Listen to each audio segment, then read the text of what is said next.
Old Feng, Xiao Feng, since the both of you are here today, then let's have an open discussion. Are you all going to buy the pig farm?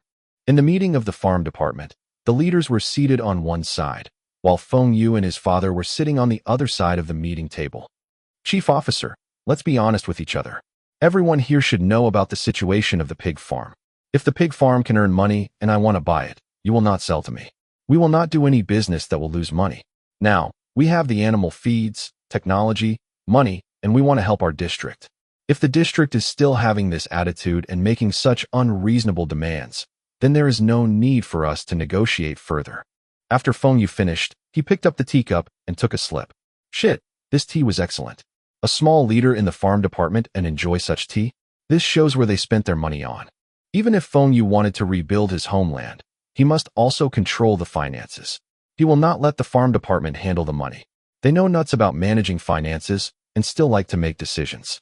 If Feng Xue was evil, he could just ask Brother Qi and Fu Guangjing to work with him and cheat the farm department. What unreasonable demands. The land is really worth that much. Deputy Officer Su insisted. Feng Xue pointed to him and said, I do not want to talk to you. If you interrupt again, we will leave. You. Deputy Officer Su felt he was insulted. He was a leader and was told off by a teenager. When Duguang hurriedly said, Shall you? Then you tell us a price. How much are you going to spend? The pig farm is worth the most 100,000 renminbi. I will offer 200,000 renminbi for the land surrounding it. As for the pigs in the farm, based on the market rate, it is not even worth 10,000 renminbi. But I will count it as 10,000 renminbi. The total is 310,000 renminbi. 310,000 renminbi? It's too little. That is a big plot of land, and that pig farm couldn't be worth only 100,000 renminbi. Yesterday you said that you will offer 500,000 renminbi. The chief officer was disappointed. The amount was too little. Although, what Feng Xue said was reasonable, but what can he do with 300,000 renminbi? He could not make any changes to the district, let alone creating an achievement. 500,000 renminbi, but you still have to fulfill my conditions. Chief officer, you should know about the location of that plot of land. It is not near to the village or any shops. The road conditions were not good either. That dirt road is full of potholes, and it will be an inconvenience for us to transport our pigs. We can repair the roads for you. Then the value of the land should be higher? The chief officer said. How about this? I will increase it by 100,000 renminbi. It's 100,000 renminbi. This should be enough? Also, I need to expand and upgrade the pigsty after New Year. The materials I needed will be purchased from your department. I will pay you 90,000 renminbi as deposits. The total will be 500,000 renminbi. This is my final offer. In future, if the pig farm needs anything, I will also purchase through the farm department. This is also money. Yesterday afternoon, these people wanted at least 1 million. In the evenings, they felt that they can also accept 800,000 renminbi. But now, they felt that Feng Xue's offer of 500,000 renminbi was also reasonable. The chief officer was a decisive person and accepted Feng Xue's offer on the spot. Deputy Officer Su left with a black face. Feng family, you just wait. The ventilation is not good. It is important to take note of the temperature during winter, but the ventilation is also important. The smell is too bad here. Where are all the pigs' feces kept? Thrown away? Don't throw them away in future. Keep the feces in the northeast area. Feng Xue went to look at the pig farm, and the moment he stepped in, he almost vomited. The smell of the pig feces was terrible. He doesn't understand how did the previous employees at the pig farm stand it. The full-time workers at the pig farm were transferred to other departments. Only 3 temporary workers remained and were hired by Feng Xue. If not, Feng Xue would have no one to take care of his farm now. The farm department also assigned a vet to Feng Xue's pig farm. But after meeting the vet, Feng Xue decided to hire another vet himself. The vet was drunk in broad daylight, and Feng Xue does not really trust him with his pigs. Feng Xue had also contacted some experts in pigs rearing. They used to own a pig farm, but the farm was confiscated by the government during the troubled times and was not returned to them. They were a family which consists of a father and 2 sons. They were now rearing a few pigs and needed to work in the fields to feed their stomach. When Feng Xue offered them 1,500 renminbi a year each, they agreed immediately. Food and lodging were provided, and the family income will reach 4,500 renminbi a year. If they rent out the plot of land assigned to them, the elder son can get married in 2 years. The state of the pig farm was worse than what Feng Xue imagined. Parts of the fence were broken, and plastic sheets were used to cover up those parts. The door was broken too, and there was even a hole in the door, which was covered up using a bunch of grass. There were slightly over 100 pigs in the pigsty. Among these pigs, there were 10 sows and 2 boars. The rest were piglets, and most of them were not ready to be sold. Feng Xue sighed. Fuck. The pigs here do not worth 10,000 renminbi. He had paid more. Those windows need to be changed. The door too. Get it done today. Those tools too. Change them to new ones. These areas need to be disinfected. Clean up the exterior areas of the pigsty too. Those places need to be rebuilt. Take note of these, and work will start in spring. Fuck. This pigsty was also not worth 100,000 renminbi. He had paid more again. Luckily, Feng Xue still had the plot of land. He should have visited the farm or bring the farm department officers here to negotiate. Now Feng Xue felt that even if the farm and land are valued at 300,000 renminbi, it was considered high. The leaders of the farm department were celebrating now. This pig farm was making losses every year. Finally, they had offloaded this burden to someone else. Although the amount was less than what they wanted, they were still happy. If it weren't for Feng Xue buying the factory's land at a high price and acted like a wealthy tycoon, the leaders would agree to sell the plot of land, along with the pig farm to him for 300,000 renminbi. Now the department had the funds from the sales of the lands. They can start building a new office building or hostel next year. Feng Xingtai went back to the village and hired some people to help clean up the pig farm and change the windows and doors. The roofs were repaired too. He also arranged people to buy young pigs from the village to fill up the pigsty. These pigs should be ready to be sold before the end of the year. After paying the people from the village, Feng Xue saw a new pig farm, and he was feeling better. Even though this was not considered a modernized pig farm, but it was finally livable. On the main door to the pigsty, there was a painting of Zhu Beiji, Pigsy from Journey to the West. This door is too dull. It would be better if there is a couplet. Feng Xue took out red paper and used a brush to write some words. A general in heavens. He pasted the paper on the right side of the door and a piece of red paper, with nothing written on the left. Feng Xue laughed happily. He wonders if the leaders from the farm come and visit. Can they guess the second verse? Translator's notes. The words written on the couplet was Zai Song Wei South. This was based on Journey to the West, where Zhu Beiji or Pigsy was a general in heavens, but was banished to earth as a pig. The second verse is Zai Sha Wei Joke. The second verse had a double meaning. First, it means a pig on earth. The second meaning is I am a pig. This is a Chinese joke, and after it is translated into English, it loses the humor. It was almost the end of the semester, and Feng Xue was concentrating on his studies. Luckily for him, year 1 was not too difficult, and with the help of Lina, Feng Xue caught up with the rest of his classmates. Feng Xue received a call from Brother Qi when he reaches home at night. Brother Qi, what good news you have for me? Are you ordering more goods this month? Every time Kirilenko called, Feng Xue would be in a good mood. Anyone would be happy if the god of fortune calls them. My dear Feng, I will be ordering more goods this month, but I got something more important. Do you want obsoleted trucks? 80% new trucks.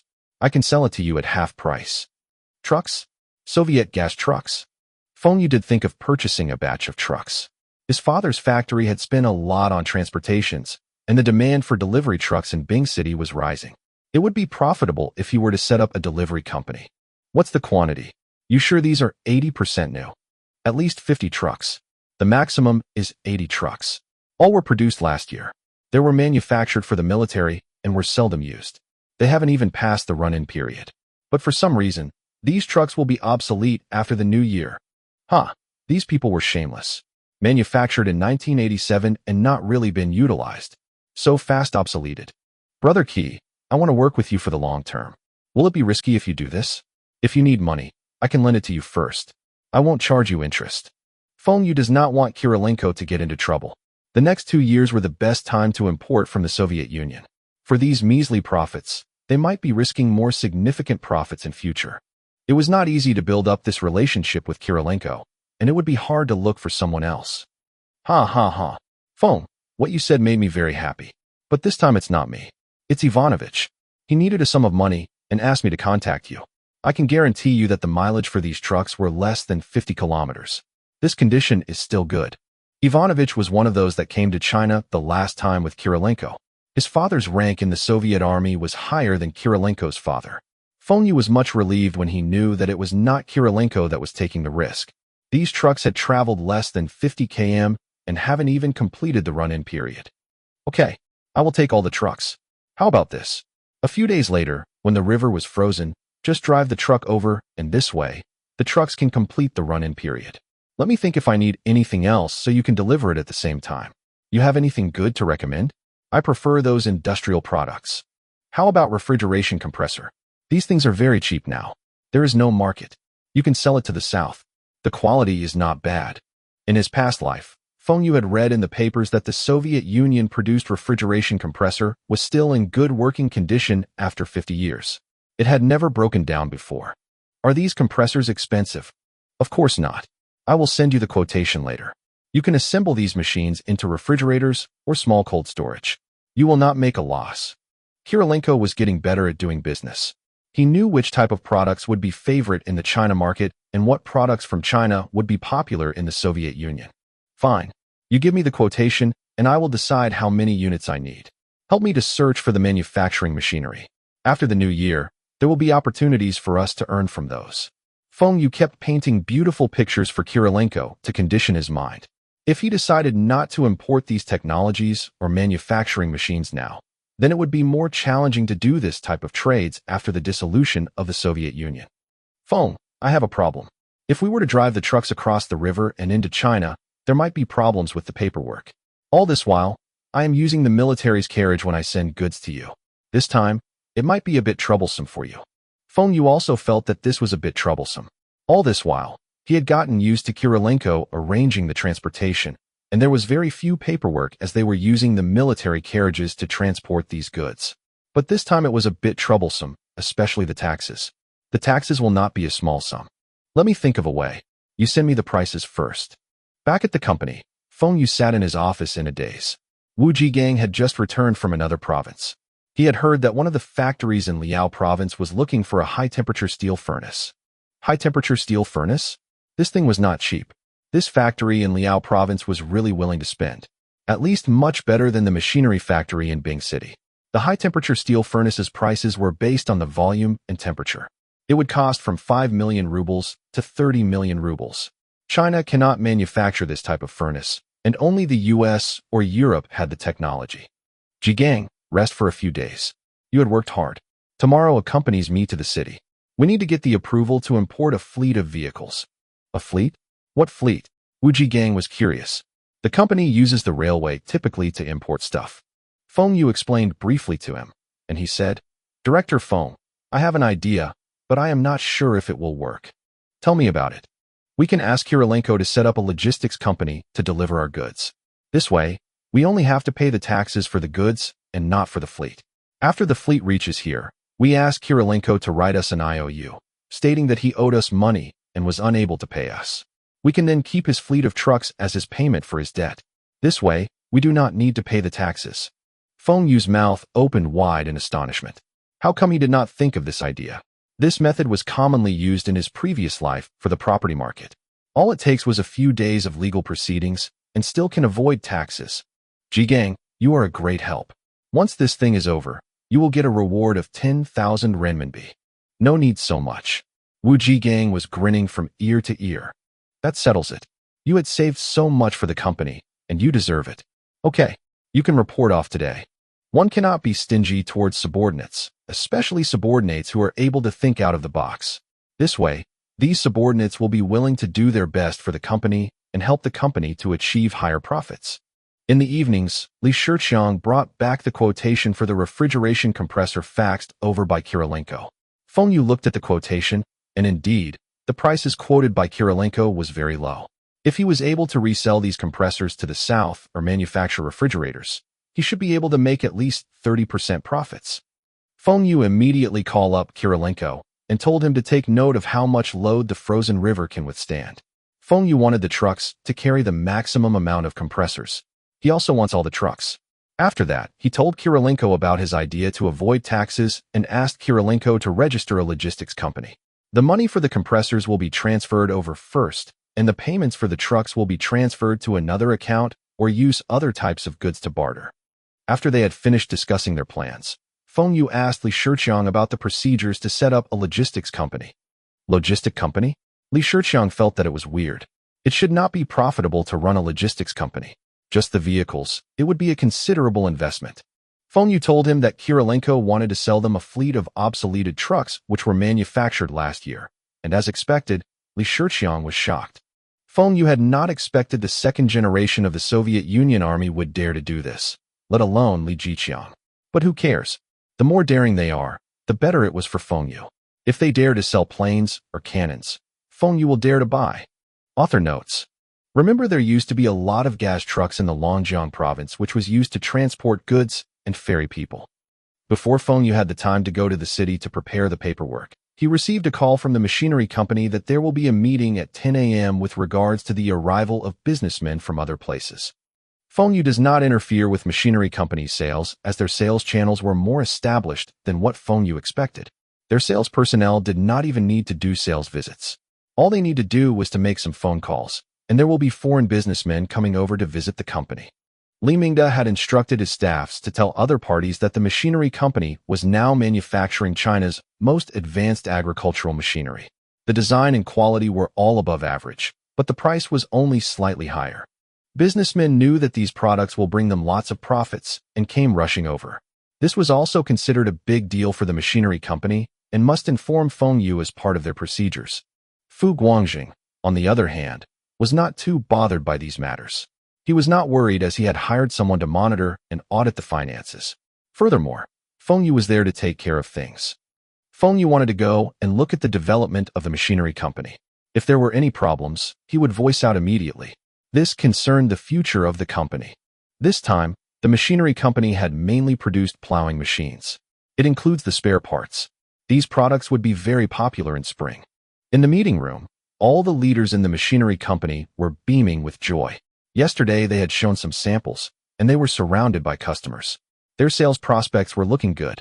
Everyone, now we are going to discuss the pricing. First, it is the supplier prices, and second would be the retail prices. Please speak your mind if you got any suggestions. Li Mingde already had a price in mind, but he was saying these to be democratic. In the past, these subordinates would either refuse or say some ambiguous answers.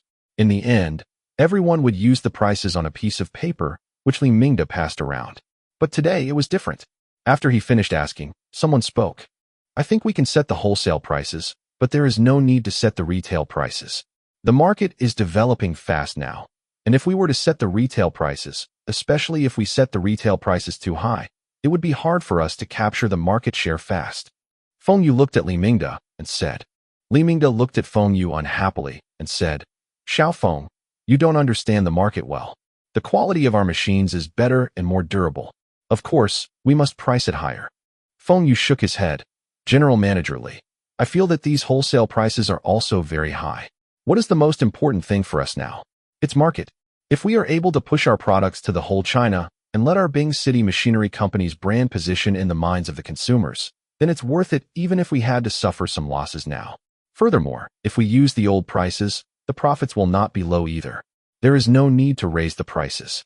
Li Mingde did not say anything but look over to the chief of the sales department. The chief of sales department immediately retorted, Xiao Feng, you think we don't need money for our manufacturing machinery? You think the technologies don't need money? If it was the same prices, there might be some profits. But when can we recoup our costs? Feng Xue kept quiet. Seems like everyone was against him. No matter what he said, there will be no difference. Just let them be. They have no concept of branding. If the brand was established and had a firm position in the minds of the consumers, giving the consumers the impression of good quality and durability, and they increased the prices to be a top-tier brand, they would be making much more profits. Forget it. He was lazy to reason with them. When Feng Xue becomes the major shareholder in 1 to 2 years' time, he would like to see if they can still be so arrogant. Anyone else objects? Then that settles it. The chief of sales department will sign the contract with those dealers later. When these products are sold, every one of you will get a big bonus. The bonus will not be less than 100 renminbi. Everyone clapped except for Feng Xue. 100 renminbi was considered a big bonus? Wait till after the new year and inflation increases. Then they will know that their money is worthless. In the afternoon, Feng Xue saw the contract signing ceremony. The machines were more popular than he expected. Those businessmen were as if there were free money up for grabs. In less than an hour, the 20-plus businessmen had all signed the contracts. Half of them were from other provinces. Feng Xue casually asked the chief of sales about the total value of the contracts, and he replied arrogantly that it was about 8 million renminbi. Humph. This kid thinks that he had connections with the Soviet Union and he can teach us what to do. I am way better than him when it comes to machinery sales. 8 million renminbi? This figure was something to be proud. This chief of sales was not bad after all. Based on the costs and supplier prices, after deducting the taxes, the profits should be around 20%, which amounted to about 1 million profits. But this was only the initial phase. If they increased the sales channels and the factory increased its productions, there should be no problem for the profits to be over 10 million renminbi. This was only counting plowing machines and its parts. Later, when engines and tractors were produced, the profits would be much higher. This was good for Feng Xue too. The faster the machinery company develops, the better it was for Feng Xue. Li Mingde was a proud person and wanted to keep climbing up. The better the company performed, then he would be promoted in the coming year, and the city government would assign a new general manager for the company. When Li Mingde is not around, the rest would not be so united, and it would be an excellent opportunity for Feng Xue to take over the company.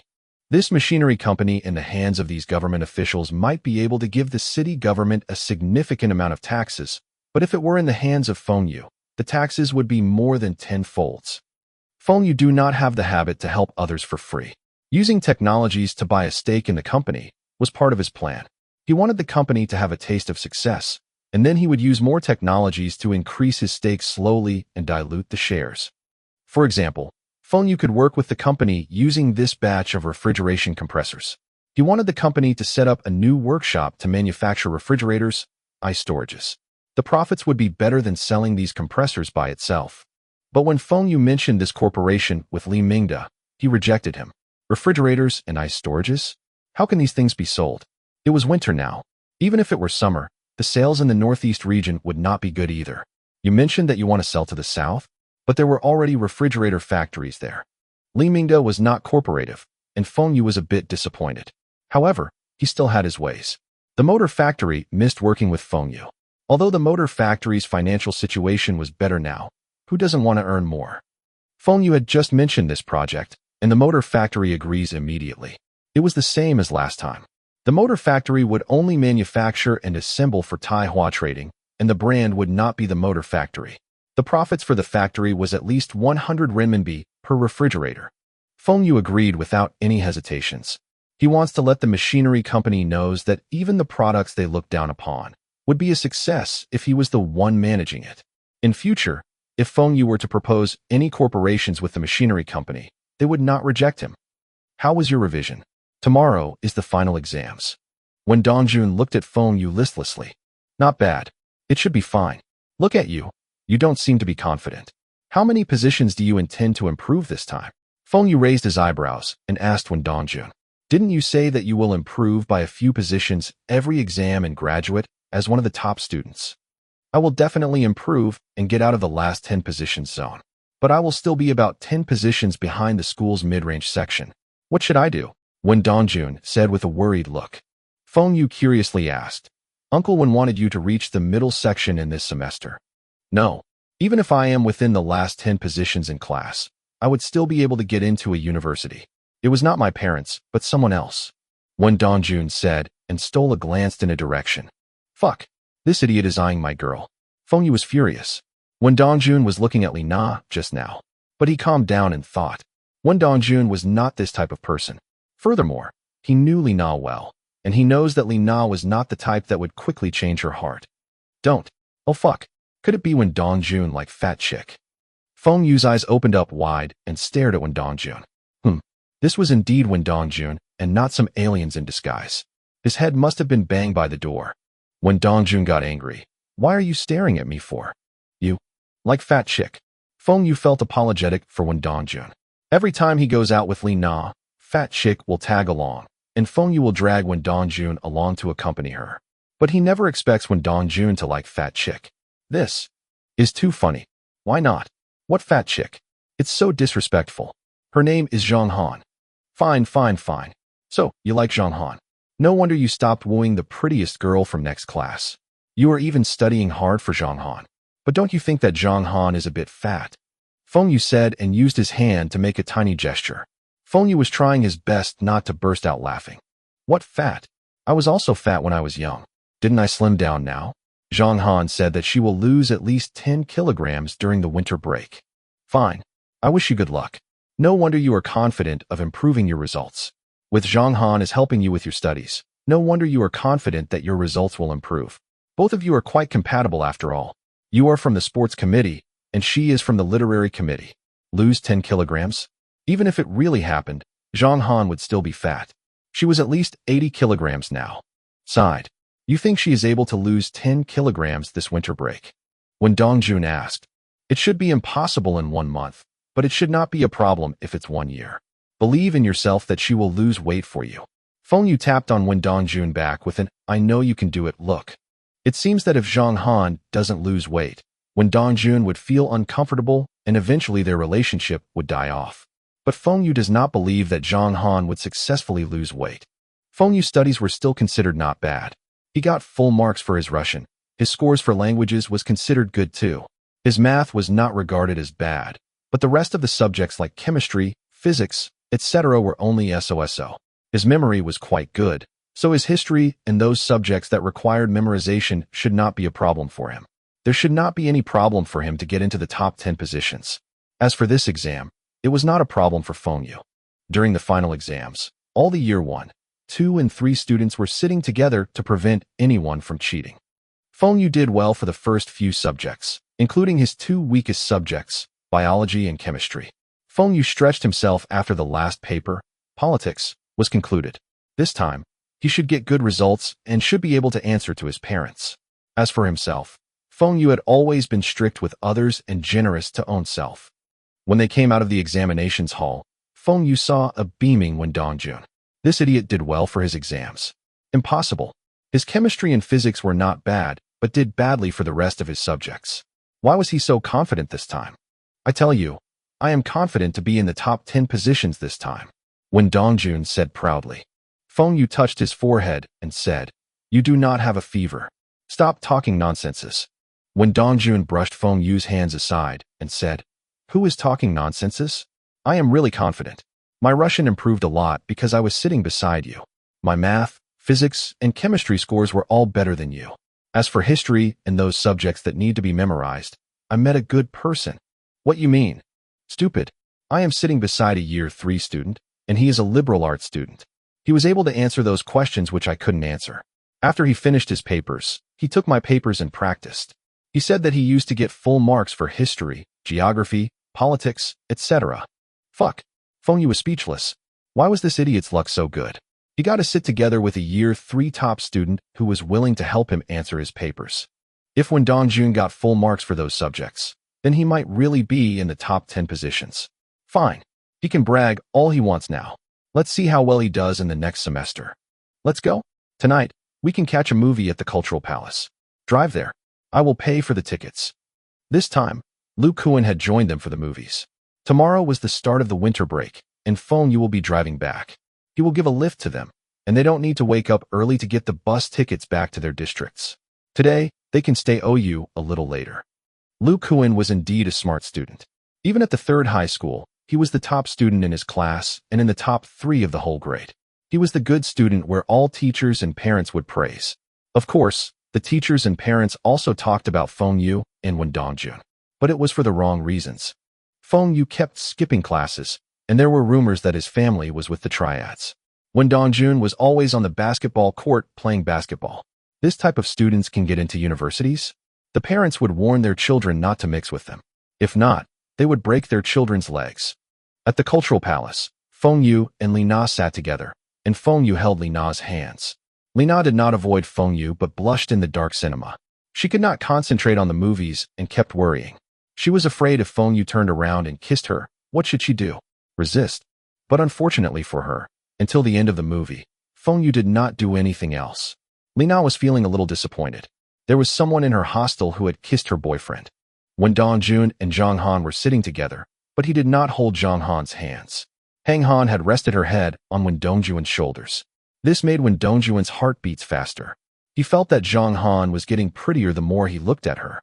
Lu Kuan, sitting lonely at a corner, was the only one who managed to enjoy the movie. After the movie, he tried to discuss with the others about the movie, but the rest were not paying attention to the movie, and there was nothing to talk about. Feng Xue felt that for someone like Lu Kuan, most likely would need matchmaking. He would never get a girlfriend by himself. Outside Zhang Han's house, when Dingjun reluctantly bided his goodbyes to her, Feng Xue was dumbfounded. It was only the winter break. Feng Xue had totally forgotten how he felt when he did not see Li Na for a few days. But his only concern now was what would be when Dongjuan's expression when he sees a fatter Zhang Han after the break. Really looking forward to it. Back in their district, Feng Xue was not reluctant to say goodbye to Li Na. Anyway, his family moved to an apartment in the town. The house in their village was vacant for quite some time. Furthermore, his best friend Wen Dongjun had moved to the town as his father was transferred to the district's farm department in town. Feng Xue did not feel anything about leaving the village. Anyway, in his previous life, he also had not contacted his old neighbors for decades. He does not have much feeling for the village. Back in the district, Feng Xue had no time to relax. He went to the food processing factory to look. The production was going well, and after walking about the factory, he did not notice any workers violating the safety procedures. This made Feng Xue satisfied. There were a lot of flammable materials in the factory. If something were to happen, the fire departments might not be in time to save the factory. If a fire really breaks out, the factory and Taihua brand would be gone. In his previous life, there was a famous brand, Autumn Ham. At its peak, it was earning hundreds of million profits in a year. That was in the early 1990s, and a few hundred million at that time was considered an enormous sum. There was a fire at their factory, and because they wanted to minimize their losses of over 400 million renminbi, they used those pork that was damaged by the fire for their ham. As such, there was a smoky smell in their ham, and their competitors started a rumor that Autumn Ham had worked with the crematorium to use the human flesh in their ham. It ended with Autumn Ham's brand image being tarnished overnight. Now the majority of the ham in China were from Autumn Ham. But this was only temporary. How successful can a company who uses a fortune teller as its advisor be? It was a pity that the Soviet Union does not have such technology and machines. The sausages they produced tasted very different from China's ham. The reason why Feng Xue felt that the pig farm would be doing well was that there was still much demand for ham.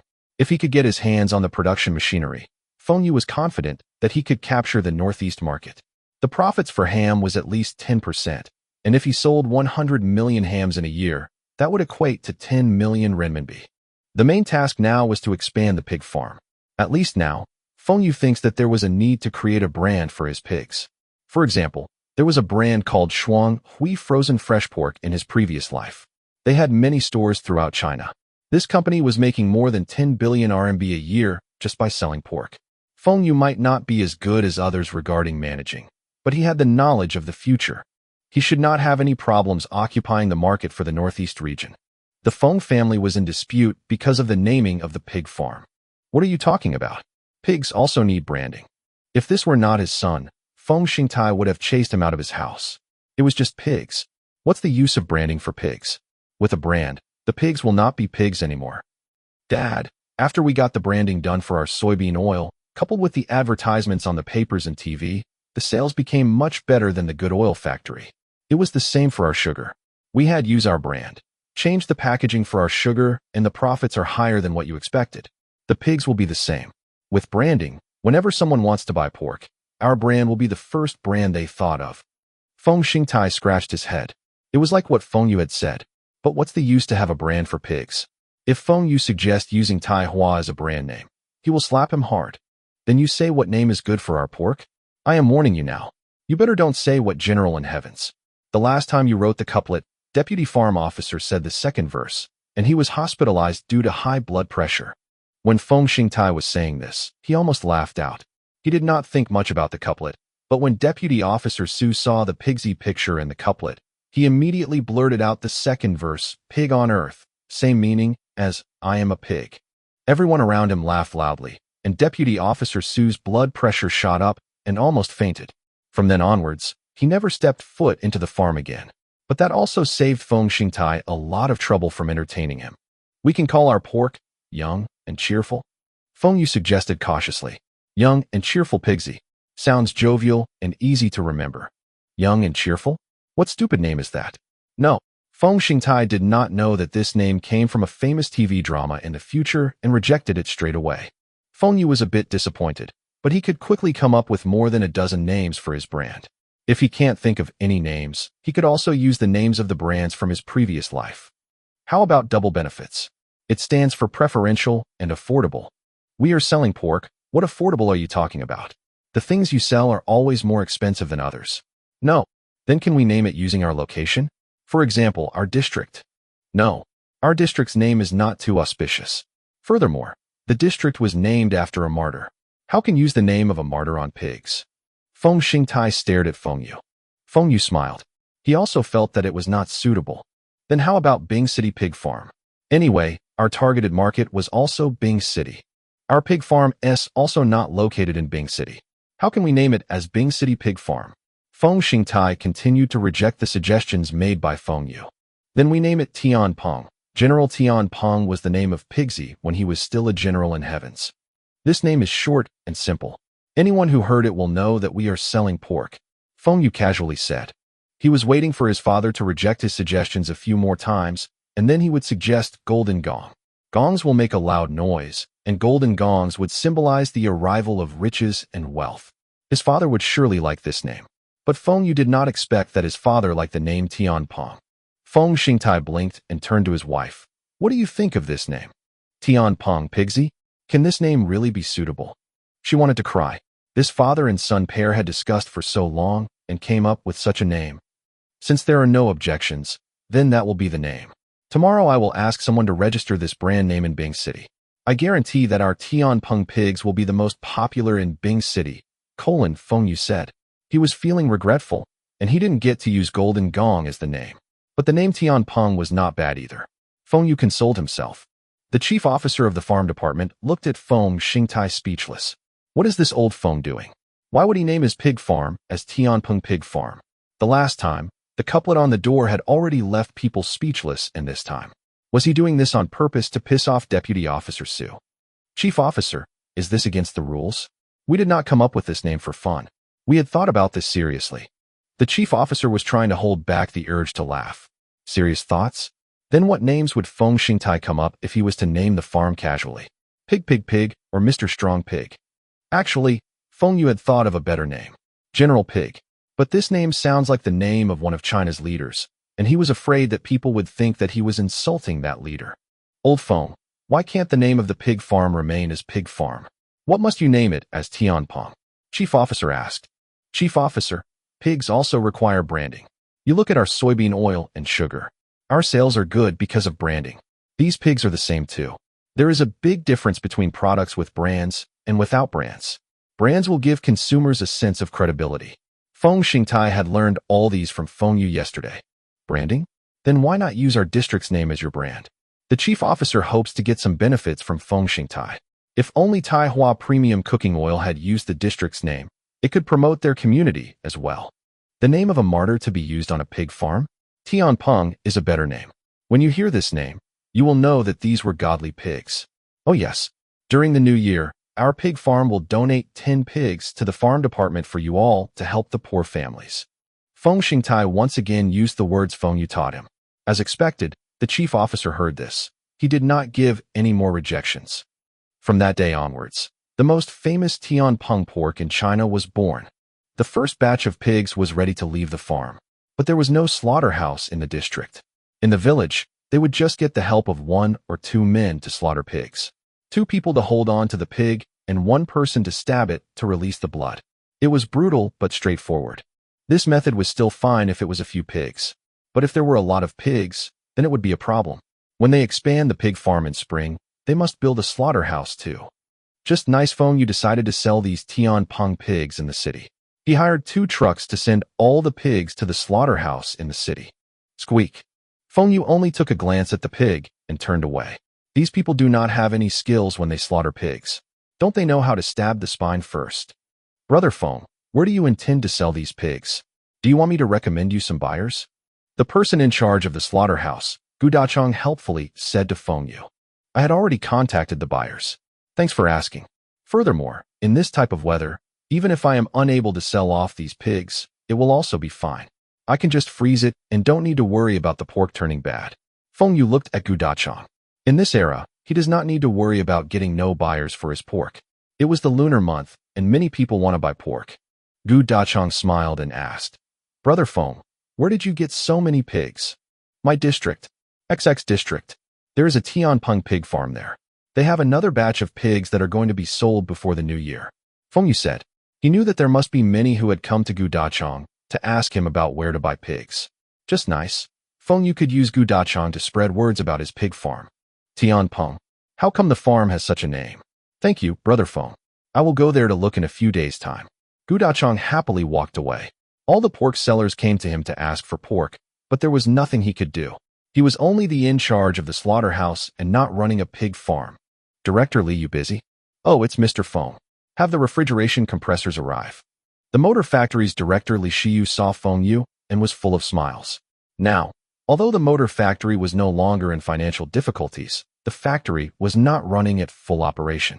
There were still many workshops idling and waiting for work. Working with Feng Yu would let the factory earn more money, and the workers would also get more bonus. It will also demonstrate the abilities of the director. Feng Yu paused for a moment. So anxious? Based on Feng Yu's estimation, this batch of compressors would arrive before the new year, and the assembly would only start after New Year. 2 months should be enough for the factory to assemble 800 to 1,000 units of refrigerators. This way, it would not delay the launch nor affect Feng Yu's cash flows. But now, it seems that the motor factory can wait. Director Li, the compressors will only arrive in a few more days. I am here to ask if your factory wants to order pork. These pigs were just slaughtered in the slaughterhouse this morning. Guaranteed to be fresh, and there are no diseased pigs. There were more than 1,000 workers in the factory, and if included the families of the workers, there were a few thousand. The amount of pork consumed was small, so Feng Yu decided to come over and promote his pigs. Li Shiyu opened his mouth and said, Mr. Feng is joking with me? Buy pork? Our factory is also rearing pigs ourselves. Huh? The smile on Feng Yu's face froze. His first door-to-door sales had failed. How could he forget that every state-owned factory, especially those that were converted from military to civilian, used to be a small community? Ha ha ha. I was just joking with Director Li. I was just passing by and decided to drop in to have a cup of tea with you. Feng Yu quickly changed the subject to avoid embarrassment. Xiao Lu, what are you waiting for? Mr. Feng has been sitting here for so long, and the tea is not ready yet. Li Shiyu shouted towards the door. Being a leader was good. There was still a secretary helping him out. Feng Yu also decided to hire a secretary when the company grows bigger in 2 years' time. Must get a female secretary with a good figure and a sweet voice. It doesn't matter if she does not know how to work. She only needs to know how to serve tea and be a pretty vase. How's the use of having a male secretary? Mr. Feng. Oh, sorry, I was thinking about something. Feng Yu came back to reality and smiled. Mr. Feng must be thinking of some business ideas. Can our factory take part in your idea? Feng Yu had helped the machinery factory got the advanced machines and technologies from the Soviet Union, and this made Li Shiyu jealous. Technically, they were not much worse than the Soviet Union. China had invested a lot in these technologies, but they were unable to use it as they do not have the machinery. Also, Feng Yu had told him that although he will still be producing wind and rain fans in the summer, the quantity will only be about 10,000 to 20,000 units. There was also no more used car refurbishment jobs, as Feng Yu will not be importing any more used cars. If it was the past, without these 2 projects, the motor factory had survived. But after taking on these 2 projects and knew that it was only a one-time deal, Li Shiyu felt disappointed. How good would it be if every year there were a few projects? It was a pity that Feng Yu had imported agricultural machinery and was not suitable for their factory. Also, their factory does not allow individuals to buy a stake in it as the factory was still manufacturing some orders for the military. The tea arrived, and Feng Yu drank the whole cup in one go. There was one thing that was not good about the winter in the northeast region. It was too dry. When the air was too dry, it was easy to get nose and throat infections. I do not have any projects temporary, but I am looking out for the hydraulic press for you. If I am able to find it, I will sell it to the motor factory first. We are old friends now. Li Shiyu's face turned into a blooming chrysanthemum. With the hydraulic press, they could achieve a lot of things. The motor factory's techniques will improve and reach the world-class standards. Xiao Feng, why are you at the company? Li Mingde disdainfully asked. When he begged Feng Xue to sell the machinery and technologies to him, he addressed Feng Xue as Mr. Feng or Director Feng. But after the company was restructured, he was the general manager, and Feng Xue was nothing but only a shareholder's representative. So what if he called Feng Xue as Xiao Feng? Even if Feng Xingtai were there, Li Mingde would also address him as Old Feng. Li Mingde was the biggest in the company. I have a batch of pork weighing about 5,000 kilograms. Does the factory want to buy? If not, I will sell it to other units. 5,000 kilograms? Buy? We will buy them all. Li Mingde was overjoyed. Just nice, he wanted to give some gifts to the workers as company welfare. Okay, I will ask my men to deliver the pork to the factory. How about the payment? You can get it from the finance department in cash. It's only the payment for 5,000 kilograms of pork. Li Mingde said as if he was a wealthy man. Feng Xue did not argue with him. He was only here to assure his father that there were buyers for their pork. After the new year, Feng Xue will build up the brand, Tianpeng Pigs, and show everyone how to sell pork. Manager Liu, does our first departmental store have a humidifier? Feng Xue sat in the first department store manager's office. These few days he felt the air was too dry and wanted to buy a humidifier. But he did not expect first departmental store to not carry such products. Humidifier? What's that?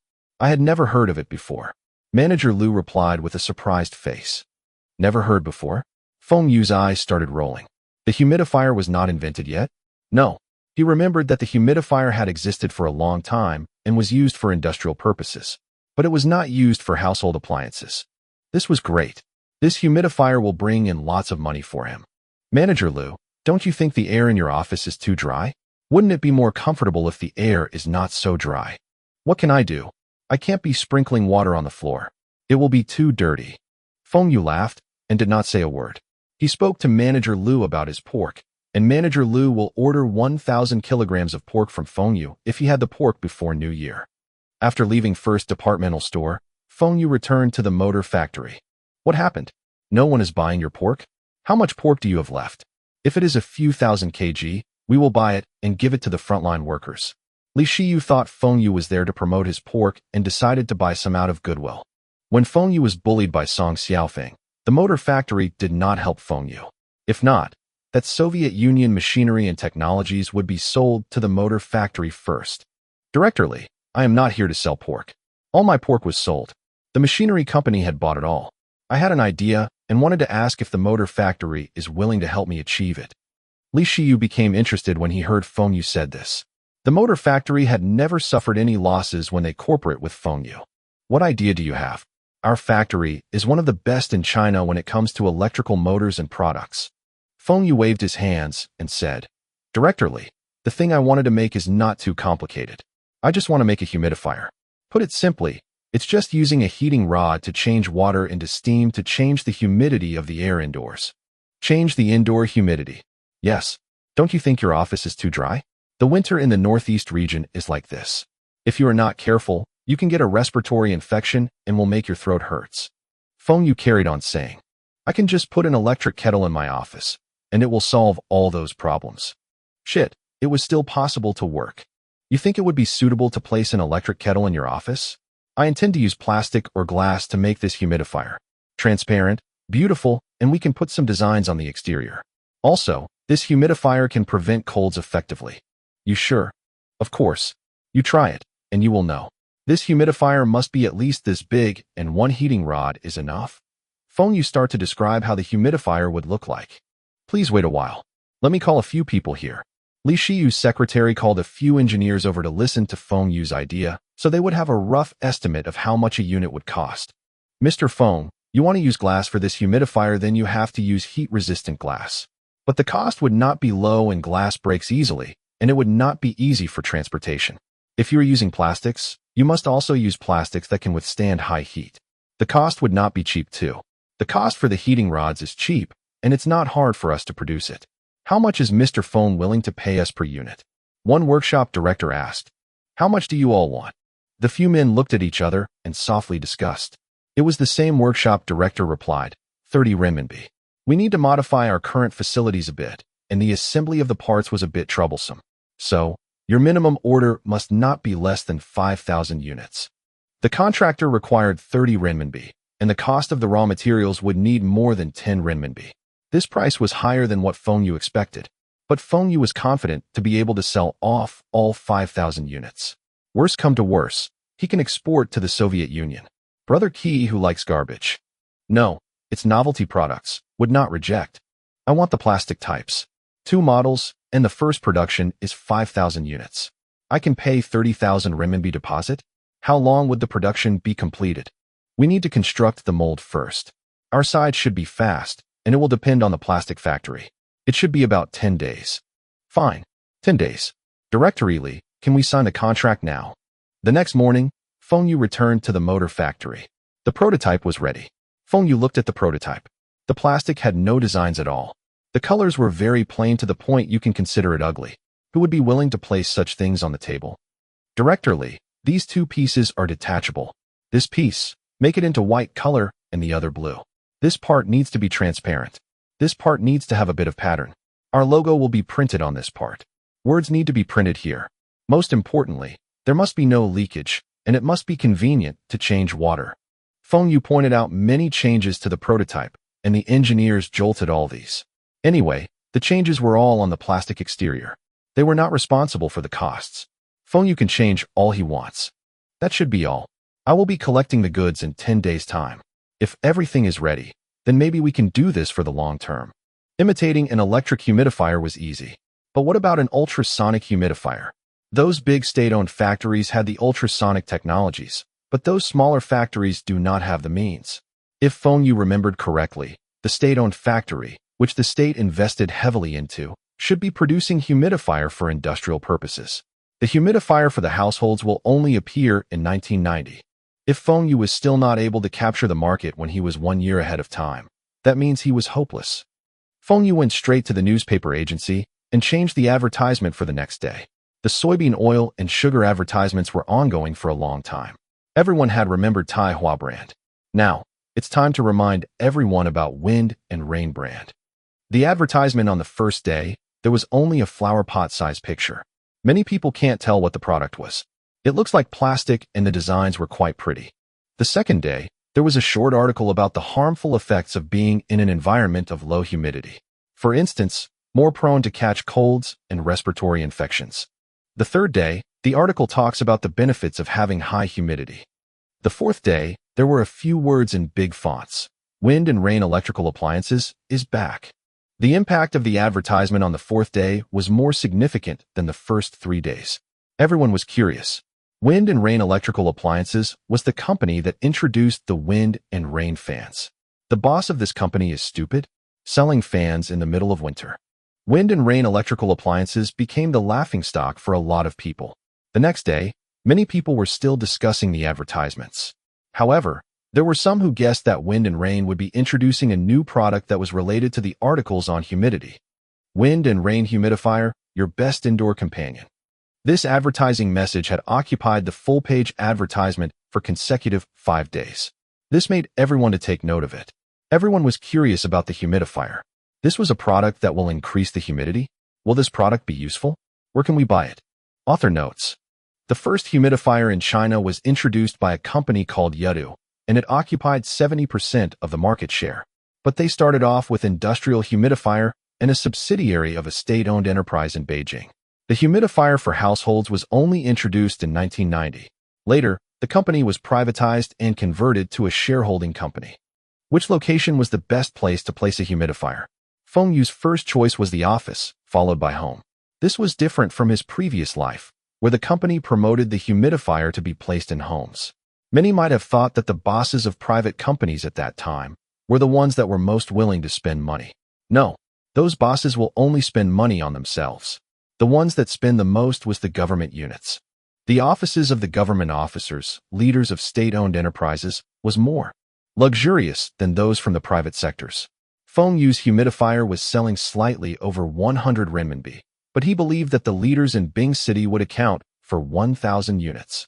Zhang Ruiqiang was at work when his secretary informed him that Feng Xue had come and he was carrying 2 big boxes which looked like gifts. Feng Xue was the only one that dares to give gifts so openly. Zhang Ruiqiang shook his head and smiled. He asked his secretary to invite Feng Xue in. He wants to see what was Feng Xue up to again. Xiao Feng, this is a government unit. Are you trying to show everyone that you are bringing in 2 big boxes? Zhang Ruiqiang said. That's right. Feng Yu replied naturally, pissing Zhang Ruiqiang. Before Zhang Ruiqiang said anything, Feng Yu opened the box and took out a strange-looking gadget. He then took out a water bottle and poured about 2/3 of the water into the gadget. Feng Yu then looked around for the electrical socket and plugged it in. He then sat on the sofa wiping his sweat. This is an electric kettle? Zhang Ruiqiang asked curiously. This gadget looks pretty, but who would place a kettle in an office? This was the first time someone gives him an electric kettle as gifts. It's a humidifier. It will increase the room's humidity. The air in the northeast region is too dry and can easily fall sick. This will solve all these problems. Zhang Ruiqiang twitched his nose. There is still a scent. This is jasmine flowers. Zhang Ruiqiang was happy. His favorite scent was jasmine flowers. The water was soaked with jasmine flowers before. How's the scent? It is not too strong, and it will make people comfortable. What you said is true. Breathing becomes more comfortable. How much does this cost? I will buy it if it is not expensive. Feng Yu stopped Zhang Ruiqiang from taking out his wallet. Leader, this is not for sale. These are samples. We have not introduced to the market yet. We only have some samples for testing and gathering feedback. It's free, but it belongs to my company. I can let you test it for free. Later, you need to help me fill up a feedback form. Samples again? You also said the same thing with your soybean oil last time. This is the same trick. Zhang Ruiqiang said laughingly. At the same time, he also stops taking out his wallet. Feng Yu smiled sneakily. I had prepared a few more units. I will leave those with you, and you can help me give it to others for testing. Zhang Ruiqiang laughed. This kid really knows how to gain favors. Zhang Ruiqiang was just transferred to the city government, and his connections were not stable. This was a chance for him to get closer to his higher-ups. The last time, Zhang Ruiqiang was the one who had took charge of the restructuring of the machinery factory and was praised by the leaders. He had helped the factory obtain advanced machinery and technologies from the Soviet Union, and the city government did not come out with a single cent. The profits now were a lot higher than before. This restructuring was a success and could be used as an example for the conversion of other state-owned enterprises. To achieve his political ambitions, Zhang Ruiqiang must have authority. But where does this authority come from? Of course, it was given to him by his higher-ups. Performing your duties well was not enough to get the recognition from the leaders. Sometimes, trivial things in life were more important than working hard. There are only 2 functions for this humidifier: to increase the humidity and to make the room smell better. Feng Yu smiled proudly. Of course not. Our Chinese traditional medicine has this fumigation therapy. The steam from boiling herbs and water can be used for treatments, sickness prevention, and healthcare. For example, if you add Dyer's Woad liquid in it, you can prevent and treat colds. If you add Shuangwanglian liquid in it, you can alleviate a sore throat, nasal dryness, etc. If you are feeling tired from work, you can some medicated oil in it. It will keep you awake. Feng Yu continued talking about the benefits. These were experiences from his previous life. There were some effects. This was especially true for nasal dryness. The humidifier had helped him sleep better. There are so many effects. Then I must try it all. Oh, there is still some wordings on your humidifier. This is aspirations to soar about the clouds. That's right. It suits the mindsets of the leaders. The proverbs printed on the humidifier was requested by Feng Yu. There were different proverbs like, a hero in his late years does not give up his aspirations to soar about the clouds, giving your best, and pains for the moment, gains for the millennia, etc. These proverbs were those that were commonly written on the banners and plaques for the leaders. Of course, there were some congratulatory messages. These were targeted at those wealthy businessmen. Fine, leave those behind. When will you introduce this humidifier to the market? Tomorrow. Zhang Ruiqiang looked at Feng Yu. Feng Yu had just said that he wanted him to test out the humidifier and to give him feedback to improve on it. But tomorrow this humidifier will be introduced to the market? Then what's the use of feedbacks? All this while, Feng Yu does not intend to improve his product. Forget it. Anyway, this was not some particular gadget. Just treat it as samples. Most likely after the leaders tested it, the city government will order a batch of this humidifier. What was this kid's brain made of? Why he can think of so many ideas to make money? After Feng Yu left, Zhang Ruiqiang carried a box and went to the mayor's office. Half an hour later, he left the mayor's office full of smiles. One of his proposals was approved by the mayor. If the number 2 also support this proposal, then it will be implemented. The humidifiers which Feng Xue left behind were all given out by Zhang Ruiqiang. All the leaders liked the humidifier very much. When the air was too dry, people get irritated easily. With this humidifier around, they became more efficient and productive. Many did not receive the humidifiers. They saw the humidifiers in the leaders' offices and asked about it. Once they went back to their units, they told their department to purchase a batch of humidifiers. They will feel more comfortable with the humidifiers around. Also, the words printed on the humidifiers would make they seem more cultured. This era, the influence of the leaders was more significant than those movie stars or celebrities. People followed what the leaders wear. If the leader placed a thermos flask on the desk, people would also try to search for the same flask. They even tried to follow the hairstyle. Feng Xue had just sold his humidifiers to the departmental stores and cooperatives, and the next day, he received calls from them that all the humidifiers were sold out. They wanted to order more. Feng Xue was glad. Seems like his tactic of giving out free samples was very useful. He had given samples to all the units that were close to him. He even personally demonstrates how to use the humidifiers. It's time to increase the orders of humidifiers from the motor factory. Feng Xue drank some hot tea and felt warmer. It's time to have a decent office. There was no heating in the warehouse, and they had to rely on an electric heater for heating. When Feng Xue returned from outside, he could not feel any differences at all. The electric heater's electrical consumption was very high. If they switch on a few electric heaters at the same time, the fuse will blow. Usually, there will only be 2 electric heaters switched on, one in Feng Xue's office and another in the conference room. This resulted in the staffs going back home to sleep every day and taking the public bus back to work early next morning. No one in their right mind would ride bicycles in Bing City during winter. The strong northern winds freeze you, and even if you walk on the frozen roads, you will slip and break your bones. But today, Feng Xue called all the staffs back for a meeting. The humidifiers must be introduced to the market before the end of the year. Our target will be the dry areas in the northern regions. You all have the wind and rain fans dealers. Contact every one of them, and those that are interested, ask them to be here in 3 days, time to sign the contract. After all the contracts are signed, I will give out the year-end bonus. Everyone left. Feng Xue also made a call to Brother Qi. He was not sure if the Soviet Union have consumer humidifier. If there was none, then he can increase the orders with the motor factory. The Soviet Union only have industrial humidifiers. They had not started producing humidifiers for the mass market.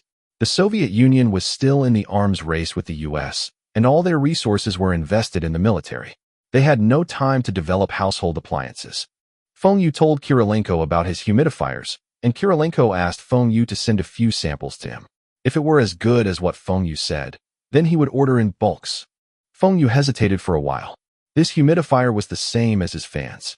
There were no patents, and any factories can imitate it. But Feng Xue had a solution, which was to develop the ultrasonic humidifier. The motor factory had the ultrasonic technologies. This was something the smaller factories can imitate. Feng Xue can forecast the sales for his fans to be lower this summer, but there should still be some profits. The Bing City's aviation factory seems to have some air compressing technologies. It looks like the new electric fans will need to work with the aviation factory. 3 days later, a batch of dealers gathered at the motor factory's conference room. The warehouse was not an ideal place to sign the contracts. It was too cold, and this will give the dealers an impression that Taihua trading was not doing well. Luckily, Director Li was an easygoing person. Feng Xue told him that he wanted to rent the conference room, but Director Li just let Feng Xue use the room for 1 day and does not want to collect any money from him. The money will hurt their relationship. It was a pity that Director Li did not let Feng Xue use the conference for the long term, but Feng Xue was still willing to maintain this good relationship with him.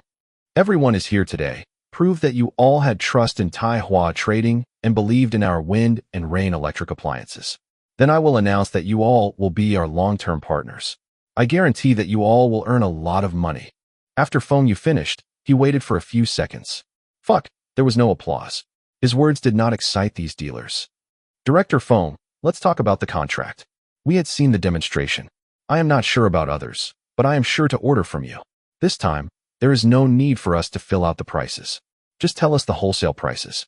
If the prices are right, then I will order 5,000 units. A fatty shouted.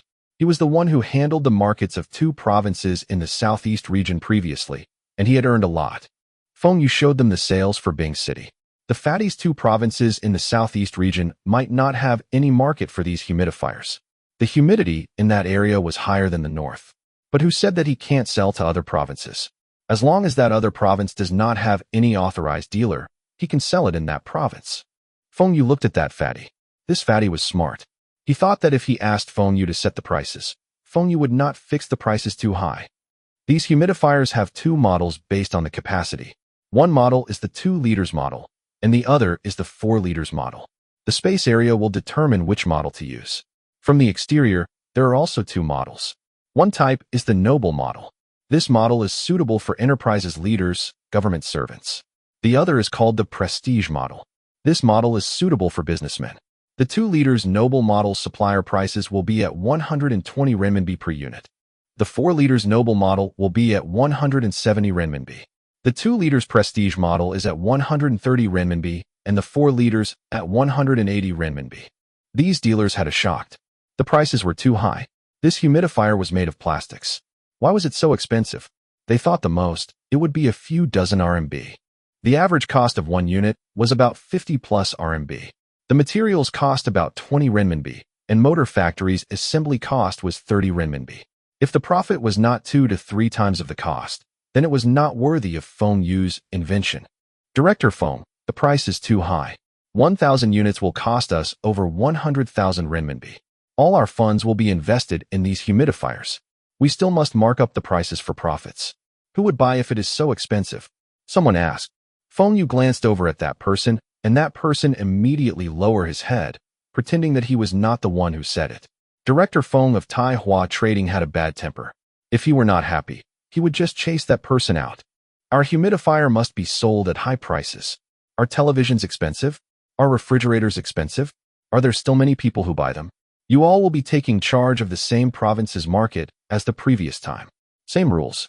You all are not allowed to sell in another dealer's market. This time, the minimum order is 1,000 units. If any one of you wants to quit, the door is over there. Just because I did not get angry, you all try to climb all over me? A few dealers from the southern regions left. The market in their region was not big. The humidity there was too high. A piece of clothing will take 3 to 5 days to dry. The ones remaining were all from the northern regions, except for that fatty.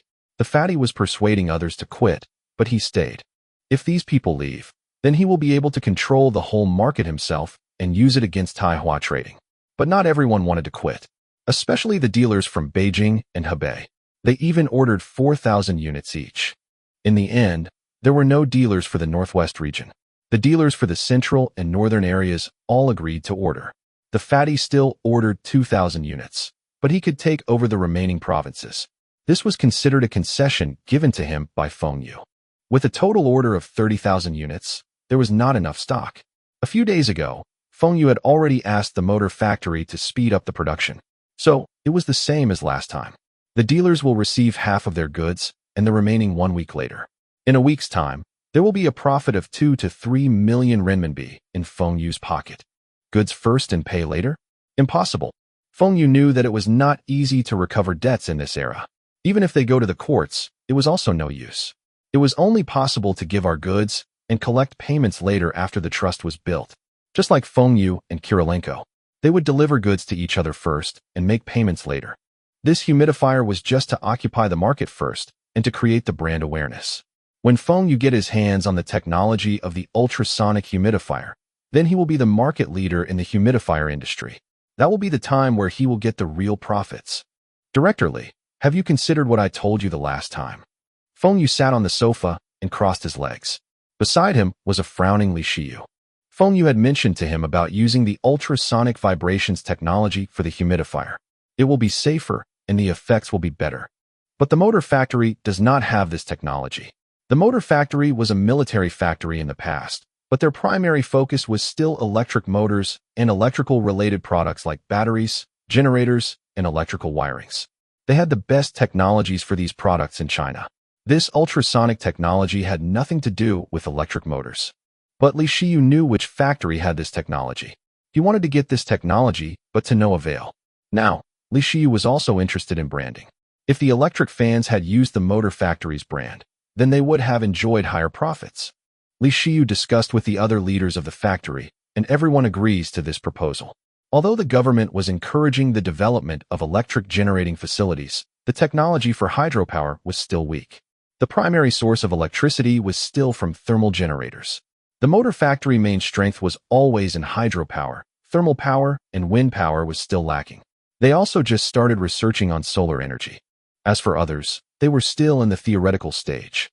Li Shiyu had thought about this carefully. If they depend on electric generators, the factory might not suffer any losses, but there were not many profits either. Look at Taihua Trading. Just an electric fan, and they had made millions of profits. They were also working with the machinery factory, and the machinery factory was doing very well. Even Li Mingde, who used to be looked down by him, started to talk arrogantly to him. Li Shiyu decided to gamble. Anyway, Feng Xue will be paying for the research and developmental costs. If it succeeds, the motor factory have another revenue stream. If it fails, then consider it as accumulating experience. But they had tried. They understand the theory behind the ultrasonic technology and how to turn water into mist, but they just can't produce the humidifier. Based on his factory engineer's estimation, the size of the humidifier would be about the size of a car. How to sell? Li Shiyu wanted to trick the aviation factory into giving him the ultrasonic technology. After all, both factories were state-owned enterprises and had worked together on many military projects before. But the aviation factory just refused to give them the technology. What does the motor factory want? We, Bing City's aviation factory, can just manufacture it and sell it to you. Li Shiyu was now searching for a solution in the dark. He was afraid that if Feng Xue knew about this, he would ditch them and work with the aviation factory. Then, the motor factory will have nothing to do with this in future. In the end, both parties were just business partners and do not have a close relationship. If the motor factory had helped Taihua Trading to warn Song Xiao in the past, Song Xiaofeng would have stopped threatening them. After all, the motor factory used to be a military factory and was more ferocious than the police. Because they had not helped Taihua Trading, both sides had some feelings of animosity. Li Shiyu felt that if Feng Xue had found a better partner, he would ditch the motor factory immediately. Feng Xue waited for a while, and Li Shiyu just kept quiet and frowned.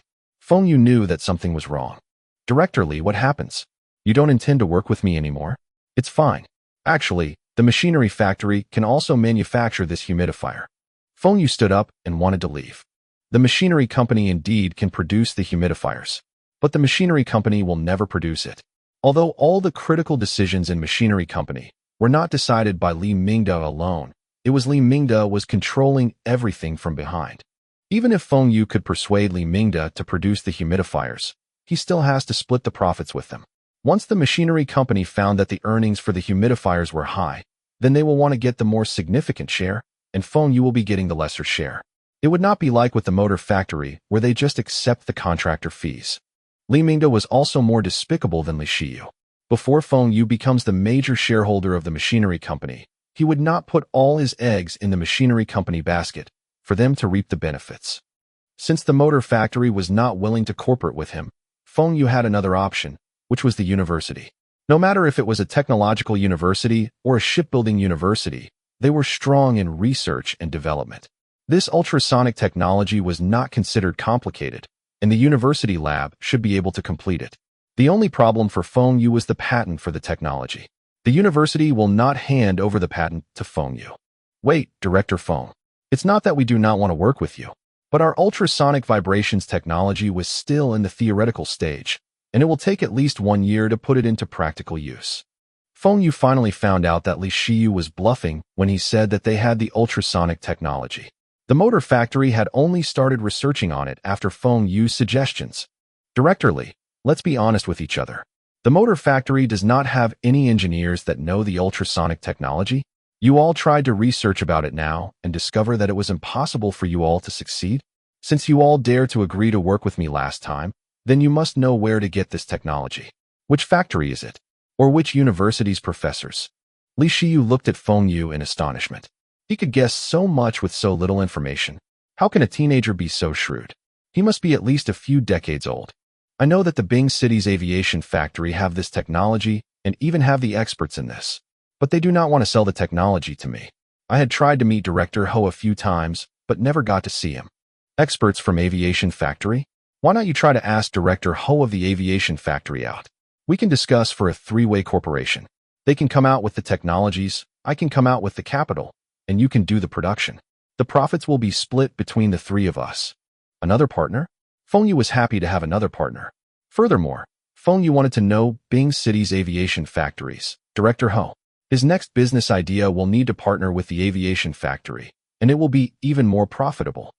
Three-way corporation? Okay, I will contact him. Li Shiyu was glad the Feng Xue made this suggestion. He was afraid that Feng Xue will ditch them. Ho Haitao received Li Shiyu's call, and it was about the ultrasonic technology again. Ho Haitao just gave the same reply, which was the aviation factory would manufacture whatever he wanted and sell it to him. Ho Haitao was more senior than Li Shiyu. When he was the director of aviation factory, Li Shiyu was still a junior deputy director. Even when Li Shiyu was the director now, Ho Haitao always treats him as his junior. This time Li Shiyu did not hang up the phone. Instead, he said that he will be bringing a friend to meet him at the aviation factory to talk about a joint project and guaranteed that the aviation factory has nothing to lose. After hanging up the phone, Ho Haitao was wondering, how could he not know any of Li Shiyu's friend?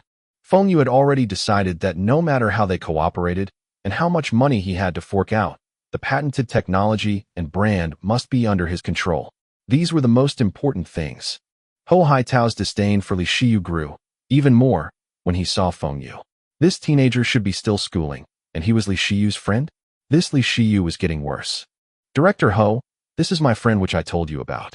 Director Feng Xue from Manhwa Trading. Ho Haitao just made a sound from his nose as greeting. He did not even consider standing up to shake Feng Xue's hands. He also felt that Feng Xue was unworthy to enter his office. Feng Xue saw Ho Haitao's contempt, but he was helpless. If he was in Ho Haitao's position and got to meet a teenager, he might also behave this way. But Feng Xue was confident that he could change Ho Haitao's perspective within 1 minute. Li Shiyu wanted to say something, but Feng Xue stopped him and gestured to Li Shiyu to let him do the talking. Director Ho, you might not have heard of Manhwa Trading, but you should have heard of wind and rain fans. Those are mine. You heard of Manhwa Premium Cooking Oil? Those are also mine. After hearing Feng Xue's words, Ho Haitao straightens up and start to take Feng Xue seriously. Wind and rain fans was a miracle last summer. It appeared suddenly and was famous not only in Bing City, but also the whole China. Their aviation factory had also ordered a few dozen fans, and he also bought 2 for his house. The cooking oil he was using now was also Manhwa Premium Cooking Oil. His wife only trusted this brand, and even though it was expensive, she would still buy it. Oh, you are Director Feng from Manhwa Trading. Xiao Wang served tea. Ho Haitao stood up and shook Feng Xue's hands and ordered his secretary to serve tea. Ho Haitao looked at the humidifier on his desk. This was bought by his office chief. After using the humidifier, it was indeed more comfortable. Cooperation? There's no need for that. Just let me know what you want to manufacture and the requirements. We will just produce it for you. The aviation factory's workshops were not operating at full capacity. If there were orders, it would be best if they do it themselves. Before Feng Xue can say anything, Li Shiyu said anxiously, Director Ho, so you have the production line for the humidifiers? My factory had already modified a few production lines. The production cost is meager. Can your aviation factory do that? Your factory's focus now was all on aircraft engines and vans. You still have time to produce humidifier. Ho Haitao leaned back into the sofa and said, the issue here is that we have the technology. Feng Xue interrupted both of them. Director Ho, Director Li, I am here to discuss our cooperation and not to see the both of you fight. We have a common goal, which is to make money.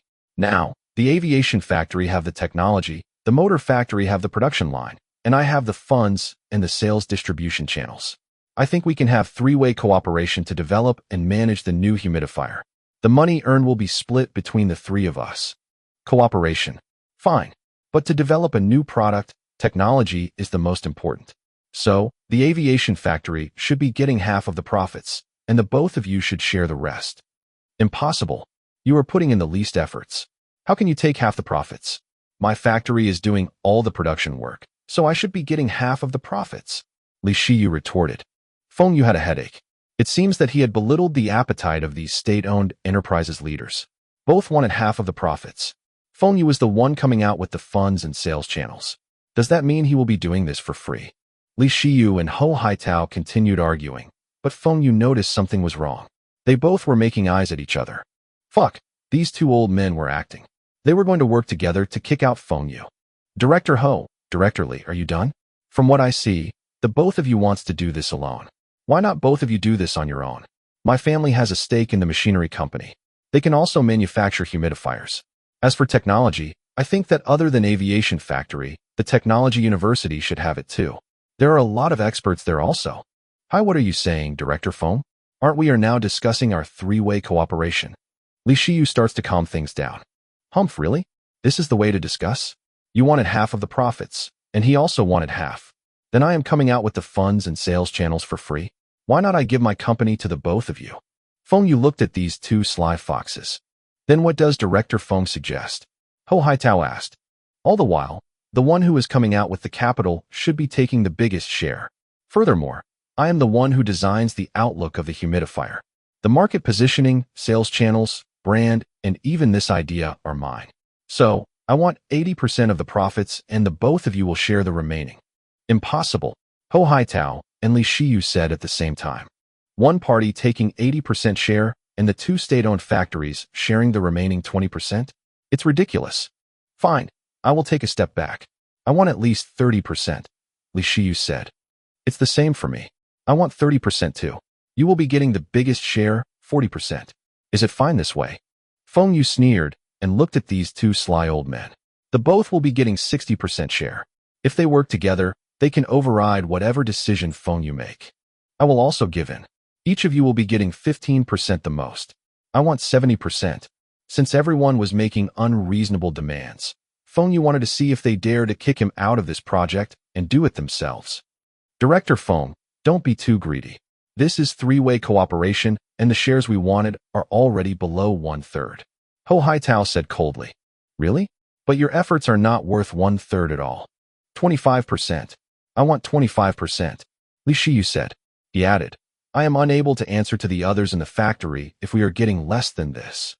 Before Ho Haitao said anything, Feng Yu laughed. Director Ho also want 25%? I shall be honest with the both of you. I must get more than 50% shares for this new type of humidifier, and I guaranteed the both of you that your profits each year will not be less than 1 million rubles. How much? Ho Haitao's eye grew wider. 1 million rubles. Each of you will own 20% shares each. Aviation factory will be doing the research and development. The motor factory will be doing the production. I will be coming out with the funds and in charge of the sales. If I hand over this project to any of you, can you guarantee 1 million rubles profits? Also, the results of the research and development done by the aviation factory will belong to me. I am the one who had thought of this idea, and I am the one who is funding this research and development. So, the results should belong to me. The both of you can enjoy the profits based on your shares. I can sign a 10-year contract with the both of you, stating that there will be profits of at least 1 million rubles each year. Feng Yu had deliberately said rubles and not US dollars. He knew that rubles will depreciate severely 2 years later. At that time, the value of ruble was even lower than Japanese yen. Even if the sales of this humidifier was not as good as he expected, he can also quickly take out 2 million rubles. The 10-year contract seems like a long time, but it was also the time limit for patent protection. If the three-way cooperation doesn't work out, Feng Yu can leave any time and do this on his own. All Feng Yu need to do was to give them 1 million ruble each year. Anyway, the patent will be in his hands. Li Shiyu looked at Ho Haitao and nodded. Fine, we agree. Feng Yu was relieved when the humidifier cooperation was settled. This investment was not a significant sum, but the returns will be high. The first investment was only 1 million renminbi. The aviation factory will be minimizing the ultrasonic vibration machine to be no bigger than a fist. The motor factory got to modify the production line. They only have a temporary production line for the humidifiers now, and it was not enough. There must be a specialized production line for this. Feng Yu had said that once the aviation factory's research was ready, the motor factory must start the production immediately. The output must not be lower than 50,000 units a month. The market was empty, and this was considered a monopoly, but they must capture the market first. Even in this era, Feng Yu's forecast was at least a few 100,000 units will be sold a year in China. There was still the bigger overseas market. The post office had just opened, and there were 2 customers. It was snowing heavily today, and these 2 men must have something urgent. Welcome. Oh, it's Shiqiang. You are here to fax documents again. Brother Hui, I am not here to fax documents. I am here to buy something. We'll chat with you later. I am going over to that side. Brother Hui looked at Li Shiqiang walking over to a corner, and his eyes opened wide. This Li Shiqiang really became wealthy. He was going over to look at pagers. This pager costs a few thousand RMB apiece. But since Li Shiqiang could drive cars now, he can surely afford a pager. Brother Chong, you are here. These pagers had just arrived. Which one do you want to see? There were only numeric pagers, and Feng Xue was disappointed. The Chinese characters' pagers were only available the following year. But this pager should be enough for the time being. It was better than unable to contact him if there were any emergencies. How many do you have? Feng Xue asked. The staff looked at Feng Xue. Who was this arrogant kid? One pager was not enough for him. Sun Wenwen, how many pagers do you have? Li Shiqiang asked again. Sun Wenwen's eyes grew big. Brother Chong, what do you mean? You are buying a few. Feng Xue smiled and said, not a few. We need about 20. Feng Xue's tone was casual, and he had interrupted Sun Wenwen. She thought to herself, what? 20 pagers? One pager cost 4,000 renminbi. You want 20? Then it will be 80,000 renminbi. This kid does not know how expensive these pagers are. It's 80,000 renminbi. Have you seen 80,000 renminbi? Young man, this pager cost 4,000 renminbi. Sun Wenwen said to Feng Xue. For 1,000 renminbi? It's not expensive. I want 20. Take it out. I want to see. Feng Xue thought the pager would cost at least 5,000 renminbi. Seems like the prices were lower compared to last year. Brother Chong, who is this kid? Stop joking with me. If it were not for Li Shiqiang, she would have scolded them crazy. This kid was arrogant. A pager cost 4,000 renminbi, and he wanted 20? He thinks that these were 4 renminbi toys. This is my brother-in-law. He is not joking with you. We are buying for the company. Do you have 20 pieces? Take them out. Feng Xue had discussed with Li Shiqiang. Wu Jigang and the rest of the staffs had to travel frequently and were always uncontactable. What if there were any emergencies? Feng Xue said that the losses caused by being uncontactable would be higher than these measly few thousand RMB. Furthermore, Taihua Trading had made lots of profits this year, and Feng Xue wants to reward Wu Jigang and the staffs. That's why Li Shiqiang did not oppose this idea. Li Shiqiang was also more generous now. He was staying in a big apartment, drive a small car, and the status of the people he met now was higher. How could he forget the staffs who had worked hard together with him? Sun Wenwen heard Li Shiqiang and said embarrassedly, Brother Chong, we do not have 20 pagers. We only have 16 units. 16 units? It's enough too. Feng Xue waved his hands and said, take out everything for me. At that juncture, someone walked into the post office and came to Sun Wenwen's sales counter. Hey girl, you sell pager here? Give me the most expensive one. He had said that in a loud voice. It was as if he was afraid other people could hear him. The most expensive pager? Couldn't he read the sign on the wall? Every pager was selling for 4,000 renminbi. Feng Xue turned to look at that man. That man was wearing a coat and a bowler hat. There was nothing unusual about his dressing, but Feng Xue could not accept it when he opened his mouth to show off his 2 gold teeth. Oh, that's a pager? Let me see. The golden tooth man stretched his arm over to take the pager from Feng Xue. Feng Xue stepped back. This person is rude. Can't he see that I am holding on to the pager? Can't he ask for it nicely? The golden tooth man did not expect Feng Xue to dodge him. He growled. Where did this kid come from? Get lost. This thing is costly. Can your family afford to pay for it if you break it? After he said that, he tried to snatch the pager from Feng Xue again. Whether if we can afford to pay for it is our problem. It has nothing to do with you. Feng Xue can't be bothered this type of people.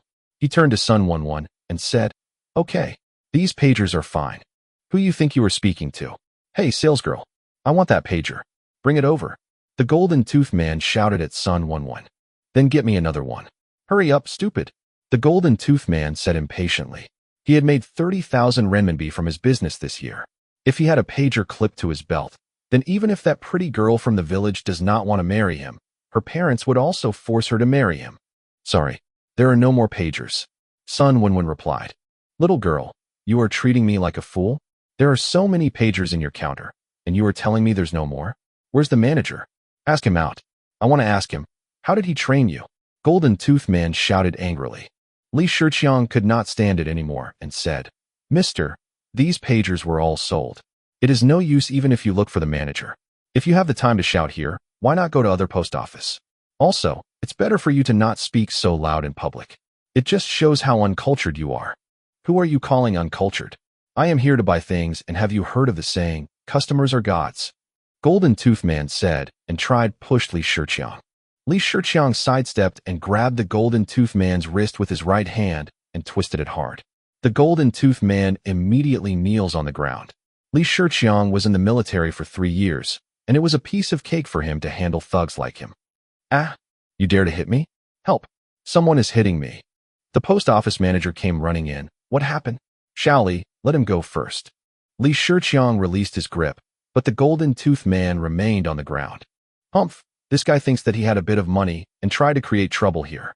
He even scolded Sun Wenwen just now. Sun Wenwen also added, Manager, he was trying to create trouble here. I told him that the pagers were sold out, but he insisted me to sell one to him. I am not a magician, and I can't make one pager appear in thin air. Sold out? Didn't the new stocks just arrive this week? The manager asked. That's right. She did it on purpose. You are the manager, right? This person must be fired. The Golden Tooth Man stood up and started shouting. He felt that the manager was on his side. Suddenly, Feng Xue said nonchalantly, it was indeed sold out. Just 5 minutes ago, I had bought all the pagers. Bluff. You can carry on bluffing. You have the money to buy all the pagers here. The Golden Tooth Man shouted. Feng Xue opened his bag, which was placed on the counter, and took out money from it. His salary was all in 100 RMB notes rolled into bundles. 1 bundle, 2 bundles, 6 bundles, 7 bundles, 8 bundles. Feng Xue tapped on the money. There is 80,000 renminbi here. 1 pager is selling for 4,000 renminbi. 16 pagers will cost 64,000 renminbi. The network fees are 800 renminbi for a pager. Is this money enough? Author's notes. Chinese characters pager was introduced in 1990 by Inspur and Motorola together. China's Ningbo Bird Company introduced the domestically produced pagers in 1993. By that time, there were mobile phones, but the talk time was only about 30 minutes. The Golden Tooth Man immediately backed down. This teenager can take out 80,000 renminbi from his bag in an instant, and it seems like the bag still contains more money. He had only earned 30,000 renminbi in a year, and Feng Xue can easily take out 80,000 renminbi. That means his business was nothing compared to Feng Xue. The Golden Tooth Man left immediately. The people watching the commotion were shocked by the way Feng Xue took out his money. Those who knew Li Shiqiang were whispering among themselves. They knew Li Shiqiang was wealthy, but they did not know that Li Shiqiang was so rich. If it were them, they would also choose to quit the job at the post office. They would never afford a pager or a small car if they were working at the post office. All the pagers were activated, and Li Shiqiang chatted with his ex-colleagues for a while and left. He felt uncomfortable with the way his ex-colleagues treated him. Back at the office, Feng Xue gave out the pagers to his staff and told them that this pager was their year-end bonus. Wu Jigang and the rest were shocked. They knew they will be getting a fat bonus this year. From Feng Xue's generosity, the bonus should not be lower than 1,000 renminbi. But they did not expect Feng Xue to give them a pager each. This pager cost 4,000 renminbi each. Feng Xue encouraged everyone and told them that they had 2 more businesses before the new year. One was importation and the other was exportation. After that, it will be holidays for everyone until the 15th day of the Lunar New Year. In that era, China still does not have the official holidays policies, but at Taihua Trading they get to enjoy such benefits. Everyone cheered. It was a long holiday, and they were able to enjoy themselves. 3 days later, Feng Xue received a call from Kirilenko. The fleet of gas trucks was on their way, estimated to arrive at Bing City in 2 days' time. Feng Xue was overjoyed. This fleet had finally arrived. With Kirilenko's help, this fleet consisted of 80 gas trucks and was loaded with over 1,000 refrigeration compressors. These compressors will be converted into refrigerators at the motor factory. Because the compressors were very cheap, the cost of the refrigerators will also be meager.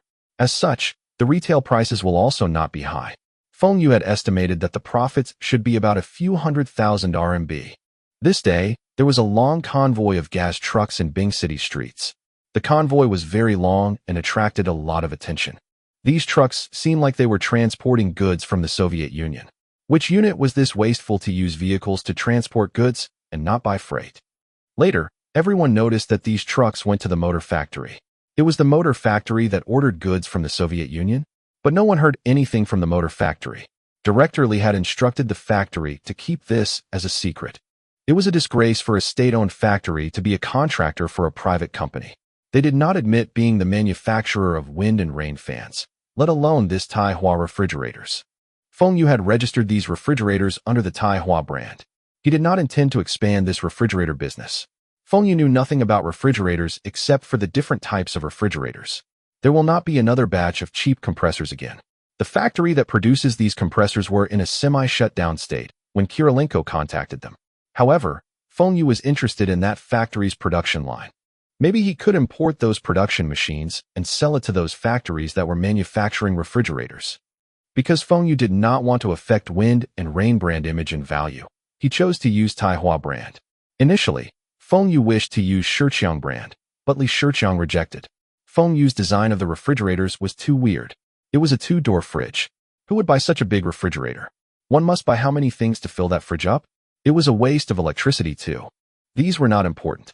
Feng Xue's priority now was to wait for Kirilenko arrive at Bing City, and they would go to the courts with IOU. Feng Xue wants the courts to award him the fleet of gas trucks as payment for the debt owed to him by Kirilenko. This would save them a lot of taxes. Kirilenko flew to Bing City and arrived at night. Feng Xue drove and picked him up personally. This time, Kirilenko had only brought one person with him. It was his trusted aide. Kirilenko had come to Bing City was to sell off this fleet of trucks and to be closer to Feng Xue. So, in future, he could ditch the rest of his partners and work with Feng Xue alone. What did you say? You want to sue a foreigner? The person at the courts was shocked. This was unbelievable. This is a foreigner from the Soviet Union, and yet you want to sue him? Will this affect China's image? Will it jeopardize the relationship between both countries? If the Soviet Union embassy knew about this, it would be in the headlines. There was only a small court in the city, and they dared not to sue a foreigner. So what if he is a foreigner? It was written on the contract that he owes me this much money, and he had used those trucks as collaterals. Now he can't pay, and these trucks should belong to me. What's the problem? Feng Xue looked at the court staff. Please don't escalate matters. This was just a simple business dispute. Kid, can't the both of you work things out? Our court does not have the authority to sue a foreigner. Why not you go to the high courts? The staff was troubled. What Feng Xue said was not wrong, but he dared not to be the one who set this precedent. We had discussed this, and he agreed. If you don't believe me, you can ask the interpreter. I am not lying to you. He even brought his passport. Of course, Kirilenko would agree. Both were in this together. This was to avoid paying high taxes. The staff felt that he was the unlucky one. Why must he be the one on duty today? Why did the other person go to the toilet? If he had known, he would also go to the toilet. He would rather skip work than do this. Feng Xue was worried that this would happen, so he brought an interpreter along. This interpreter was a teacher in the university and was hired for high wages. Other interpreters rejected this job when they heard that they need to be at the courts. Nowadays, everyone does not want to have anything to do with the courts. Just sentence. Everything is so clear. What's there to worry about? Can I get the written verdict later? Feng Xue kept rushing the staff. He still needs to settle the documents for those trucks. The staff asked Feng Xue to wait a while as he needs to consult his leaders. The staff was curious. Why was this foreigner not angry at all? A normal person being sued by another person would be upset. Even if he was not mad about being sued, at least he should be moody, but why was this foreigner still smiling? Could it be his brain was damaged? Kirilenko did not know that the staff thought that he was an idiot and still gave him his best smile. To Kirilenko, it was his best smile, but to others, he was smiling like an idiot. After a while, someone that looks like a leader came and spoke to Kirilenko. This leader knew how Russian and found out that there were no problems with Kirilenko's answer. He also checked Kirilenko's passport and then asked Feng Xue to wait. The leader reported this matter to his higher-ups. In the end, this matter was escalated to the provincial government. It was only a very senior leader that gave the decision to carry on with the court proceedings. The leader does not care if it was a foreigner or a local. If someone did something wrong in China, he must be punished by the law. He even instructed the courts to just treat this case as a typical contractual dispute and sentenced as usual. The instructions were passed down quickly through all the levels and back to the city court. The court's leader saw the instructions and ordered his men to carry on with the procedures. Since the foreigner also agreed, the court would not be a busybody. Just ask the foreigner to sign and thumbprint on the documents. The written verdict must have a Russian version too. Many of the court staffs were looking at Feng Xue. This kid was so young, and yet he dares to take a foreigner to the courts. Everyone wondered who was the one behind this kid. Feng Xue gave a red packet, and the efficiency of the court staff improved immediately. Within an hour, the written verdict was issued, and the ownership of these 80 gas trucks was officially transferred to Wind and Rain Logistics Company. Wind and Rain Logistics Limited Liability Company was a new company registered by Feng Xue, but it does not belong to him. The company belongs to Li Shiqiang. The Li family knew that they could enjoy their current lifestyle was because of Feng Xue. However, how could Li Shiqiang work for his younger brother-in-law? Li Shiqiang had wanted to start something himself after getting his dividends. Just happened that this opportunity came. Feng Xue wanted to set up a logistics company and even got a fleet of trucks. Li Shiqiang then told Feng Xue that he wants to run this logistic company and does not want Manhwa Trading shares. Feng Xue also agreed, but he told Li Shiqiang that he had already registered Wind and Rain Logistics. He had wanted to create a brand alliance to increase their competitiveness in future, and because of this, Feng Xue was willing to pay Li Shiqiang a sum of money to compensate him. Li Shiqiang agreed without any hesitation. He does not care about the company name, and there was no need for any compensation. Feng Xue changed the owner of the company to Li Shiqiang, and then gave Li Shiqiang over 1 million renminbi of dividends. Manhwa Trading shares were also changed to Feng Xue's name. Now Feng Xue can change his title on his name card to General Manager. Feng Xue was finally 16 and had his identification card. It would be easier for him to do things now. The city's transportation department were old friends with them.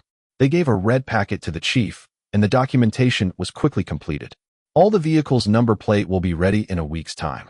A new logo was sprayed on the doors of the trucks. Even the bonnet was sprayed with the Wind and Rain logo. Li Shiqiang also hired a batch of ex-military drivers. How much can they earn if they were working at the units? If they worked at Wind and Rain Logistics, they would get 50% more than their current salary, and there will be a bonus too. Very soon, over 100 drivers applied for this job. Li Shiqiang also followed Feng Xue's suggestions to conduct a test for these applicants. Not only their driving skills were to be tested, their safety awareness and especially their responsibility. Feng Xue said that this Wind and Rain Logistics will be occupying at least 3 provinces in the northeast region and might even occupy the markets as far as Beijing. These drivers will be outside most of the time with a truckload of goods. What happens if the driver disappears with the goods? This was not scaring Li Shiqiang. There were incidents like this that happened before.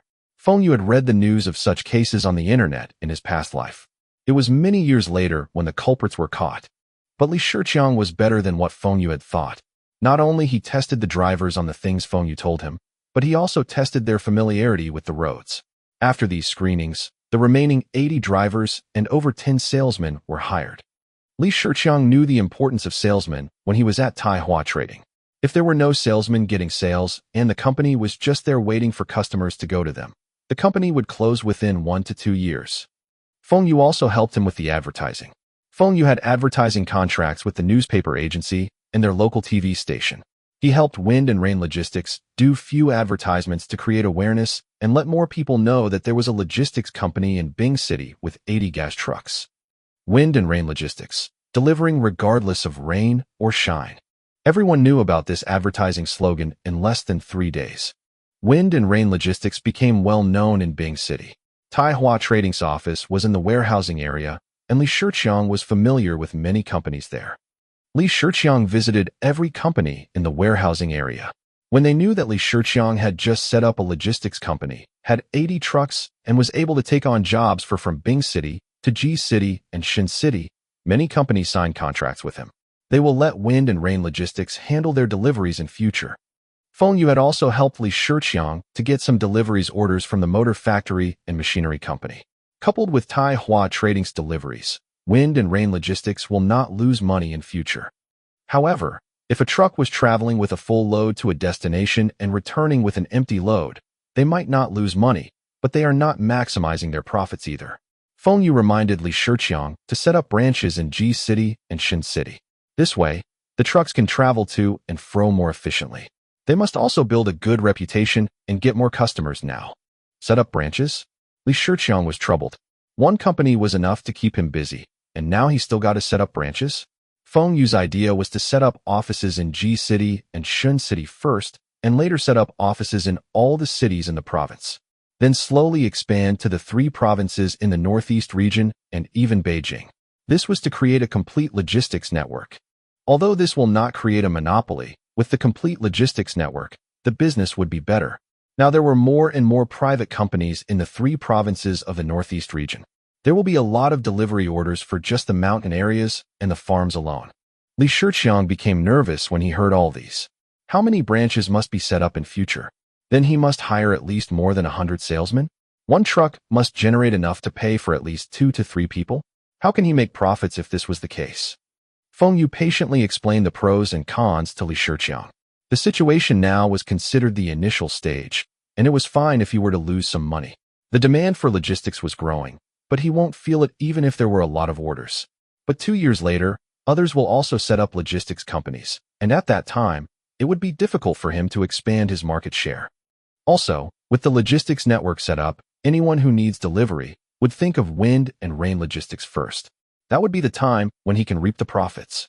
His trucks will always be moving around with a full load. Li Shiqiang was still hesitating. Although he felt that what Feng Xue said made sense, but he still thinks that it was not wise for him to invest so much now. Why not wait for another 2 years and see how it goes? Feng Xue might be familiar with electronic products and trade, but logistics were very different from those. Setting up branches in the country cities? What logistics business does the country cities have? They deliver their goods by trishaos. Feng Xue sighed and turned to Li Shiqiang. You can get a franchise if you don't want to set up branches. Franchise shops will be allowed to use Wind and Rain Logistic brand to receive orders, and Wind and Rain Logistics will be doing the deliveries. All Li Shiqiang needs to do was to give these shops some commissions. That would solve the problem of trucks returning empty to the city. Li Shiqiang does not need to invest more money, and 2 years later, he could even collect franchise fees. As for now, if he were to receive franchise fees, not many will join him. With this suggestion, Li Shiqiang understood. This was a good idea. He could save money and does not need to hire so many salesmen. Li Shiqiang excitedly arranged his salesmen to do sales calls, and he brought the rest of his staff to give out flyers and paste advertisements on the lamppost and telegraph poles. This was also taught by Feng Xue. In that era, no one will bother with these small advertisements like this if these advertisements were not pasted on people's walls. Feng Xue looked at the energetic Li Shiqiang and felt that this was the brother-in-law he knew from his memories. Li Shiqiang was happy, but Feng Xue became depressed. Li Shiqiang went on to set up his own business, and Feng Xue must get a new person to take charge of Taihua trading. He still needs to go to school. The person in charge of the company can be decided after New Year. The Lunar New Year was just in a few days, and Feng Xue returned to his district. He needs to help to manage the food processing factory and the pig farm. In future, he needs to hire 2 suitable people to handle the factory and the farm for him. Feng Xue does not trust his father's management skills. The thing that excites Feng Xue the most was the pig farming expert, Professor Xue, finally arrived. The modernization of the pig farm still needs his opinions and help. The expert had arrived, and Feng Xue must welcome him personally. All experts were held in high regards, and most of them were arrogant. If they felt that they were not respected, they might leave, and it would be hard to invite them again. These experts knew each other, and other experts will also be hard to invite. Uncle Li, where's my dad? Chief Feng is inside with the expert. Xiaoyu, you better don't go in first.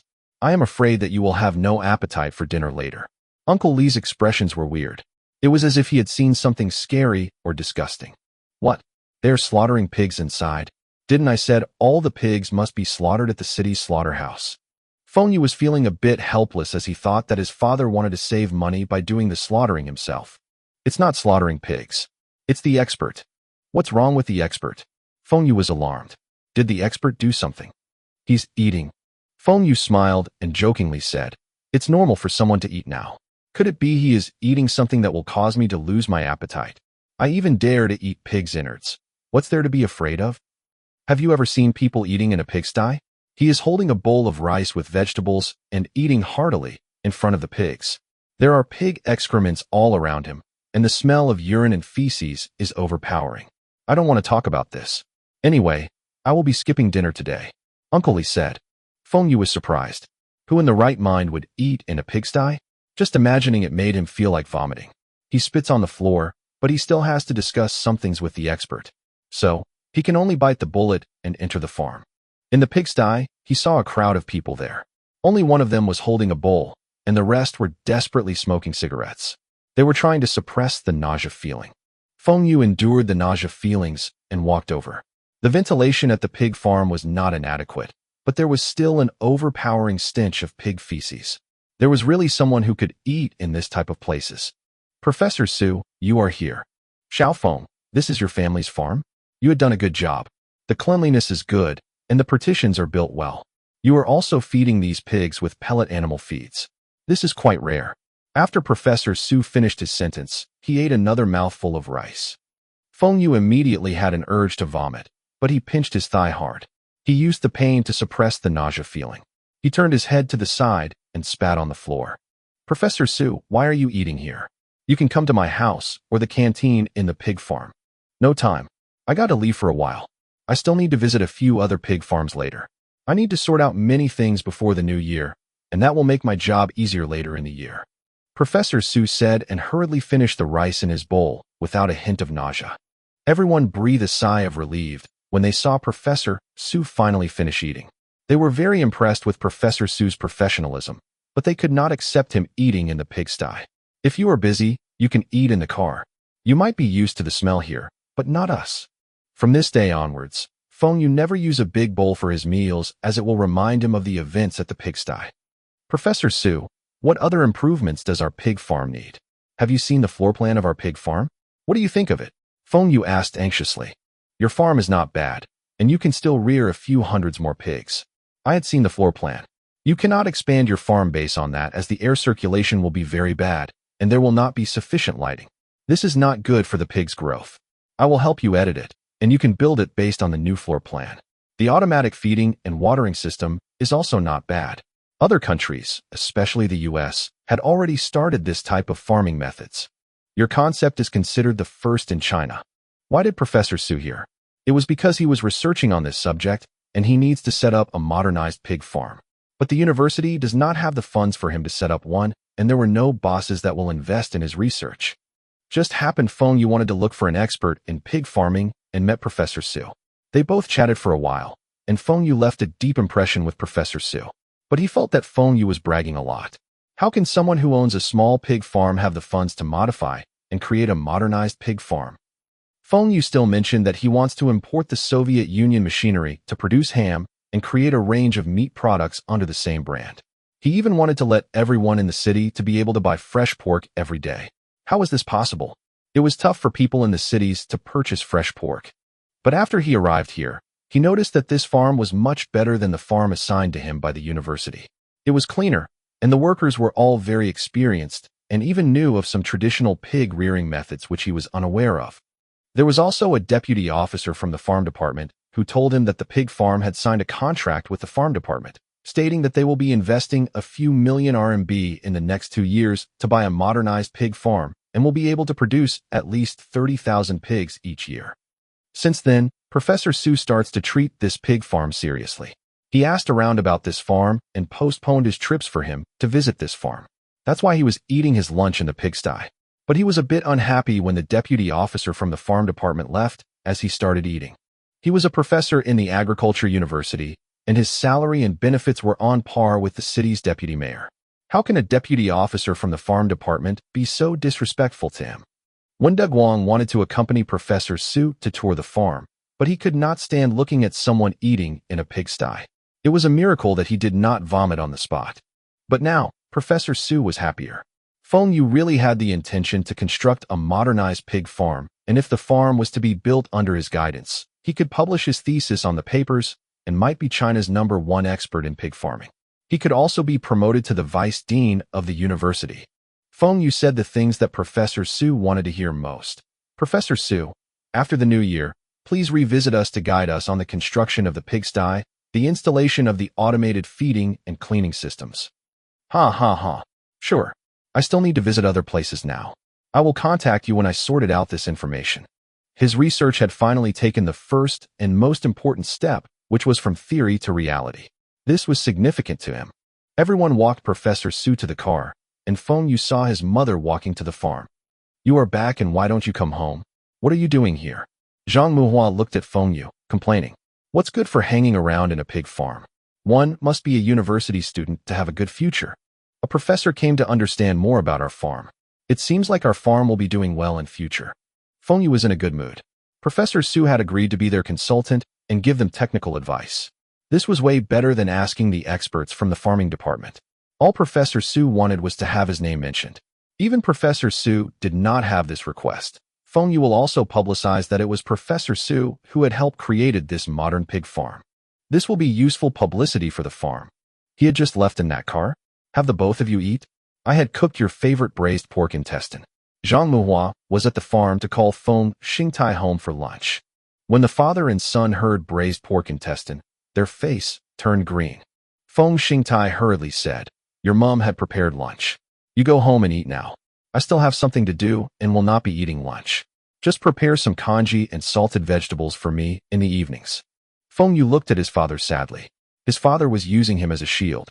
The final batch of pigs before the new year was sent to Bing City's slaughterhouse. After sending the pork to the machinery company, the rest were sold in the district. Feng Xue also got his results back. This time he had did better. He was in the 7th place of his class. Lu Kuan was in the 1st position as usual. His grades were forever the best. Surprisingly, Fat Chick was in the 2nd place and Li Na in the 3rd place. The most frustrating part was that when Don Jun was in the 6th position, damn, this idiot's luck was good. He got the help of a 3rd-year top student during the exams, and his weakest subjects became his best subjects. Even their form teacher did not believe their eyes. After they gotten the result slips, when Don Jun kept bragging and even told his parents that he had studied very hard in school to get these results. When De Guang was beaming with joy and even opened a bottle of baijiu, Chinese white wine, his son had become promising. The next morning, Feng Xue was still sleeping soundly in his bed when loud knocking woke him up. "Stop sleeping. Didn't we agree to go and dig ice holes today? Get up now. Let's go." When Don Jun waved an iron rod with his right hand, and his left hand was behind his back, he was covered tightly in thick clothing, and his eyes were full of excitement. "Brother Jun, it is only 8 o'clock. It is still dark. Can't we go in the afternoon?" Feng Xue said helplessly, when Don Jun laughed. "Seems like I must use my special move." He sticks his left hand under Feng Xue's blanket, and Feng Xue let out a cry loudly and flipped over the blanket. There was a snowball, the size of a fist on his bed. Feng Xue grabbed the snowball and threw it on Don Jun's face. But when Don Jun doesn't care and said, "Are you awake now? Get up now. I am ready." Feng Xue can only drag himself up and had breakfast. After packing his equipment, they loaded the fishing nets, iron rods and 2 buckets onto his 2nd Land Rover before setting off.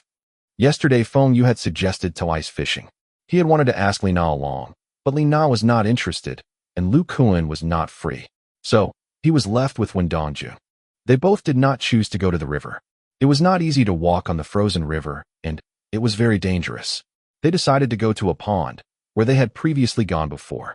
First, they need to use the shovel to clear the snow on the ice. When Don Jun stretched his arms and started to break the ice with the iron rod. After hitting the ice a few times, he would clear the crushed ice, and Feng Xue would use the pickaxe to hit the same spot. They both took turns hitting the same spot. After about 10 minutes, they took a break. The ice surface was very clear, and a few more hits, they would break a hole. When Don Jun took the pickaxe from Feng Xue and hit the ice several more times, he eventually breaks a hole in the thick ice. He switched to the iron rod and stabbed the hole a few more times, and the diameter of the hole became about 1 meter. He scoops out the small ice with the net, and they could see shadows of fishes. In winter, ponds were frozen, and there was a lack of oxygen in the water. Once there was an ice hole, these fishes will swim towards it. It would be better if they were there at night. Fishes will jump out of the hole if they shine a touch light at the hole. 1, 2, 3, lift. When Don Jun and Feng Xue held on to the wooden pole of the net and lifted it up together, small fishes were jumping about in the net. Feng Xue brought over a bucket for these fishes. Feng Xue was surprised when he saw that other than the normal Chinese sleeper and goldfish, there was 2 carp which were about 0.5 kilograms big. Their luck was not bad. They dropped the net into the hole again and shake it left and right. They then counted 1, 2, 3, and lifted the net together again. There were only a few small fishes on the 3rd time they lifted the net. This means that there were no big fishes around the ice hole. They need to dig another hole elsewhere. Here, you stay here and catch these small fishes. I will go over to the other side to dig a new ice hole. We will switch when I am tired. In the northeast, especially Longjiang, once you dig an ice hole, you need to keep stirring the water. If not, the water will be frozen again in less than 10 minutes. Although the ice will not be thick, it was a hassle to break it again. Feng Yu slowly scooped the small fishes with the net. There were lesser fishes.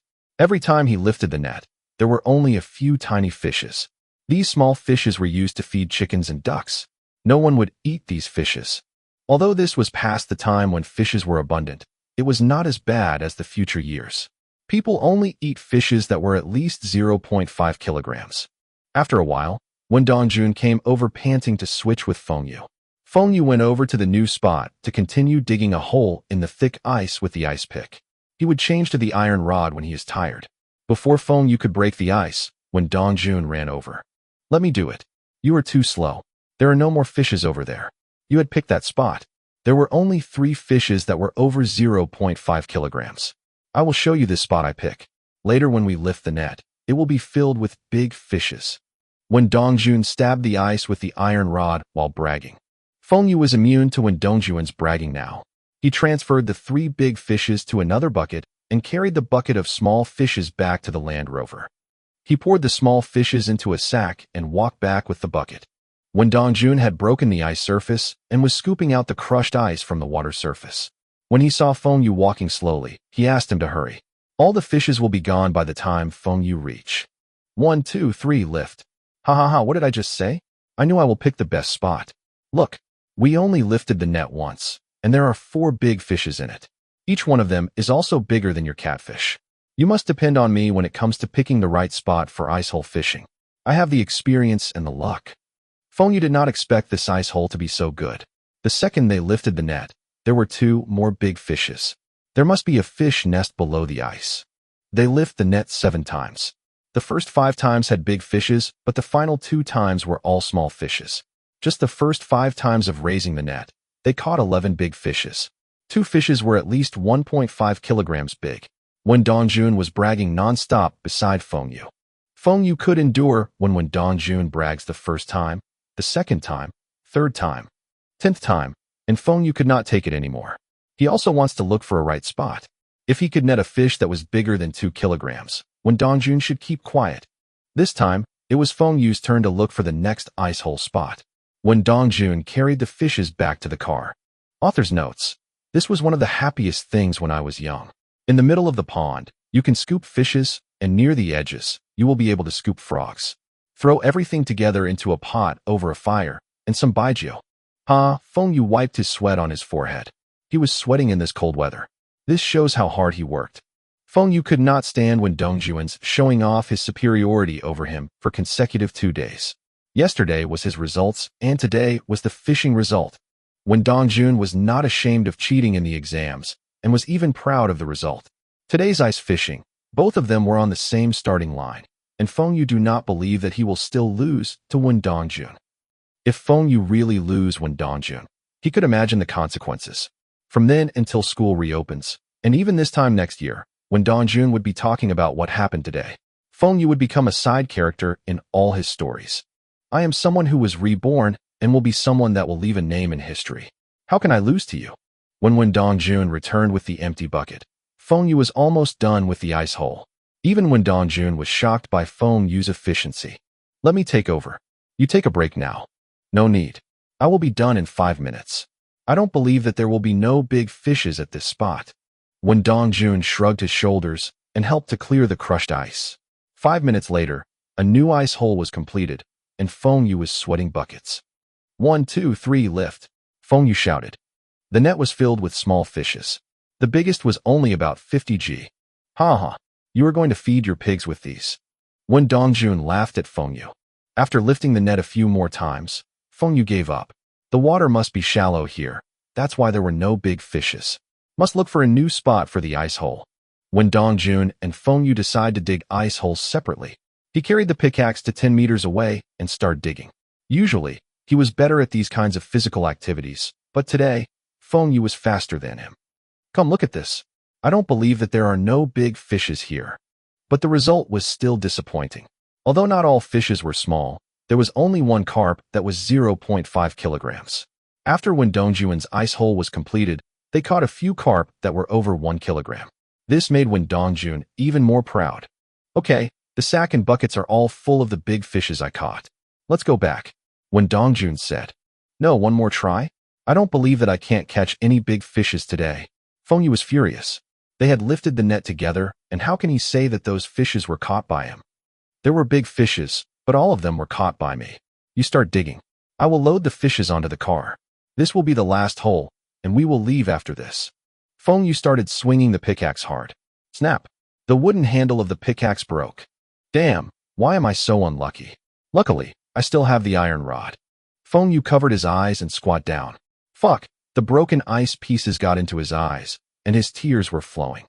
He got angry and threw the iron rod onto the floor and accidentally hit his leg. Feng Xue held his leg and jumped up, but he stepped on the crushed ice and slipped. He tried to regain his balance by jumping to his side. However, when one dogged by bad luck, anything can happen. The spot Feng Xue landed was the spot where he was digging just now. The ice was already very thin and could not support his weight. Before Feng Xue could react, his whole body was in the ice hole. The piercing cold immediately numbed Feng Xue's body. Even a swimming champ could not do anything in the cold waters. Feng Xue desperately flailed his arms about and managed to grab the shovel beside the hole, and he hangs onto the handle of the shovel to prevent himself from falling deeper into the hold. Dongjun, help! Feng Xue shouted with all his might. When Dongjun was still walking slowly with the bucket of fish when he heard Feng Xue cries. They looked around and noticed that Feng Xue was missing. The scariest thing about ice hole fishing was falling into the ice hole. One might not drown if he fell into an ice hole, but would freeze to death. Even if the person were pulled out of the water, the cold water would freeze and cause frostbite. When Dongjun dropped the bucket and came running back towards Feng Xue, he was careful to not fall into the two holes they dug earlier. If he also falls into a hole, then they both would be dead meat. Feng Xue, hang on. You must hang on. I am coming. When Dongjun reaches Feng Xue, he was still holding on to the shovel's handle. Feng Xue's lips were already blue, and his gloves were already frozen. His whole body was shivering nonstop. Grab on. I will pull you up. Don't let go. When Dongjun carefully approaches the ice hole and grabbed the shovel, he slowly pulled Feng Xue out of the water. During the process, he was almost dragged into the hole by Feng Xue. Hurry, get back to the car. You are all wet. You must remove all your wet clothing. I will give you my outer clothes. When Dongjun helped Feng Xue towards the car, he cannot carry Feng Xue and must let him walk himself for his blood circulation. However, the car was not warm at all. Earlier when Dongjun rushed to save Feng Xue, he did not close the boot, and now the temperature inside the car was the same as outside. Feng Xue tried to start the engine, but the Land Rover just won't start. Fuck, why didn't he buy antifreeze? Don't care about this. You remove your wet clothes first. I will look for some branches or twigs to start a small fire to warm up your car. When Dongjun removed his outer clothing and threw at Feng Xue, he went out into the cold to start a small fire. The car was finally started, and Feng Xue immediately on the heater. He was still shivering. When Dongjun went back to the pond to take back their stuff. The last ice hole really have lots of big fishes. Look, I managed to scoop up a few big carps. When Dongjun lifted the carps to show Feng Xue. Feng Xue stared at him. After what had happened, he still got the mood to catch fish. Fine. At least this made Feng Xue slightly happier. You drive. You know how to drive the tractor, right? It's about the same. My hands are still numb. Feng Xue tried to clench his fist, but he got no strength. Of course, I am the one driving. You sit tight. Here we go. The Land Rover jerked and moved forward, causing Feng Xue's head knocking against the backrest, making him dizzy. He hated new drivers the most. They do not know how to move or stop smoothly. When Dongjun also dare not to drive too fast. He drove slowly and took almost an hour to reach their district. Feng Xue asked him to drive straight to the hospital. He needs medical attention urgently. Lying on the hospital bed, Feng Xue felt that today was not his day. He only wanted to go ice fishing, but he couldn't catch any big fishes and even fell into the ice hole. When he wants to warm himself, his Land Rover could not start. When he was finally back in the district, when Dongjun crashed the Land Rover into the hospital gate, making Feng Xue pay compensation. Unfortunate events happened one after another. This made Feng Xue think that maybe heaven saw everything was going smoothly for him and was jealous. His parents heard the news and came rushing to the hospital. When they saw Feng Xue lying on the hospital bed, they rushed over and gave him a beating. Who asked you to go ice fishing? Serve you right. After the beating, his mom tearfully went home to cook some hot soup for Feng Xue. Feng Xingtai remained in the hospital to take care of Feng Xue. As for Dongjun, he was also beaten up by his father at home. Luckily for him, They were living in an apartment now. If they were still living in the village, his father will hang him up and whip him. Author's notes. Once, I went ice fishing with a classmate, and he fell into the ice hole. On the way back, his pants were frozen solid. Now, his right leg hurts every time it rains. Be careful when ice fishing. Crackling. The first sound of firecrackers sounded and soon spread to other households. There were 100 crackers pack, 200 crackers pack, and Feng family had the 500 crackers pack. Feng Xue felt a bit pity that he could not get the 10,000 crackers pack. That will be so much fun, and most importantly, it can chase away his bad luck.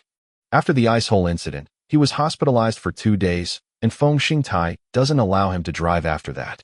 This disrupts his plans to bring Li Na out. This new year, the conditions of the Feng family was much better than the previous year. The 8 dishes on the dining table were increased to 16 dishes. Most of the dishes were meat, and there were only 2 vegetable dishes. The most prominent difference was that this year, they have 1 new member of the family.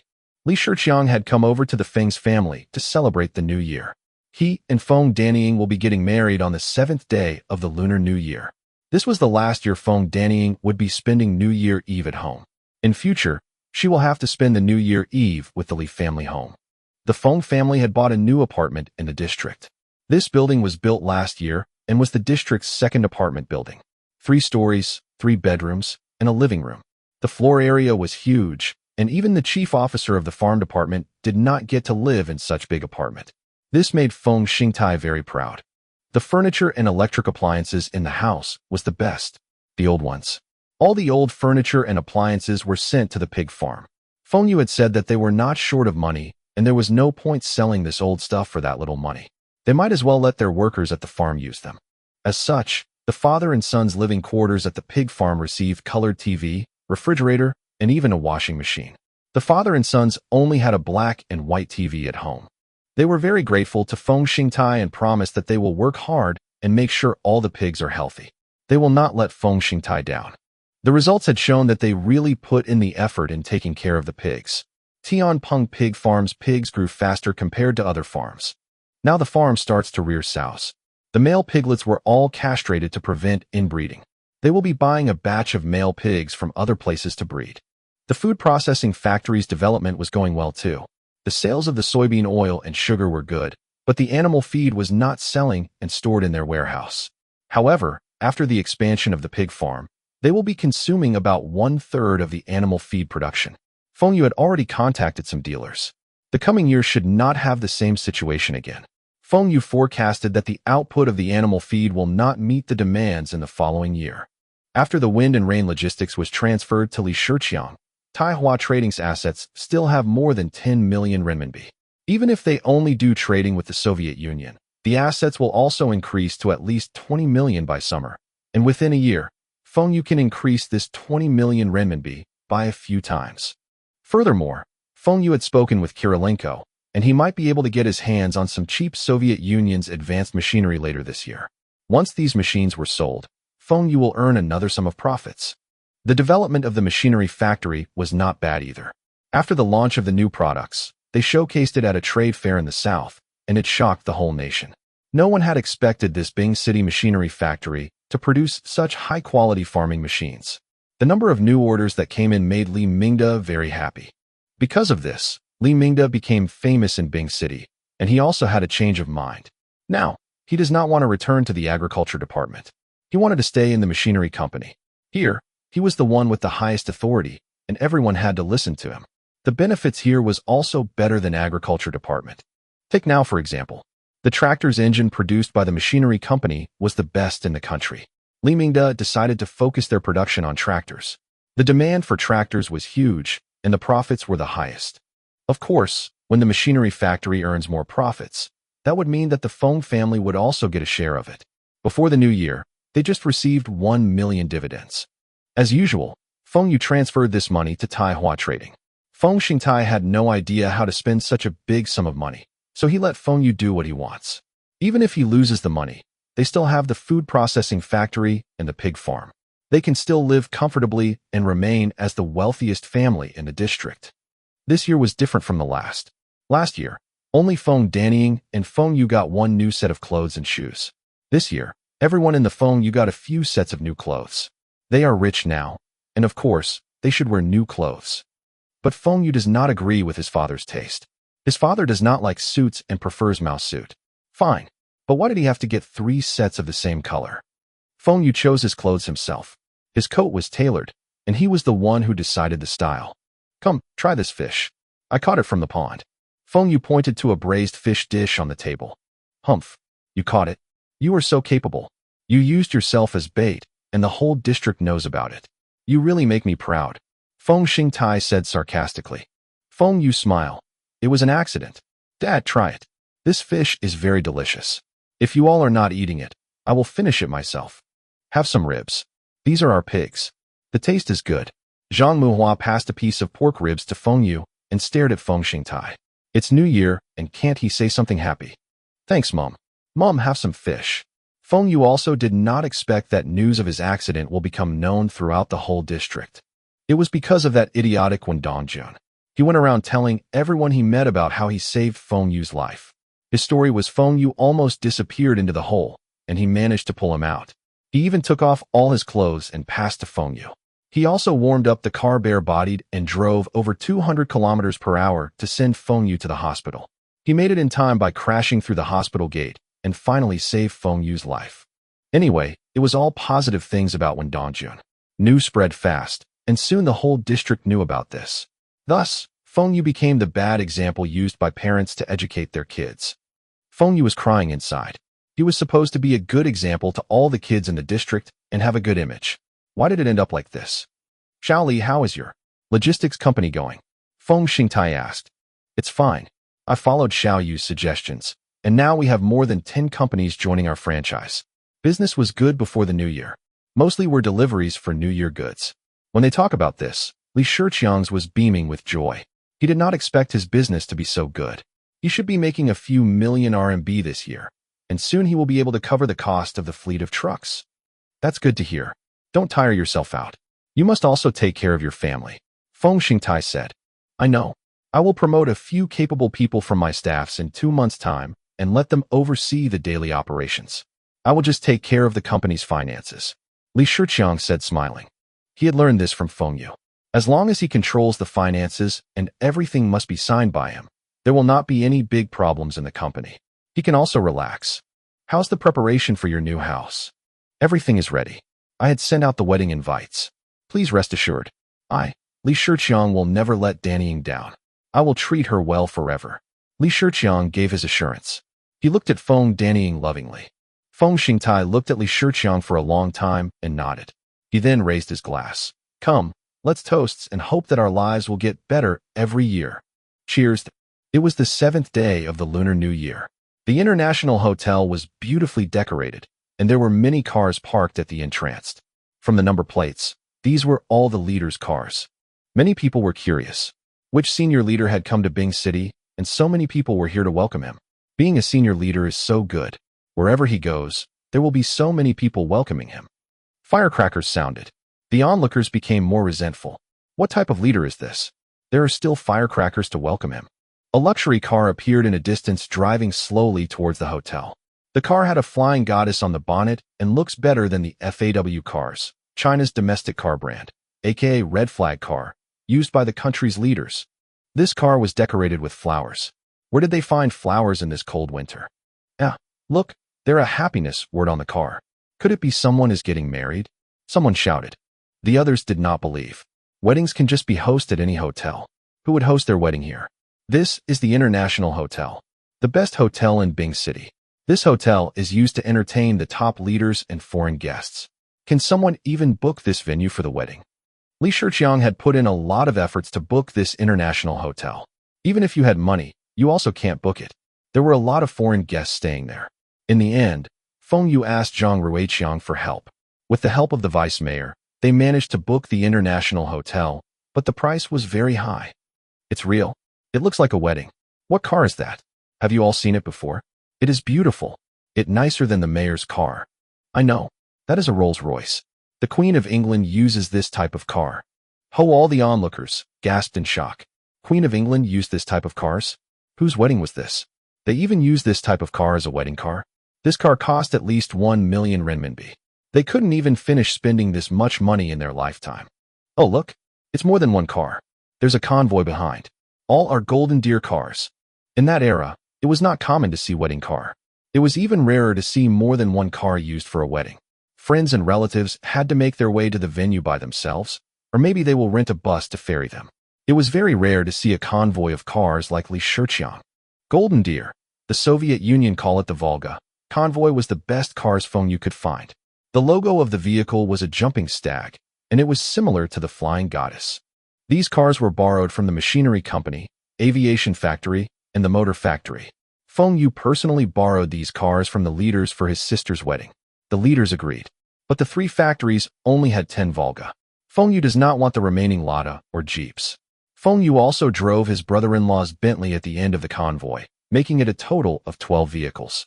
It symbolized the 12 months of the year. Feng Xue had kept this Rolls-Royce from the batch of used cars. It was not for himself, but he kept it for his sister's wedding. This Rolls-Royce was very grand and luxurious, and the flying goddess at the front also make it look auspicious. Li Shiqiang and Feng Danying alighted from the car. Li Shiqiang was wearing a purple Tang Dynasty-style clothing, and Feng Danying was wearing a traditional red wedding dress. Feng Xue could not accept this type of dressing. What's the wedding planner thinking? If they do not want Western-style suits and gowns, fine. But a mouse suit would be better than the purple Tang clothing. Purple and red colors do not look nice together. Li Shiqiang waved to the crowd and walked Feng Danying to the entrance. They stood there to welcome the guests. Today, not only his parents, colleagues, and leaders were there, but there were also many senior officials present too. Feng Xue had borrowed cars from the three state-owned factories and invited the leaders. Feng Xingtai was one of the shareholders of the machinery company and the deputy general manager there. How can Li Mingde not be present for his daughter's wedding? Not only Li Mingde came, but the rest of the department heads also came as well. The motor factory's director was one of Feng Xue's working partners, and of course, he must be present. Wu Jigang's uncle and the rest of the workshop directors came with him as well. They want to build a good relationship with Feng Xue to get more projects in future. The aviation factory's director Ho Haitao also came personally. Li Shiyu had come to the wedding, and if he did not come personally, Feng Xue might make things difficult for him in their three-way cooperation project. The aviation factory's director had gone to this wedding personally. The rest of the department heads heard this news and rushed here. They did not know whose wedding this was, but since their director had come to this wedding, then it must be someone important. Li Shiqiang also invited the police chief in charge of the warehousing area and other deputy police chiefs. At the start, the people alighted from the cars were the leaders from Li Shiqiang's parents' units. The highest rank was Deputy Chief Xue, who was representing the leaders of their unit. But after a while, he saw all the head of departments of the motor company arriving. And when Li Mingde came, he was shocked. Why was the general manager of machinery company here? Later, he noticed that not only Li Mingde had come for this wedding, even all the leaders of the machinery company were there too. This Li family can invite these high-ranking officers? If they really have such connections, then why was old Li still a supervisor? With his relationship with Li Mingde, he should be at least a deputy chief. The surprises did not stop for him. After a while, the motor factory's director Li Shiyu came with all the factory's leaders. Why did so many senior officers of the motor factory come to this wedding? What background does this old Li have? Later, he saw the factory director of aviation factory walking in with a group of people. Every one of them congrats Li Shiqiang warmly and gave him red packets. Deputy Chief Xue started sweating. This Li family was not simple. Was the amount in the red packet he gave too little? He begins to think back if he had any dispute with old Li in the past. The Li family even have friends from the police force? He was no longer surprised to see police station chiefs or area police chiefs here. But that's the city's deputy police chief. Deputy Chief Xue immediately runs in and borrowed the phone from the front desk to make phone calls. He must inform his higher-ups that there were many high-ranking leaders present at this wedding. Li father's unit's leader heard the news and knew that he must also be present at this wedding. Although these people were from other departments, they were all higher rank than him. Many leaders from the industrial department, taxes department, and foreign trade office also arrived. Deputy Chief Xue suspects that the bride was the daughter of some high-ranking officer. Li Shiqiang's ex-colleagues from the post office had come, and he walked over to welcome them. Why was the city's chief of the post office here too? Feng Xue smiled when he saw the surprised look on everyone's face. He did this on purpose. He wants to let the Li family knows that the Feng family have a lot of connections and know lots of high-ranking leaders. They will think twice if they're going to bully his sister. Feng Xue still trusts his brother-in-law, but things might not be the same as his previous life.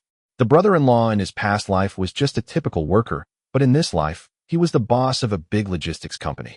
What happens if he changed? Xiao Feng, I wish the both of you to have a long and happy marriage. A middle-aged man shook Li Shiqiang's hand and passed a red packet to Feng Danying. Everyone looked at that man. Even Li Mingda and the rest also walked out towards him. Deputy Chief Xue was getting breathless. Isn't that the newly appointed Bing City's deputy mayor Zhang? He heard that the mayor liked him very much. He even came to this wedding personally. The onlookers were surprised. This wedding was too grand. It was held in the International Hotel, and they heard that the banquet was the best. The food was one of the best in China, and the drinks were all Maotai. They can't even imagine how much it will cost. This family was rich. The guests who attended were also not the ordinary folks. Most of the guests inside were all high-ranking officers. There were more than 10 city-level officials. These two families must have some background. Maybe they were the relatives of some officials in the city government or even the provincial government. The best man and the bridesmaids were Wu Jigang and his nurse girlfriend. Feng Xue was still schooling and does not qualify as one. The MC was a TV station's host. The MC was paid handsomely to host this wedding. The officiator of the ceremony was changed from Deputy Chief Xue to the city's chief of post office. Li Shiqiang's resignation was not yet approved by the post office. In that era, the officiator of the wedding was usually the leader of the groom's unit. But it was rare for the highest-ranking officer of the department to be the officiator. Feng Xue had wanted to ask Zhang Ruiqiang to be the officiator, but Zhang Ruiqiang refused. He said that it was not right for him to be the officiator and it might cause unnecessary rumors. He had already given Feng Xue face by attending this wedding banquet.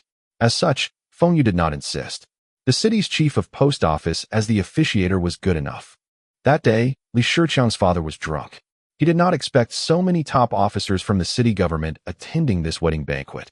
Even the chief of his unit attended and patted his shoulders and told him that it was time for him to take on more responsibilities. Everyone knew the meaning of that sentence. He was about to be promoted. Li Shiqiang's father was overjoyed and bottoms up a glass of Maodai.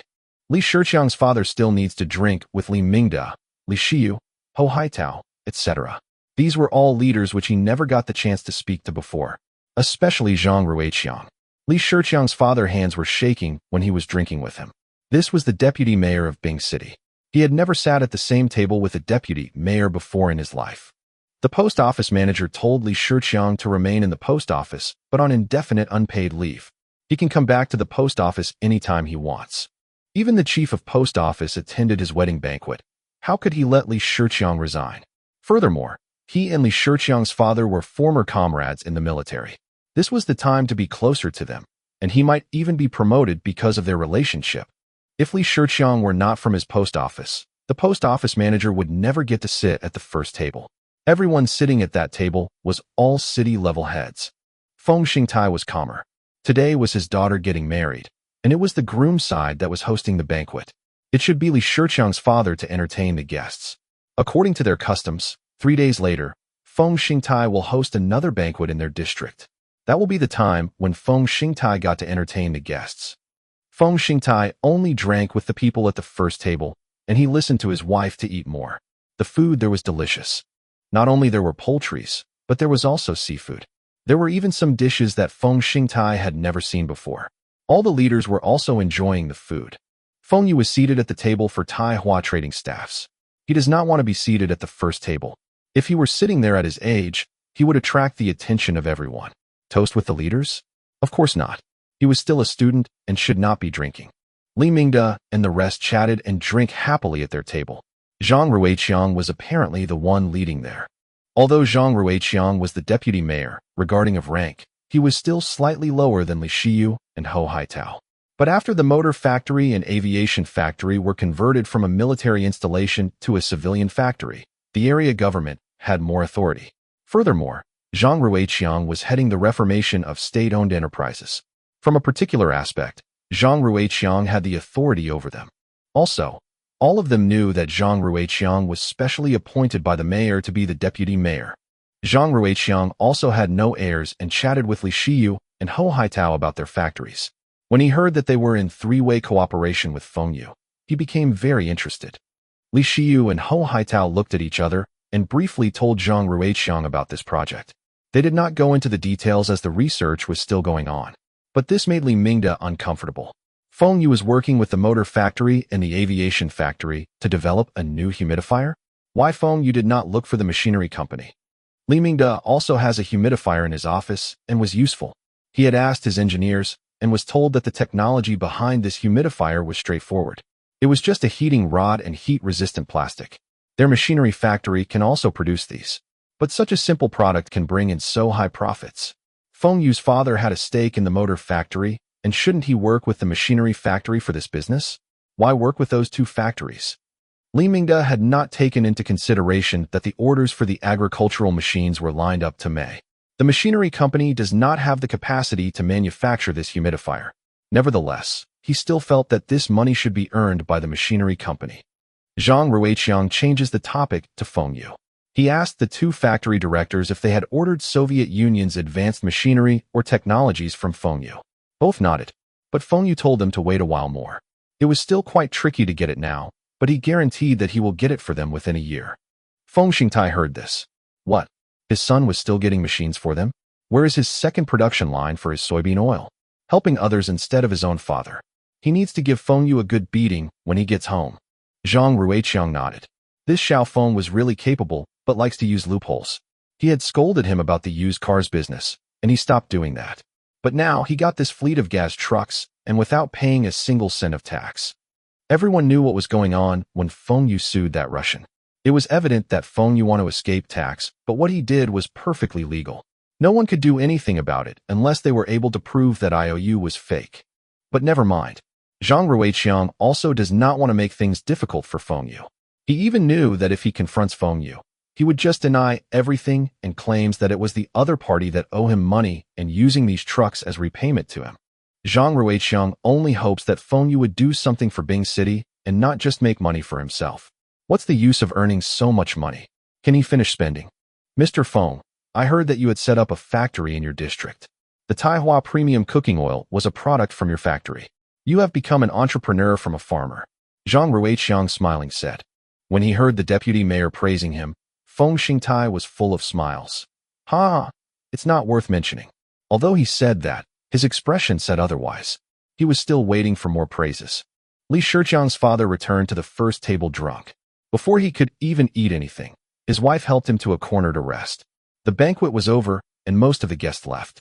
The guests that liked to packet the leftovers from wedding banquet noticed that there were no leftovers.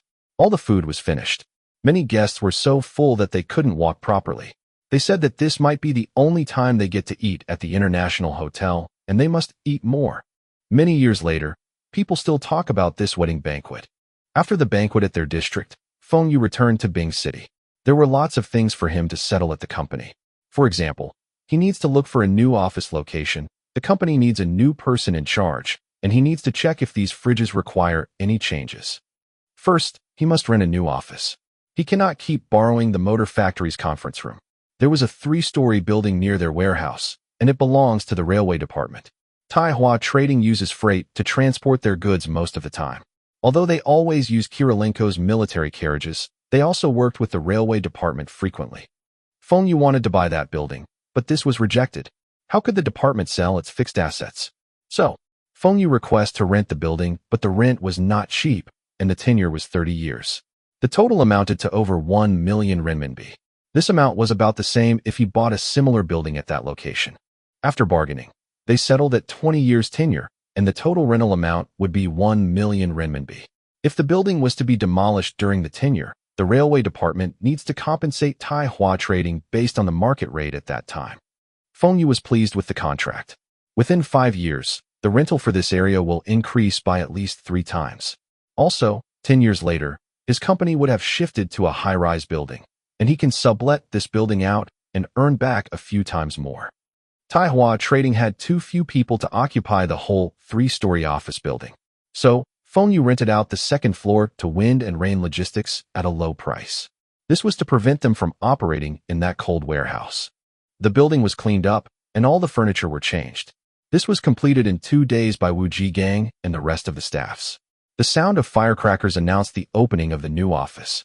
At the entrance, the signage of Taihua Trading was hung on the left side, and the banners, awards, and plaques which were given to them by the various government bodies were hung on the first floor wall. These will be the first thing visitors see when they enter the building. Today, the meeting agenda is to talk about the development plans of our company for this year. First, the Sino-Soviet trade will continue. All of you still need to look for cheaper and better suppliers. It will be the same as before. If any of you can find cheaper suppliers, you will be rewarded. Secondly, Taihua food processing factories' products like soybean oil and sugar must continue to expand into the south. Most importantly, animal feeds. You all should target those big pig farms. Animal feeds profits are the highest and much higher than soybean oil. Thirdly, you all must also still in touch with the electrical appliances dealers to understand the market changes. Our company will introduce over 1,000 two-door fridges soon. These refrigerators are bigger, more expensive, and consume more electricity. Bing City's market is too small, and you all should sell these fridges to the other provinces in the Northeast region. Fourth, the orders for humidifiers are getting lesser. Imitations are appearing on the market. But don't worry.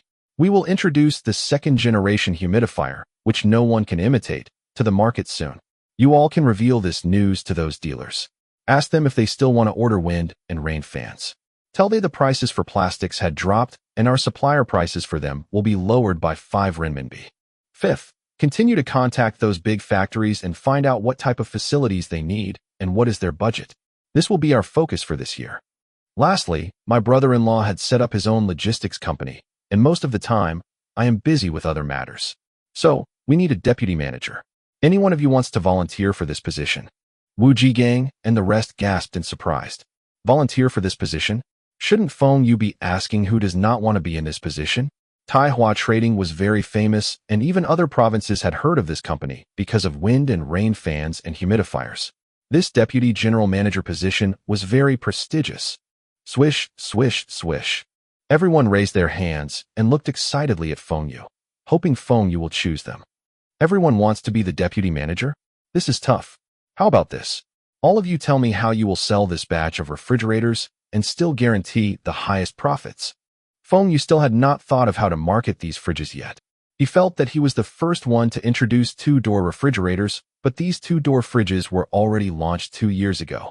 However, because of the market's weak response to these fridges, they were discontinued. He should have manufactured freezers instead. With his compressors, he could make big freezers and could sell those to the hotels. Everyone looked at each other. They were used to follow Feng Xue's instructions and did not expect Feng Xue to text them on this. Wu Jigang thought for a while and raised his hands. Director Feng, I have an idea. At least the floor was totally quiet. Feng Xue nodded. Tell me about it. Our humidifiers have 2 types of models, noble and prestige. Why can't we position our refrigerators as luxury fridges? The exterior of our fridges is beautiful, and although it is not the wind and rain brand, it is still from Taihua Trading. We can announce that this Taihua brand refrigerator is from the same family as wind and rain brand. The fridges now are too small and only suitable for a family of 3. Those fridges are too small for bigger families and not suitable for storing food. We can say that our fridges are designed for bigger families. Wu Jigang continued for almost 10 minutes and got more and more excited. Feng Xue could tell that he did think about this seriously. Feng Xue was not sure if Wu Jigang's plan would work as he does not have much experience in sales. The things he sold earlier were different, and he had used unorthodox methods to market them. Feng Xue was not so confident about these fridges. But the costs of these fridges were very cheap, and even much cheaper than any refrigerators manufacturers in the country. The differences in prices of the most crucial component of the refrigerator, the compressor, had significantly lowered Feng Xue's cost and create this differences in the manufacturing costs. Worse come to worse, Feng Xue can sell off these fridges at low prices, and he will still not suffer any losses. Anyone else has other ideas? The rest shook their heads. Wu Jigang had said everything they could think of. What else can they say? Since there are no other ideas, then I will appoint Wu Jigang as the Deputy General Manager of Taihua Trading. His salary will be doubled, and the rest of you will get a salary increment of 20%. Feng Xue had also wanted to promote Wu Jigang in the first place. Wu Jigang was very smart and more flexible than the rest. Also, he could get in touch with some factories leaders because of his uncle. Furthermore, Wu Jigang had gotten beaten up for Feng Xue in the past, and he did not reveal this matter to anyone, including his family. Wu Jigang was also the one who found out that a machinery factory in Xin City wanted to buy a high-temperature steel furnace. Of course, he heard it from his uncle, and this news was confirmed. The rest had also gotten news of factories wanting to buy new machinery, but those were just smaller machines which had not many technical contents. They will not be able to earn much from those. The higher the machine's technical content, the higher the profits. The prices Brother Qi gave Feng Xue were mostly half price, and for something that can be sold for 1 million, Feng Xue can make 200,000 to 300,000 profits. If the item were sold for 10 million, his earnings would be 2 to 3 million. Can this be the same? The high-temperature steel furnace can be sold for at least 10 million rubles, and Feng Xue's profit was at least 2 to 3 million rubles. After the meeting, Feng Xue went to Wind and Rain Logistics. He was helping his brother-in-law who had gone on his honeymoon with his sister. The hospital had given his sister 2 weeks marriage leave. Feng Xue sighed. There was too much work. Seems like his plans to hire more managers must be put forth. It was time for school to reopen. Li Na and the rest returned to school. The first thing Wen Dongjun said when he returned to school was to watch a movie that night. This idiot's intention was not to watch movies, but to meet Zhang Han. Feng Xue also wanted to see Wen Dongjun's reaction when he discovers that Zhang Han was still the same. Lu Kuan did not gene them. He wanted to revise as school was starting the next day. Feng Xue was speechless. The world of top students was something he could never attain. Lu Kuan was already the top student of the whole grade, and he was still working so hard. Feng Xue had wanted to ask Lu Kuan along to comfort the disappointed Wen Dongjun later. He had placed so much hope, and then when they meet, he will be suffering a huge blow. Even someone as optimistic as Wen Dongjun might not be able to take it. Since Lu Kuan does not want to join them, then later Feng Xue will bring Wen Dongjun to eat, hoping he will drown his sorrows in food. Anyway, that idiot was born a glutton. When he met Li Na again, she was still as pretty. Even she was wrapped in thick woolen winter clothing. Feng Xue held Li Na's hands and walked towards the entrance of the school. What are you doing? There are so many people around. Let go of my hand. Li Na said softly. I am afraid your hands will be cold, and I am warming your hands. Feng Xue opened his mouth, and this lie came out naturally. After she tried to pull out her hand twice, she gave up. The two walked towards the school gate, and along the way, they met other teachers. These teachers saw Feng Xue and pretended not to see him holding Li Na's hands. Feng Xue had the protection of the vice principal, and he was also not their student. So why bother? Dongjun, why are you looking so nervous? We are going to fetch Zhang Han and not going to fetch a tigress. Feng Xue said these purposely. Drive carefully and stop taking your eyes off the road. When Dongjun said unhappily, he was as what Feng Xue said. He was tensed, disturbed, and nervous. He had only spoken to Zhang Han once over the phone, but he did not ask if she had slimmed down, and she, too, did not mention anything about this. He was afraid that Zhang Han will still be the same when they meet. What if she got fatter? Other people's girlfriends were all tall and slim, and his girlfriend is tall and fat? He will feel ashamed to bring her out. But he also remembered that other than fat, Zhang Han did not have any other shortcomings. She is tall, fair, good in her studies, kind-hearted, and likes to laugh. But the only flaw was bothering him the most. When Dongjun directed Feng Xue, who was whistling, to Zhang Han's house. In Feng Xue's mind, he had thought of the lyrics to the tune he was whistling. I had asked you many times, when will you be bringing me away? But you kept calling me fat. Oh, when will you be bringing me away? Beep, beep. Hi, pretty girl, you know where Zhang Han's house? Zhang Han. Feng Xue raised his voice in surprise. Feng Xue was at a cross-junction asking the directions to Zhang Han's house. Wen Dongjun had sent her back a few times, but he had only sent her to this junction. He does not know which building she was staying in. Feng Xue saw a girl with a voluptuous figure standing by the roadside with her back facing him. He rolled down the windows and asked her loudly. But before he could finish his sentence, he was dumbfolded. This pretty girl in front of him was about 1.65 m tall, with a ponytail hairstyle and wore a stylish long body-down jacket, which made her look taller and slimmer. Her complexion was fair, and her eyes sparkled when she smiled at Feng Xue, flashing her pearl-white teeth. This type of smile was the type of smile between close friends and gave Feng Xue a very familiar feeling. He realized halfway through his sentence that this person looks like Zhang Han. Cannot be. How did Zhang Han become like this? This was an entirely different person. That was why Feng Xue raised his voice in surprise. It's me. Nah, Dongjun. Feng Xue, you all are finally here. The girl waved to them, smiling. Feng Xue, what's with your expression? You don't recognize me? Feng Xue nodded and then shook his head. This was really Zhang Han. Zhang Han's nickname was supposed to be Fat Chick. Zhang Han was 1.65 m tall and weighs 80 kilograms, even heavier than Feng Xue. There were still classmates that joking said that even she rolls down the stairs, she would not hurt her bones. Although the person in front of him was not considered a goddess, she was not as fat as before. It seems that she weighs about 55 kilograms now. The changes on her face were the greatest. Her round face had become heart-shaped. Her eyes became bigger. How could this person be Zhang Han? The Zhang Han now was still considered plump, but she could not be called Fat Chick again. What did she do during the winter break to lose more than 15 kilograms? There were diet pills in this era, or did she eat laxatives every day? When Dongjun alighted from the car and was shocked to see Zhang Han's changes. The changes were too big and more than what he expected. Plump girls had an advantage, which is they are bustier, and Zhang Han's waist was slimmer, but her bust did not become smaller. Instead, they became more prominent. Zhang Han smiled and said, "It's cold." When Dongjun came back to his senses and immediately stepped aside for Zhang Han to board the car, he waved his fist in the air. That's great. Zhang Han had really slimmed down, and she was so slim now. He was ecstatic. Feng Xue turned and exclaimed, Zhang Han, how much weight did you lose and how did you do it? I just feel like losing weight, so I just slimmed down. I did not really lose too much weight. Only about 15 kilograms. Zhang Han's words were humble, but everyone could feel that she was feeling very proud. She must have suffered during the winter break to lose this 15 kilograms. The shocked look on her friends' faces just now made her very proud, especially when Dongjuan's silly look. She secretly swore to herself to continue her diet and make all her fats disappear. 15 kilograms? You are amazing, Lina exclaimed. Her impression of Fat Chick was that she must eat something always, if not she would be hungry.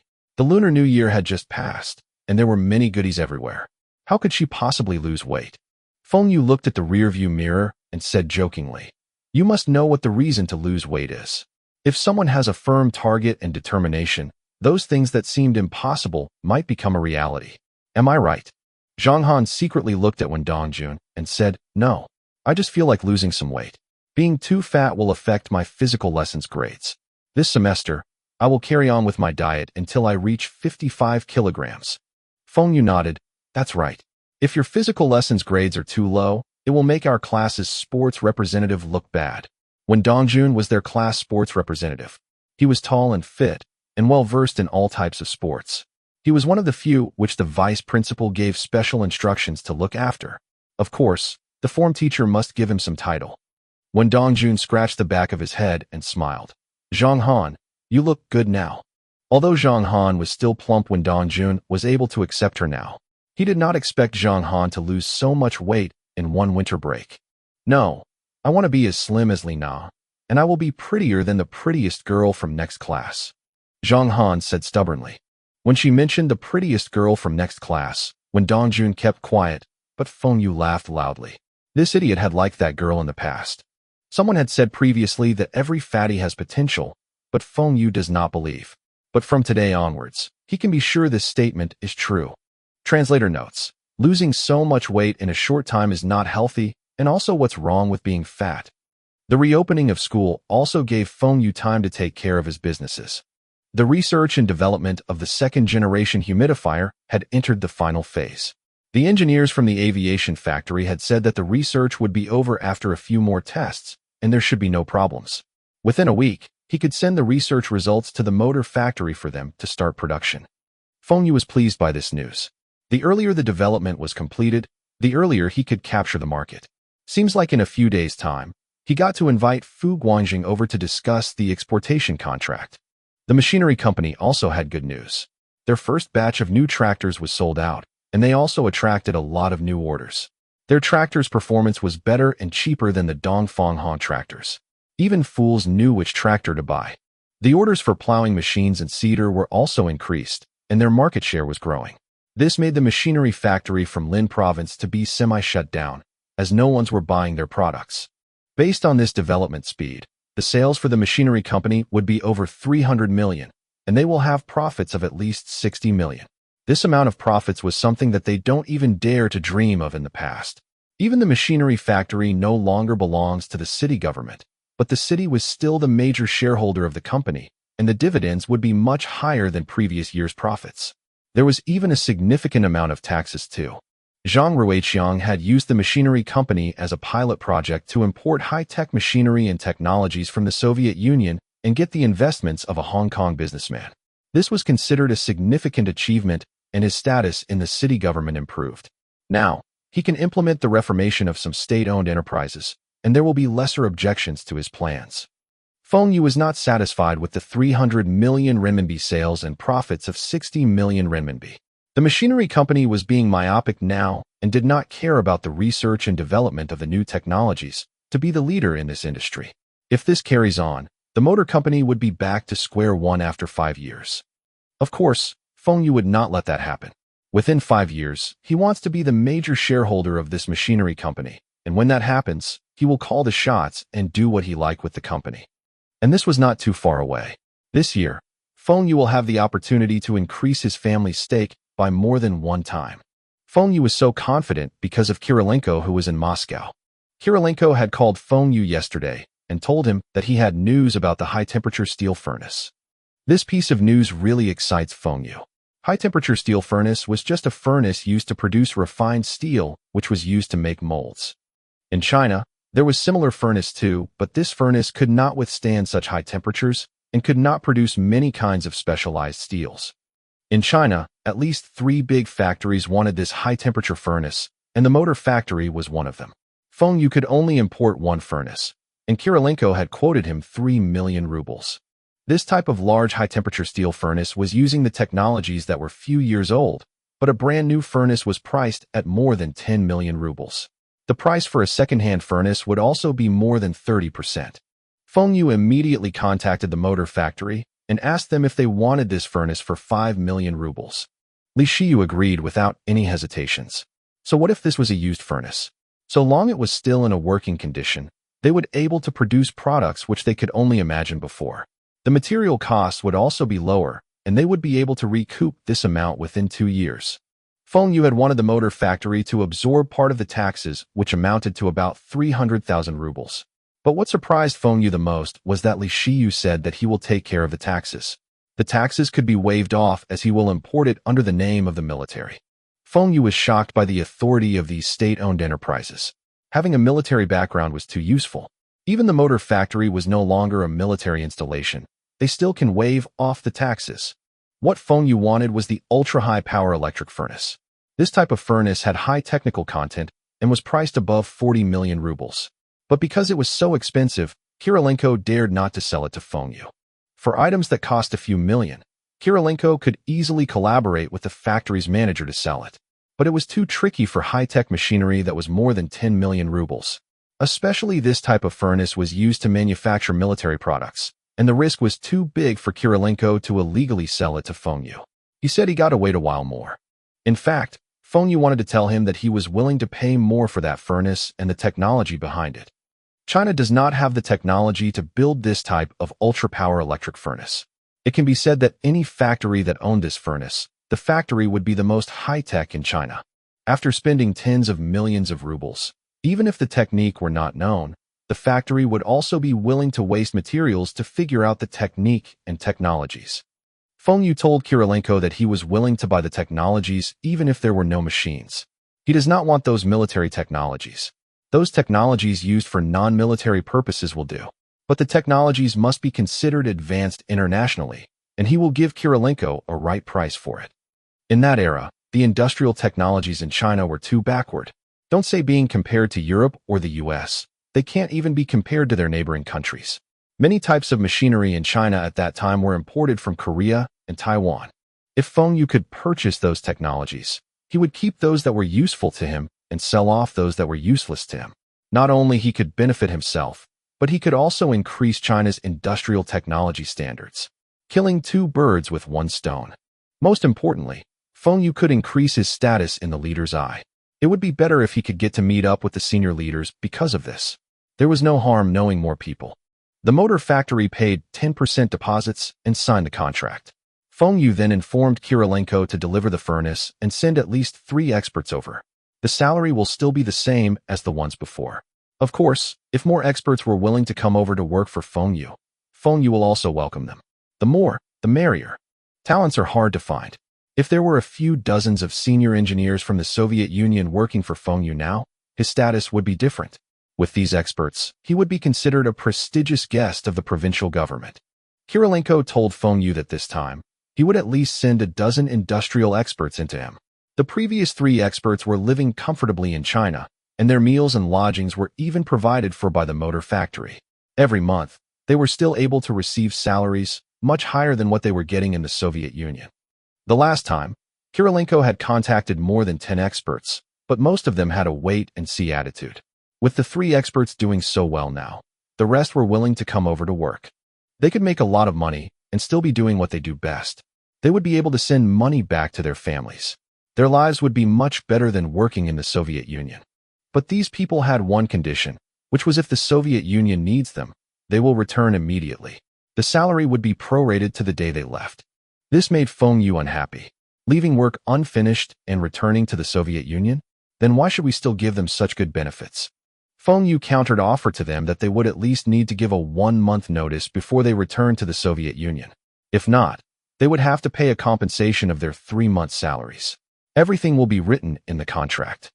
Kirilenko passed Feng Xue's message to the experts, and the number of experts that were willing to come over to China was reduced to 5.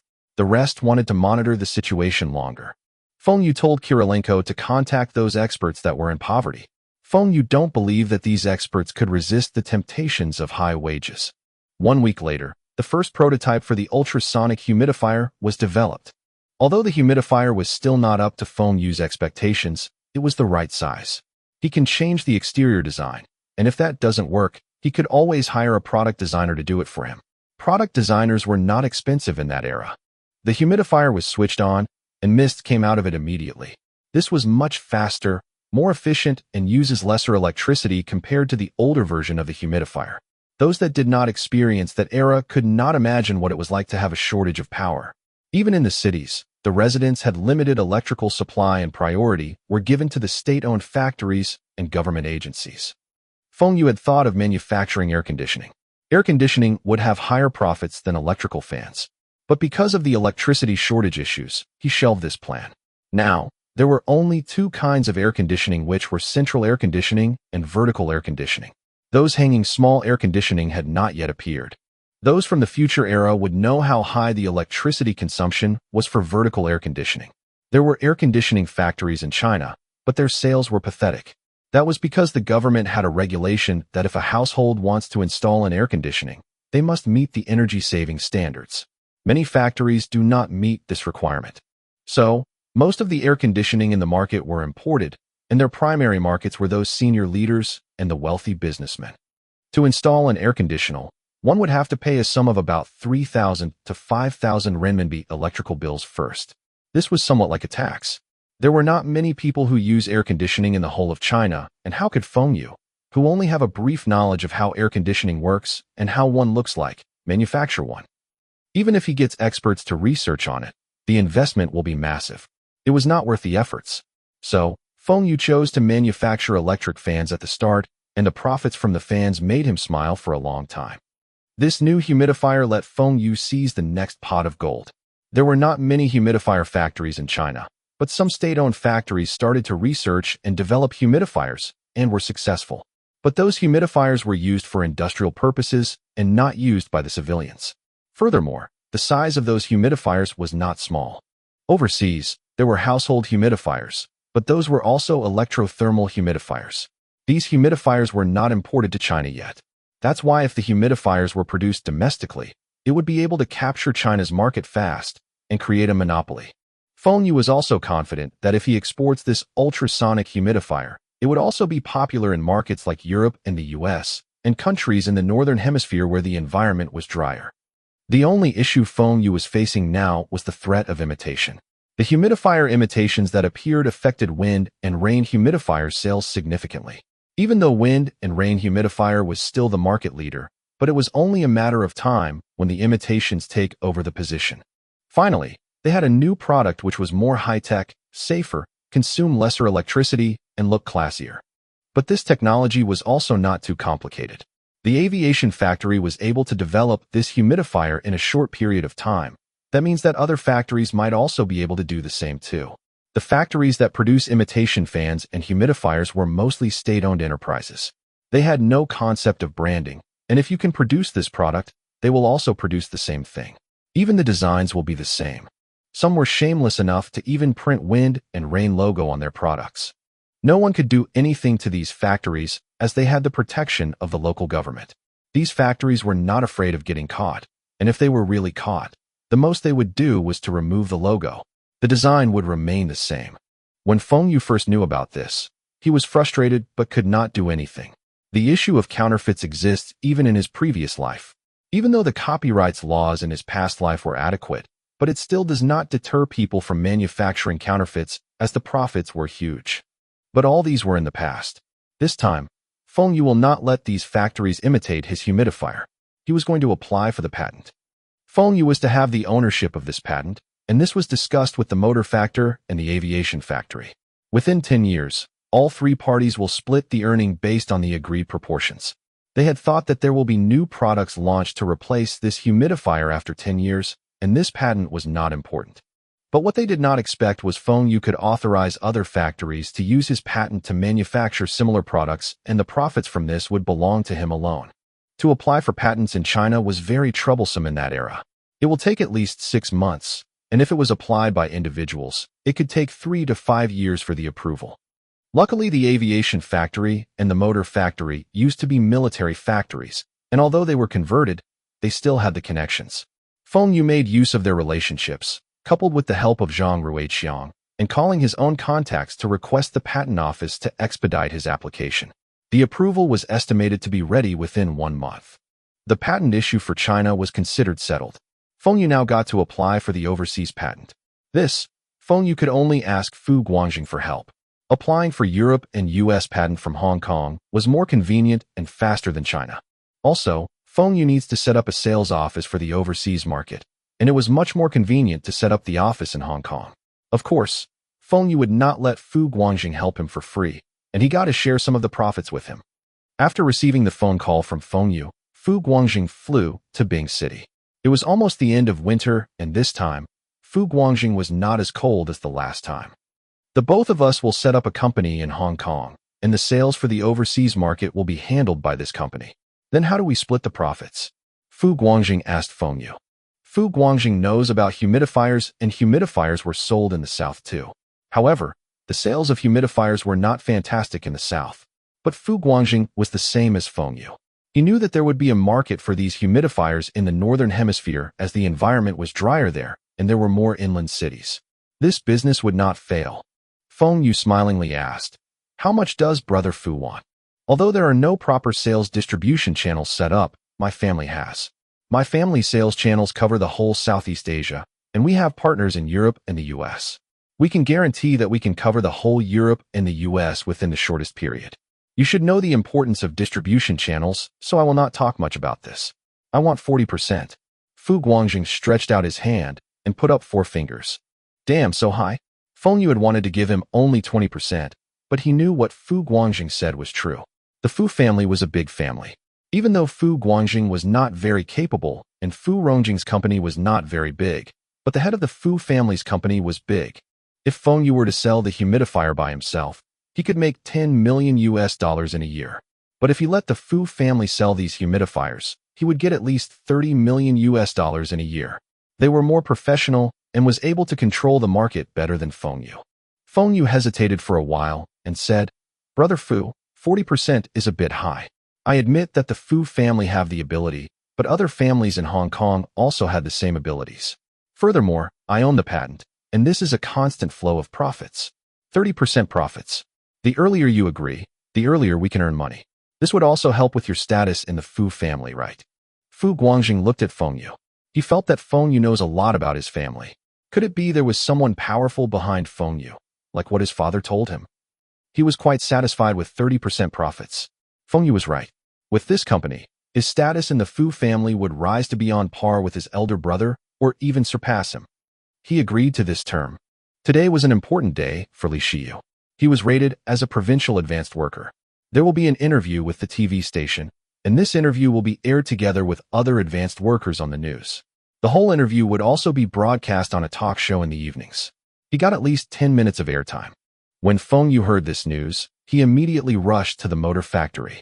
He was not there to congratulate Li Shiyu, but he felt that this was an opportunity not to be missed. When the camera was in position, Feng Xue knocked on the office door and entered. Li Shiyu was surprised. What's the urgency which made Feng Xue to barged in during his interview with the TV station's reporters? Feng Xue whispered some things into Li Shiyu's ear, and Li Shiyu's eyes widened. Can he really do this? He had rehearsed the questions and answers with the reporters. Would it be too much if he changes at last minute? Feng Xue told Li Shiyu what to do, and this concerns the profits of the whole motor factory. Additional, it will not affect the interview too. What's there to be afraid of? Li Shiyu nodded. He asked the reporters to wait a while and left his office to speak to his secretary. 5 minutes later, his secretary opened the door and over a dozen factory workers came in, each carrying a big box. They placed the boxes behind his desk, covering the whole bookshelf. The boxes were stacked higher and higher. Feng Xue ran over to the camera and looked from the camera angle. Very nice. The boxes had covered the whole background, and the pictures on the boxes were visible. Feng Xue also opened the box and took out the humidifier and placed it in front of Li Shiyu's desk, covering about 1/5 of the screen. He adjusted the position of the humidifier, making sure the wind and rain logo was facing the camera. He added water into the humidifier and plugged it into the socket. However, he did not switch it on. The reporter and cameraman did not know what was happening. Where were these people doing? This was an office and not a warehouse. What were they trying to do by covering a wall with these products? The reporter could no longer stand it and asked, Director Li, what's going on? It will not look good on television if these boxes are stacked in the background. We will film your factory later. You don't need to do this. Before Li Shiyu could say anything, Feng Xue said, Mr. Reporter, I think you are mistaken. We did not purposely do this. It is because our warehouses are full and Director Li, leading by example, shows us how to make full use of the available spaces by letting us store these goods in his office. We had no other choices. What's this? Wind and rain humidifier? This was really produced by the motor factory, but this small thing should not be taking up too much space. The motor factory's warehouse should be able to store a few 100,000 of these. How many did you all produce? The reporter looked at the boxes carefully and noticed that these were all wind and rain humidifier.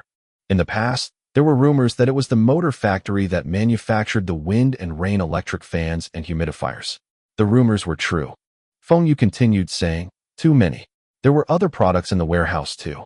Furthermore, this is really what our Director Li's office looks like. We are not lying. When Feng Xue was saying this, he secretly pushes a red packet into the reporter's hands and told him softly, Please do not interrupt Director Li if he did not answer your question smoothly. The reporter received the red packet and nodded. He does not care about the background anymore since Director Li, himself, does not mind. It will be Director Li who is appearing on TV anyway. What's there to be afraid of? Feng Xue did not forget about the cameraman. He also passed a red packet to the cameraman and said, Please film using this angle. Our director looks better from this angle. 3, 2, 1, action. Today we are here at Bing City's motor factory. This is a state-owned factory with a long history and had contributed greatly to the country's for modernization. For instance, the electricity in Bing City is powered by the motor factory's generators. We shall now interview the director of the motor factory, Director Li Shiyu. Director Li, from what we understand, the motor factory had experienced cash flows issues last year. You even had difficulties paying out the salaries of your workers. May I ask you, how did you turn things around and even give your workers a raise this year? Li Shiyu looked at the camera and earnestly replied, Last year, we did encounter some cash flow issues due to bad debts. However, our workers carried forward, without fear of hardship, and responded to the nation's call to innovate and seek development. The first question was as what they planned, but Li Shiyu did not follow his script. He started speaking professionally like those politicians. In fact, he could talk nonstop for half an hour if he was uninterrupted. This was something that most senior leaders could do. We still have another question. The reporter continued with the next question. Li Shiyu started to answer the reporter's question, but after 2 sentences, he coughed and said, Sorry, the air is a bit dry. Please wait for a while. Then Li Shiyu reached over to the eye-catching humidifier on his desk and switched it on. Immediately, the mist started to come out. Li Shiyu inhaled deeply and showed a comfortable expression. Sorry, back to the question you were asking. The reporter was dumbfounded. What's happening? Switching on the humidifier amid the interview with the camera rolling? The comfortable facial expression was also too exaggerated. The humidifier was just switched on, and how can the humidity in the room change so fast? Furthermore, the air was not so dry in the room. Half an hour before, there was another humidifier switched on in the room. Could it be someone switched that off? Feng Xue secretly gave Li Shiyu a thumb up. Director Li's acting deserves full marks. All this while, Feng Xue was standing behind the cameraman, and the humidifier in the screen was very clear. Although there was no close-up, the beautiful exterior of the humidifier could attract the attention of the viewers. Also, the mist rising immediately after the humidifier was switched on showed that this new model of humidifier was much faster and highlighted this feature clearly. Also, there was a wall of humidifiers in the background. Even it was not very clear, but it was enough to make the viewers curious about it and attracted their attention. The office interview continued, and after Li Shiyu finished answering the last question, the report suggests touring the factory. Li Shiyu stood up, switched off the humidifier, used both hands to carry the humidifier, and placed it on the floor. The reporter was surprised when she saw Li Shiyu carrying the humidifier. This thing is not hot. She casually asked Li Shiyu, and he answered her that this humidifier was the new model. The mist produced was not hot, and it was safer for homes. Children would not get scalded by it. Perfect. Although this part was not recorded by the camera, later, maybe. The report and cameraman followed Li Shiyu to the motor factory's production workshop. But the workshop was producing something they did not expect. Director Li, did you bring us to the wrong workshop? The report asked. Nope. This workshop is producing our factory's most profitable product. Oh, there are a few other workshops also producing this product.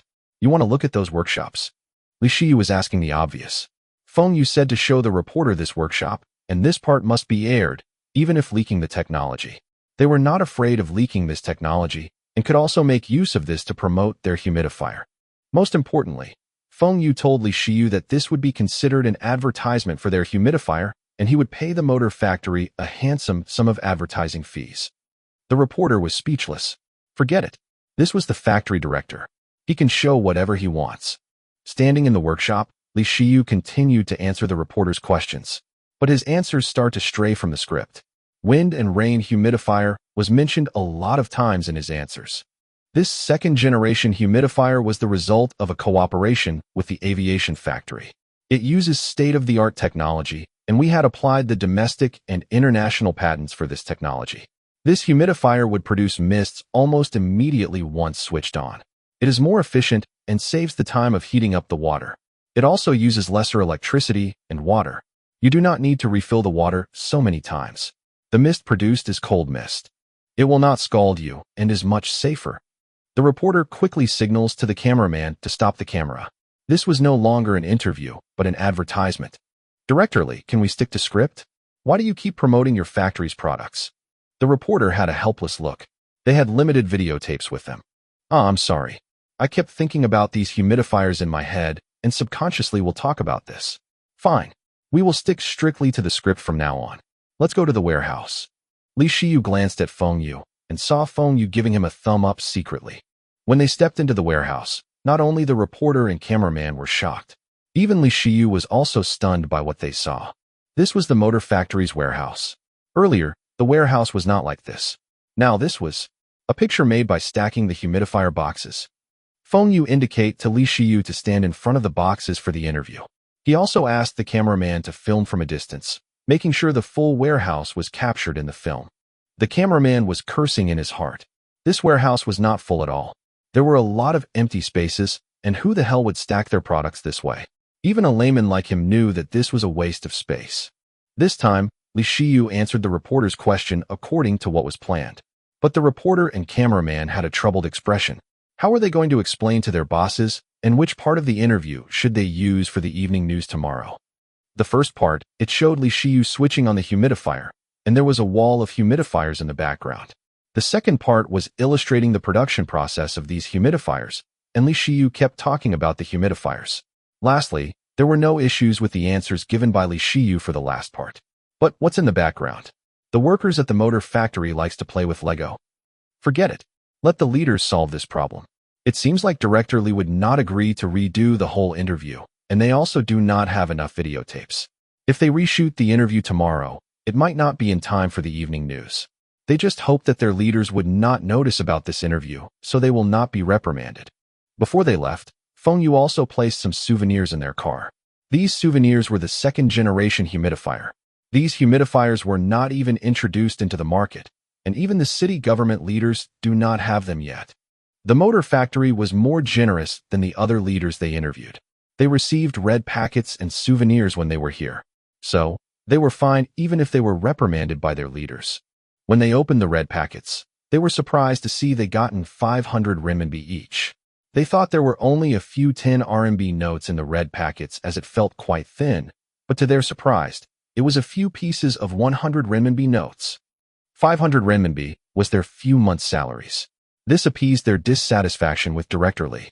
Now, they do not mind being reprimanded, and even if their wages were docked, they were also willing to accept. This was 500 renminbi. After the people from the TV station left, Feng Xue made a few phone calls and asked the advertisement producer over. He wants to film the first advertisement. It would be similar to the interview, with the same settings and backgrounds. Li Shiyu continued to work hard, and he was the star of the advertisement. But at the workshop, he was replaced by the chief engineer.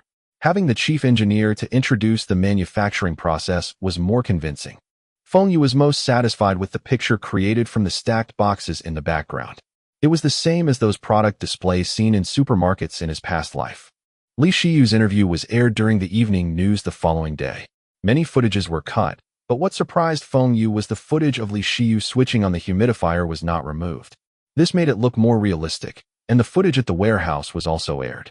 This was to show the audiences, the warehouse, and the hard-working workers there. Feng Xue burst out into laughter after he watches the news. It was worth giving those 2 red packets. The whole interview was also aired on a TV program after the news. This time, the effects were better. No footages were edited. After watching the program, even Feng Xue had the urge to buy that humidifier, let alone the other viewers. It can be said that Li Shiyu was outshined by these humidifiers. Feng Xue could only apologize to Li Shiyu. The next day, the interview-like advertisements were aired by the provincial TV station. 3 one-minute advertisements a day showing the 3 interviews at the 3 different locations.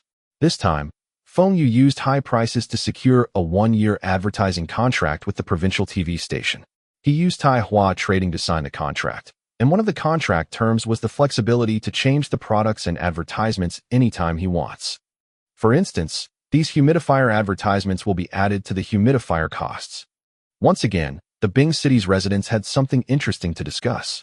The stacking of the humidifier boxes in the motor factory's warehouse. It was aired on TV, and they felt that the warehouse workers were genius. Those workers could use the different colors on the boxes to create the words wind and rain by stacking them up. Feng Xue heard the discussions along the streets and laughed to himself.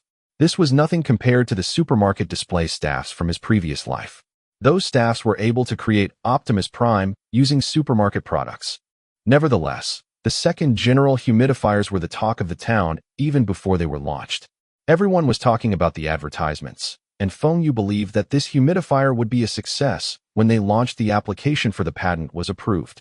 It was May 1st, Labor Day, but Manhwa Trading staffs were working overtime. Hello?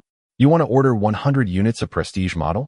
No problem, but our company's policy was that you must order at least half of that quantity of Noble Model 2. What? You don't agree? Then sorry, we do not have the Prestige model. After a month of preparations, Bing City was the first to launch the ultrasonic humidifier. Even though winter had passed, and the rivers were no longer frozen, but there was no rain, and the air remained dry.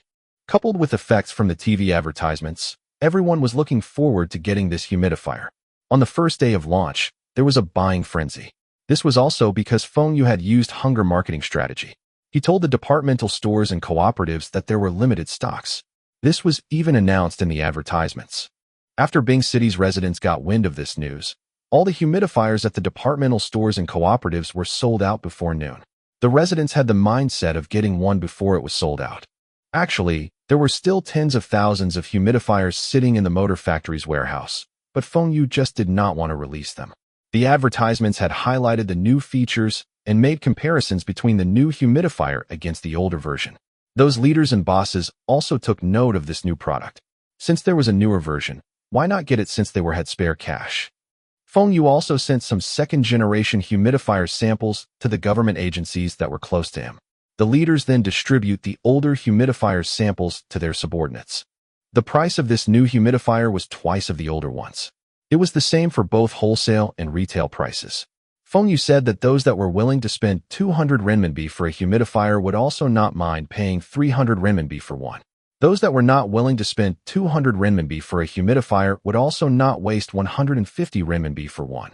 So, Feng Xue set high selling prices for the new humidifiers. True enough, the high prices did not affect the sales and increase their profits. The cost of the ultrasonic humidifiers was higher than the older version, but not to the extent of 2 times.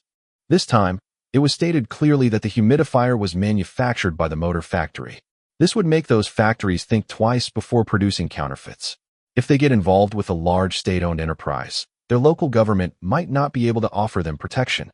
After the new version was launched, Wu Jigang contacted the dealers to inform them and asked them to come over to discuss the contract. These dealers had made some profits from the last batch of humidifiers, but it was not as much as the electric fans previously.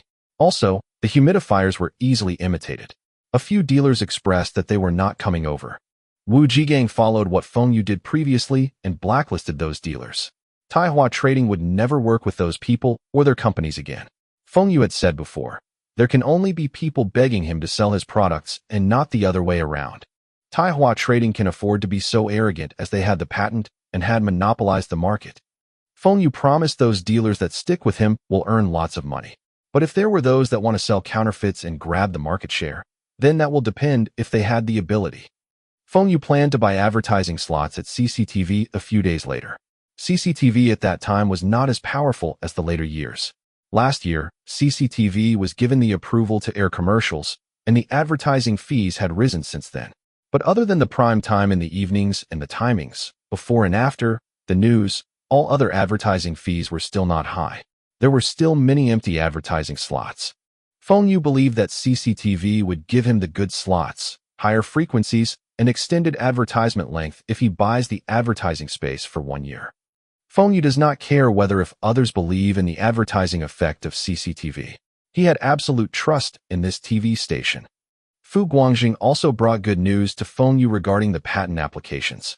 The patent for Asia was approved, and the application for Europe and the US was still ongoing. As for Africa, forget it. Even you had the license from the United Nations, there was still nothing you could do in that area. Furthermore, Feng Xue also did not expect his humidifiers to be selling well in Africa. This news also meant that the Hong Kong office would start operations soon. The first target was Taiwan. The humidity in Hong Kong was quite high, and unless the air purifying feature for the humidifier were introduced, there would not be many sales in Hong Kong. The sales for Hong Kong was handled by Fu Guangjing. With the Fu family around, Feng Xue had nothing to worry about the sales. Regarding sales and marketing, Feng Xue still could not be compared to the Fu family. Even the retail prices were higher than what Feng Xue set. He found out that the Fu family had set the prices based on the region's development. For instance, the retail price for the humidifier in China was 300 renminbi. For Taiwan, it was 500 renminbi, and for some countries in Europe, it was more than 150 US dollars. The retail price for the US and Canada even reached 200 US dollars. Fu Guangjing explained to Feng Xue the reason for these prices. The US population was distributed over a large area, and their target market segment was the middle class and above. This segment could easily afford this price. Also, the packaging of the humidifiers for the US market did not print "Made in China," but instead it printed their Hong Kong company. This way, the consumers would not look down on the product. When Feng Xue heard this, he was slightly unhappy. What does it mean by consumers will look down on China products? In future, China will be the world's factory. Almost everything that was used in the US or Europe will be made in China. See if these countries dare to not use products made by China. Feng Xue got pissed and requested the US retail prices to increase further by 5 to 10%. He even jokingly told Fu Guangjing that he did not understand the Americans. Americans do not buy the best products, but they buy the most expensive products. Fu Guangjing was dazed when he heard what Feng Xue said. He went back and discussed with his family, and even his family agreed with what Feng Xue said. The transportation cost to the US was not low, and what Feng Xue said also made sense. The retail price should increase slightly for the US market. Feng Xue did not expect that the Fu family took his joke seriously and accepted what he said. But this was not bad either. His profits will also increase. Finally, he could make money from the US, and he was very excited over this. Just when everything was going smoothly, Feng Xue received a call from Wu Jigang asking him to return to office as there was a foreign businessman at their office, wanting to order the ultrasonic humidifiers. Feng Xue skipped classes again and returned to the company. Although he was working with Fu Guangjing on the exportation of the humidifiers, he doesn't mind authorizing his patent to foreign companies that wish to use his technology in their factories. Nice to meet you, Mr. Feng. When Feng Xue arrived, the foreigner businessman gave him a 90-degree bow, shocking him. What's happening? Why is this guy bowing to him? Wait, foreign businessman, is this guy a Korean or Japanese? He did not have a big face, and based on his height, he should be a Japanese. You are. I am Kamita Masao, from Black Dragon Company, Limited. Mr. Feng can call me Kamita. Kamita Masao was also feeling a bit puzzled. The boss of Taihua Trading was a bit young. Could he be the heir to this company? Even the other party's Mandarin was not bad, but Feng Xue could tell from his name that he was a Japanese. But his name was quite humble. It sounds like Neil and Lick. The Chinese characters for Kamita were Greek-kan, and it sounds like Neil and Lick in Mandarin. But with his appearance, even if he really wants to kneel and lick Feng Xue, he would also reject him. Black Dragon Company, Ltd. was not the Yakuza. It stands for a shareholding company. Mr. Kamita, please take a sit. I heard from Manager Wu that you want to work with us on the ultrasonic humidifiers? Feng Xue said, smiling. Yes, I am the representative of Black Dragon Company, Ltd. in China. I saw the wind and rain ultrasonic humidifiers in the market, and I think this product has huge potentials and is worth to develop further. Feng Xue nodded. He was smiling happily now. He would never reject praises. What does your company do in the past? Home appliances or electronic products? Feng Xue must find out more about this company. If this company was selling bread, unless they offer Feng Xue a sky-high price to use his patent, Feng Xue would not authorize them. But what Feng Xue did not expect was this Black Dragon Company, Ltd. was not selling bread. This company was selling inflatable sex dolls. WTF? Why does a company selling sex dolls wants to work with him for humidifiers?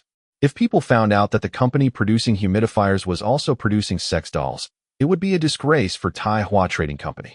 Especially if his father and mother know about this. He would be beaten up by the both of them. Feng Xue swallowed his saliva and stared fiercely at Wu Jigang. Why did he not find out more about this businessman? Can any company just work with Taihua Trading just because they want to? Feng Xue had asked him to take note of companies that wanted to use their patented technology, but he still needs to filter these companies. Wu Jigang felt he was wronged. He did not ask Kamita's name when they met, but Kamita's Mandarin was very good and still had a Beijing accent. He thought Kamita was a Chinese, but who knows, he was a Japanese. Feng Xue stood up and said, Mr. Kamita, I still have something on. Let's discuss our cooperation some other days. Kamita Masao immediately stood up and bowed 90 degrees again. Mr. Feng, please wait. I understand that you do not like our company's products, but there is nothing to be ashamed of these products. These products can satisfy human needs. Wait a moment. Our company also produces perfume and aromatic diffuser. I think we can add my company's aromatic diffuser feature to your humidifier. We should be able to work well together. Diffuser? Feng Xue looked at Kamita. Was he treating Feng Xue as a fool? What's so complicated with an aromatic diffuser? One could always add a few drops of perfume into the water used for the humidifier, and it would produce the same results. Why should Feng Xue work with him? In the future years, air freshener aromatic diffusers were very popular and were used in most offices, households, and vehicles. But later, it was found out that the perfume used was harmful to people. This type of harmful product should be kept within Japan and should not be sold in China. Wait, that's right.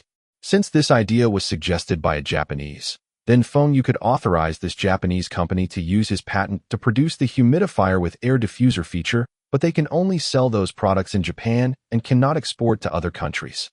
Feng Xue acted like he was persuaded by Kamita and sat down. Now you mention this. It seems that we can still work together. What are your plans for us to work together? Wu Jigang was puzzled. Aroma? They had included that in the instruction manuals for the humidifiers.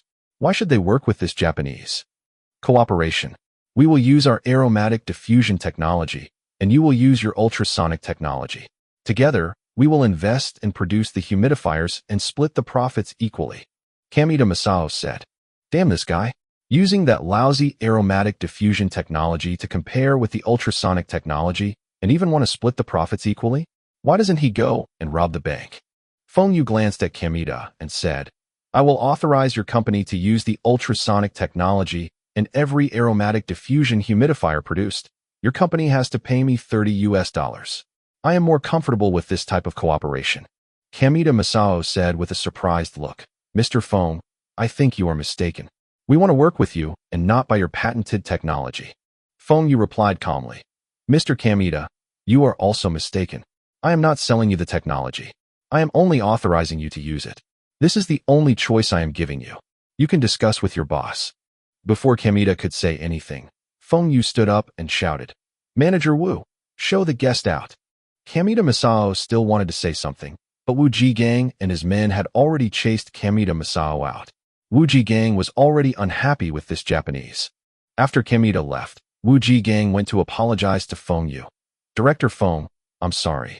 I did not know that he is a Japanese. Feng Xue waved his hands. Never mind. But remember, the next time he comes, the condition will still be the same. We can authorize them to use the patent, but we will not work with them. They thought we are fools. Splitting the profits equally? Their lousy aromatic diffusion technology is not even doing well in their domestic market, and he still wants to enter the Chinese market. Feng Xue went to the post office to make an overseas call to Fu Guangjing. He wanted Fu Guangjing to do a background check on this Japanese Black Dragon company. Limited Japan was never their targeted market. The Fu family were targeting the Europe and US markets. Kamita Masao was also making a phone call to his chairman and told him everything Feng Xue said. Feng Xue's attitude was unyielding and could tell that he was not interested in their aromatic diffusion technology.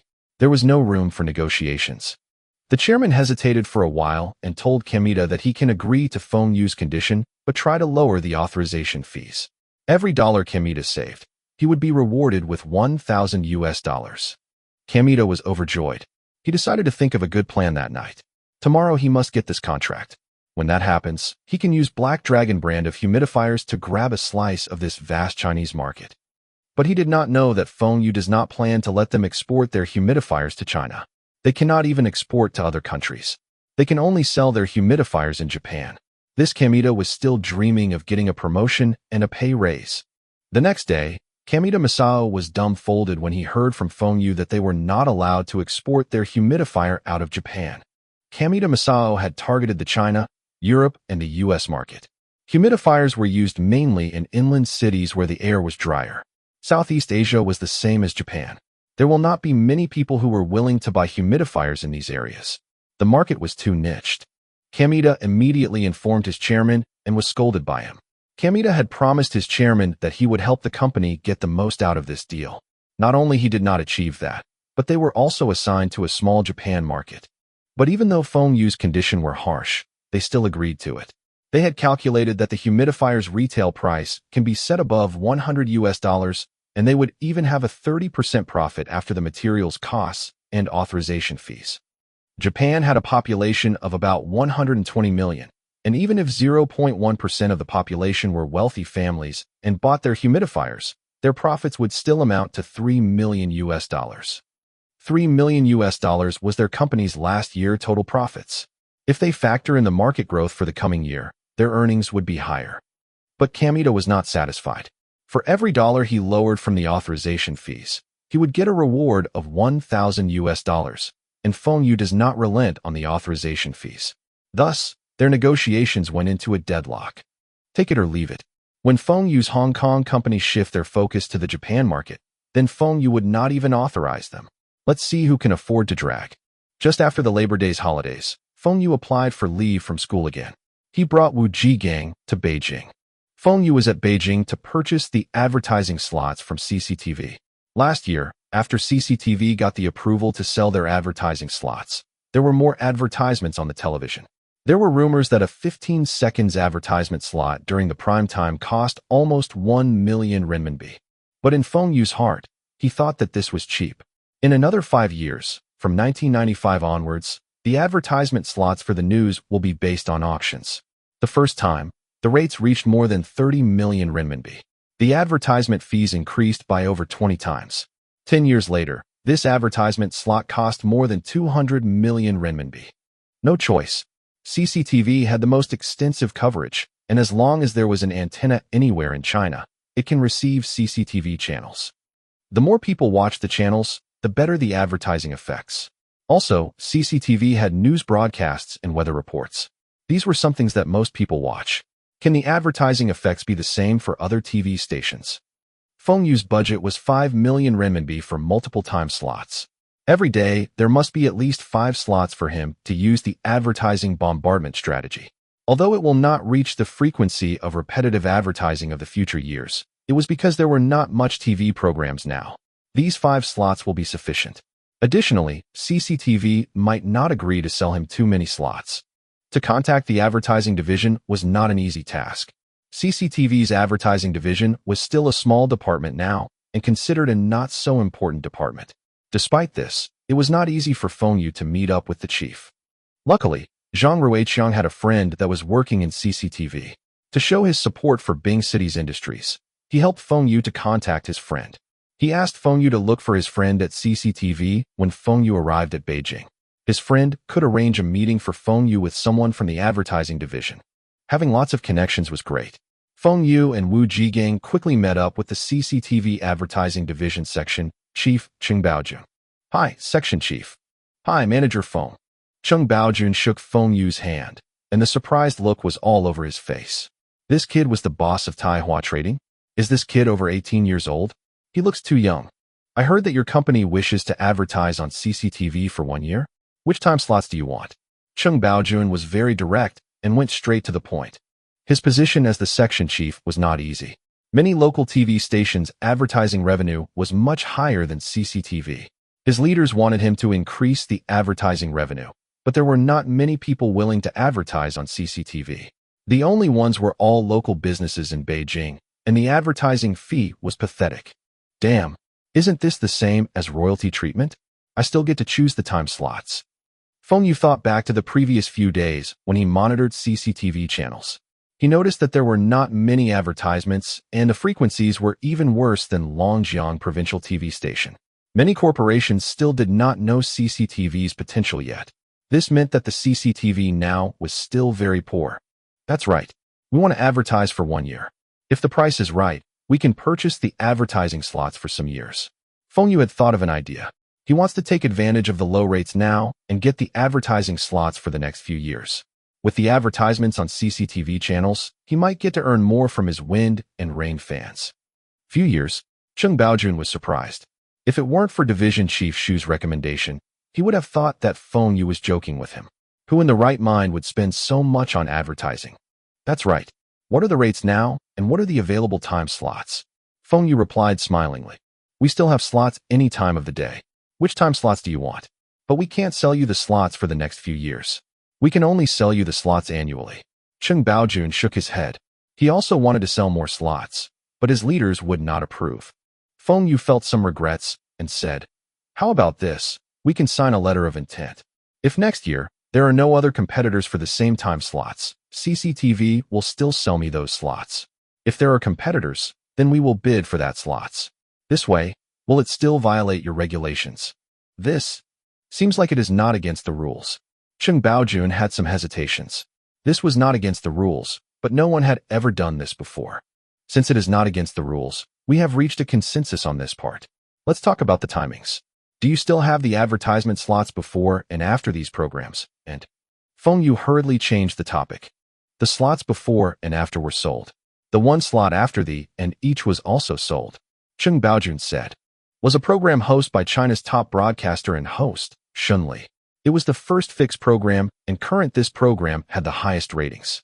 But Feng Xue remembered that the coming year, this program remained the same and did not change with the times, resulting in their rating drop. This program was later replaced by. Other advertisers prefer the time slots for. That's fine. Feng Xue prefers and. I want the last slot before the and a 15 seconds advertising slot after that. It will be the same for the. I also want a slot before and after 12 noon, a slot in the evening at about 8:30 p.m. All the slots are for 1 year. Chief Cheng, please calculate the total amount. Cheng Baojun was shocked by Feng Xue. Was this company so rich? 5 advertising slots a day? Was there a need to advertise so many times in a day?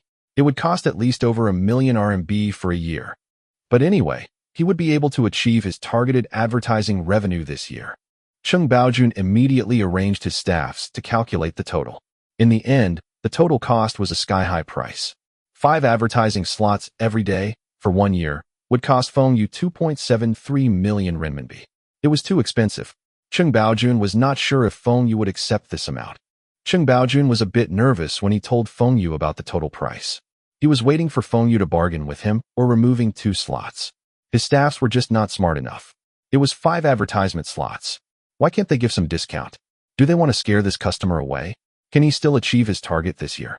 Sure enough, Feng Xue looked at the total amount with his eyes opened wide in shock. Cheng Baojun immediately said, "Manager Feng, don't worry. We can still discuss the price.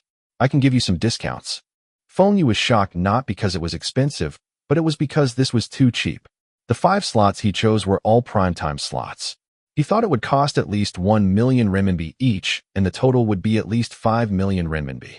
But the total came up to only 2.73 million renminbi, and there's still discount? Comparing to Longjiang Provincial TV Station, this was much cheaper. This price was much lower than what Feng Xue expected, and he suddenly had another idea. But he was not sure if his plan would be accepted. Section Chief Cheng, I want to ask something. Among your programs, are there any advertisers doing program sponsoring? Cheng Baojun batted his eyelids. Program sponsor? What does this mean? He shook his head. He had never heard of this before. Feng Xue was overjoyed. This meant that he would have to persuade this section chief Cheng to agree to him sponsoring the program This was a good program, and everyone in his family likes to watch it, except for himself. Program sponsoring is adding the company's name in front or behind the program title. For example, the program. After our sponsorship, the title would be changed to The Stage of the Program will have a clear logo of my company. Every episode, there must be at least 5 seconds of close-up of my logo, and the host must mention my company's name in his speech. For instance, "Thank you for tuning into" was brought to you by Wind and Rain Humidifiers. Wind and Rain Humidifiers, your best partner in your life. During the ending. Wait a minute. Cheng Baojun interrupted Feng Xue. Manager Feng, what are you talking about? TV programs are for the viewers. How can we incorporate advertisements in it? If the TV station's leaders in the future years had the same mindset as Cheng Baojun, then there won't be more than 5 commercial breaks in a 40-minute drama episode. Netizens at that time even joked that it was a commercial with drama breaks. Feng Xue does not watch the TV dramas now, except for. But it was also because there was a lack of TV programs, and the ratings for all the dramas were not bad. If can have commercial breaks, Feng Xue would not hesitate to advertise 8 to 10 times in one episode. He knows that the viewers would still wait for the commercials breaks to be over to continue with their drama. Cheng Baojun's responsibility towards the viewers was not in line with Feng Xue's interest. He must brainwash Cheng Baojun. Program sponsoring would not affect the quality of. Anyway, it was also not a live program, and this program was recorded in segments. Section Chief Cheng. Look, our Wind and Rain ultrasonic humidifiers is the most advanced humidifier in China and even international. We export these humidifiers to Europe and the US. Furthermore, our humidifiers are considered a new type of home appliances, and it was developed to serve people. This is in line with the theme of the program. Also, our brand Wind and Rain stands for regardless of wind and rain. Isn't this will highlight the purpose of the program? Lastly, don't you want to hear how much I am willing to spend for this type of advertisement? Cheng Baojun shook his head and said, "No, we will not do this. How can we advertise in our programs? The leaders will also not agree to this. 1 million renminbi for 1 year." Feng Xue continued to entice Cheng Baojun. Cheng Baojun inhaled deeply from the shock. 1 million renminbi? This much. Before he could recover from the shock, Feng Xue added, "I will sponsor for 3 years. Total 3 million renminbi, and I will pay it in full after we sign the contract." Seeing Cheng Baojun keeping quiet, Feng Xue continued to convince him. Section Chief Cheng. This program is a good program, but the stage and lightings are not good. Is there a lack of funds for this program? With us sponsoring this program, would be better. Also, this program would also not use so much money. The remaining would still go to CCTV, and you all can use these surplus funds to start a new program. The new program can also use this method to earn another sum of advertising fees, and this will be a virtuous cycle. Cheng Baojun doesn't really understand what Feng Xue was talking about, but he understood the part about starting a new program and earn more advertising fees. T equals yes. This was indeed a virtuous cycle. But can this really work? Manager Feng, do you still want the advertising slots you mentioned earlier? Yes, I want those 5 slots. The total is 2 million. 2.73 million renminbi. I will round it off to 2.7 million renminbi. Now, Cheng Baojun could tell that Feng Xue was not short of money. If it weren't he mentioned about giving a discount earlier, he would not round off to 2.7 million renminbi. No problem. I will also not bargain with you. Please consider regarding the program sponsorship. This could bring in a lot of revenue for your TV station. Also, you are the one who thought of this new strategy. Feng Xue hinted. Cheng Baojun's eyes sparkled. A new strategy. If this was implemented and the TV station's revenue improved, the senior leaders would take note of the one who thought of this strategy. This meant that he would be promoted. I need to discuss with my leaders. Can I get back to you in 2 days' time? As for the 5 advertisement slots, we can sign the contract now. Feng Xue shook his head. Let's wait till you finish discussing with your leaders, and we can sign everything together. Also, I can't stay in Beijing for long. I hope you can get back to me as soon as possible. I need time to prepare the money too. Sign the contract first? Impossible. Feng Xue still need these advertising slots as the bargaining chip for the program sponsorship. He wants Cheng Baojun to think that these advertising slots were binding conditions for the program sponsorship. This way, Cheng Baojun would try his best to convince his leaders, and Feng Xue can get what he wants. Was one of China's favorite TV program. If he could sponsor this program, his wind and rain humidifiers would be known throughout China faster. Cheng Baojun was a bit disappointed. This manager Feng was the type that would not give up till he gets what he wants. He must now think of ways to convince his leaders to approve this program sponsorship. This was also a great political achievement. Not only this idea would help the TV station earn a few million RMB, but it also opened up a new source of revenue. Cheng Baojun clenched his teeth and said, "Fine. Wait for my news. I will get back to you tomorrow." CCTV was having a meeting. The leaders of CCTV were frowning, and in front of them was a proposal written by Cheng Baojun. No one was saying anything. The TV station's chief waited for a long time, and he cleared his throat, breaking the silence. What does everyone think of Xiao Cheng's proposal? Tell me your opinions. Deputy Station Chief Jia, you are in charge of the advertisement division. You start first. Deputy Station Chief Jia was named as the first to start. He bit the bullet and said, "Chief and colleagues, every one of us knows that our TV station's funds are running low. When Section Chief Cheng showed me his proposal, I am also in a dilemma. Can we do this? But from another perspective, is this a violation of the regulations? Everybody can see the benefits if we go ahead with this proposal. Our advertising fee will increase greatly, and with sufficient funds, we can provide our viewers with quality programs. So, I support this proposal." After someone starts the ball rolling, the others also voiced out their opinions. Some felt that this was walking a fine line. Last year, CCTV had just got the approval to air commercials, and if they introduced this program sponsorship idea, other provincial TV stations would also follow suit. Then they would be the first to be punished if anything goes wrong. There were some who supported this idea. Why were TV stations allowing advertisers to advertise? It's all about revenue. Before last year, the TV station was in financial difficulties, and after they could air commercials, their finances became better. Furthermore, the provincial TV stations were leading CCTV a lot of advertisement revenues. This was a disgrace to CCTV. Everyone voiced their opinions and argued over this proposal. Both sides could not convince each other. Everybody seems to have their own reasonings, but they also could not refute others. In the end, everyone looked at the TV station chief for him to make the final decision. The chief looked at those deputies and sneered. If this proposal goes through, and the broadcasting ministry does not say anything, then the credit belongs to everybody here in this room. But if the broadcasting ministry penalized them, then he would be the one taking blame. But now, the situation at CCTV was dire.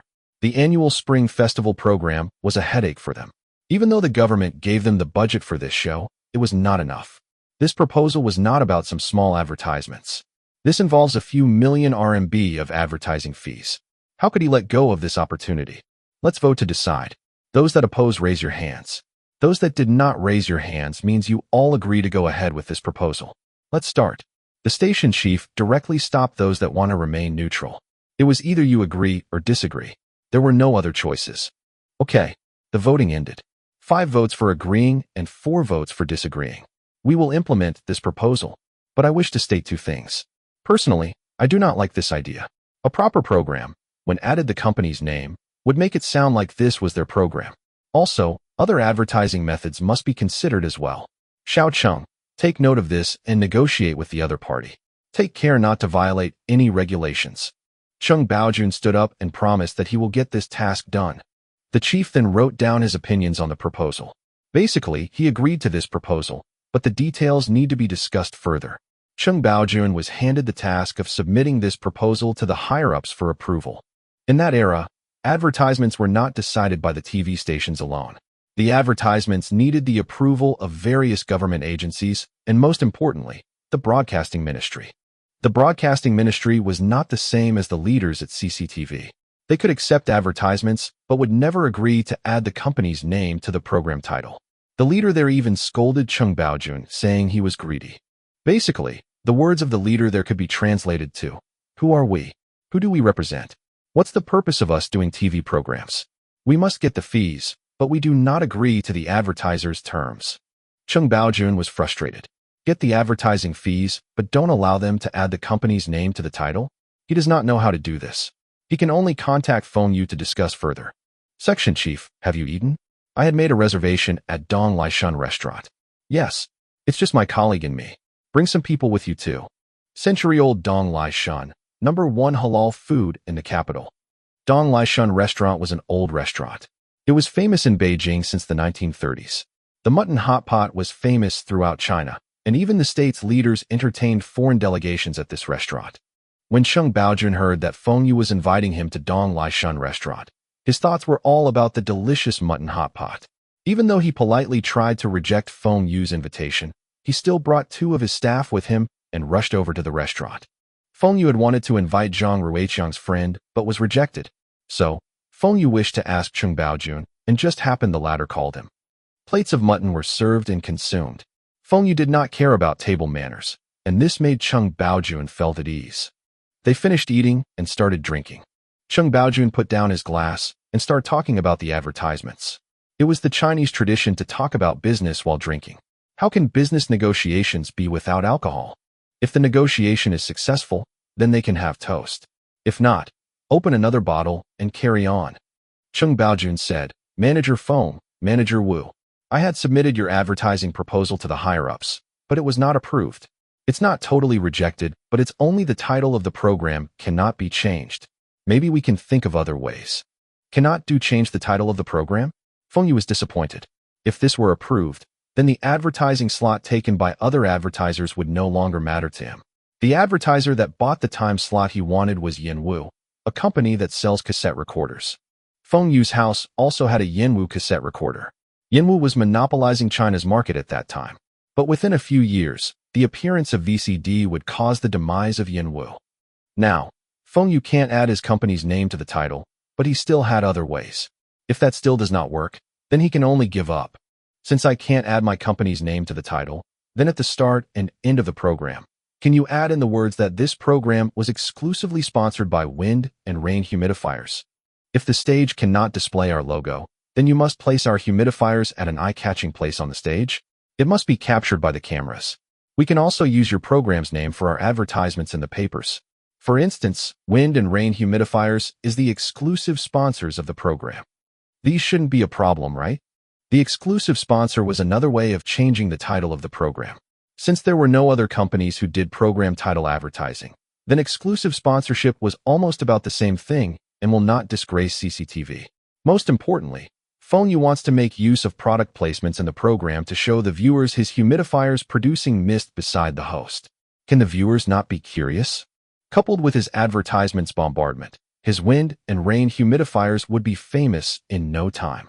If this still doesn't work, Feng Xue had no other ways. This seems to be not a problem. It should get approved. Cheng Baojun nodded. His eyes were already red from the drinking. There is still a condition. If your program cannot mention my company or the product, it's fine. But the host must shoot a commercial for us, and the commercial must use stage and backdrops. The cutting, dubbing, etc. of the commercial must also be from the same back-end team of. This shall be included in the advertising fees. In that era, There were not many TV stars that shoot commercials. But the host, Shunli, was more popular than most of the TV stars. If Shunli can help wind and rain humidifiers shoot the commercial, and with the help of CCTV, the effects would be more significant. If Chung Baojun doesn't agree, then Wu Jigang will continue to bottoms up with him. The station chief looked at Chung Baojun. He was angry till he threw the documents in front of him at Chung Baojun. He had asked Chung Baojun to get this advertising deal and remove the program title changing part. Chung Baojun promised that he will get it done, but what did he do? He even dared to ask our TV host to shoot a commercial for them? Our TV host was getting a salary from them and does not represent herself. She represents the TV station and will affect the image of the broadcasting ministry. How can she shoot a commercial for a private company? If the leaders at the broadcasting ministry knows about this, he would be reprimanded for his greed for money. You tell me the truth. How are you related to this Tai Hua Trading General Manager Feng? The station chief banged the table and asked, Deputy Chief Lu Wenbo? Fine. You go and talk to that manager Feng. Tell him that Shunli will not star in his commercial. Station chief, that manager Feng is now in my office. He says that if possible, he would like to speak to you. He has some ideas which are not against the regulations and still a win-win situation for the both of us. Ask him here. The station chief also wanted to meet the person who came up with this program sponsorship advertising method. Also, Feng Xue was introduced by Lu Wenbo, so it was not nice to reject him straight away. That's why he agreed to meet Feng Xue. When he saw Feng Xue, the station chief couldn't believe his eyes. Chung Baojun had told him that Feng Xue was very young, but he did not mention that Feng Xue was still a student. You are Manager Feng from Tai Hua Trading. Yes. Feng Xue warmly shook the station chief's hands. He had been accustomed to being despised by his age. However, Feng Xue felt that this was also his advantage. Manager Feng, we welcome you to advertise with us. When you told us that you want to buy the advertising slots for a year, Xiao Chung even gave you the best timings and adjusted other advertisers' slots. But to want the naming rights and getting our TV host to star in a private company's commercial is not according to our rules. You can forget about it. Private company? You look down on private companies? 10 years later, private companies will be everywhere. All of CCTV advertisements slots will be taken up by private companies. Since you don't like private companies, fine. I will talk to you about state-owned enterprise. Private company? That's right. We are a private company, but our product is not manufactured by us.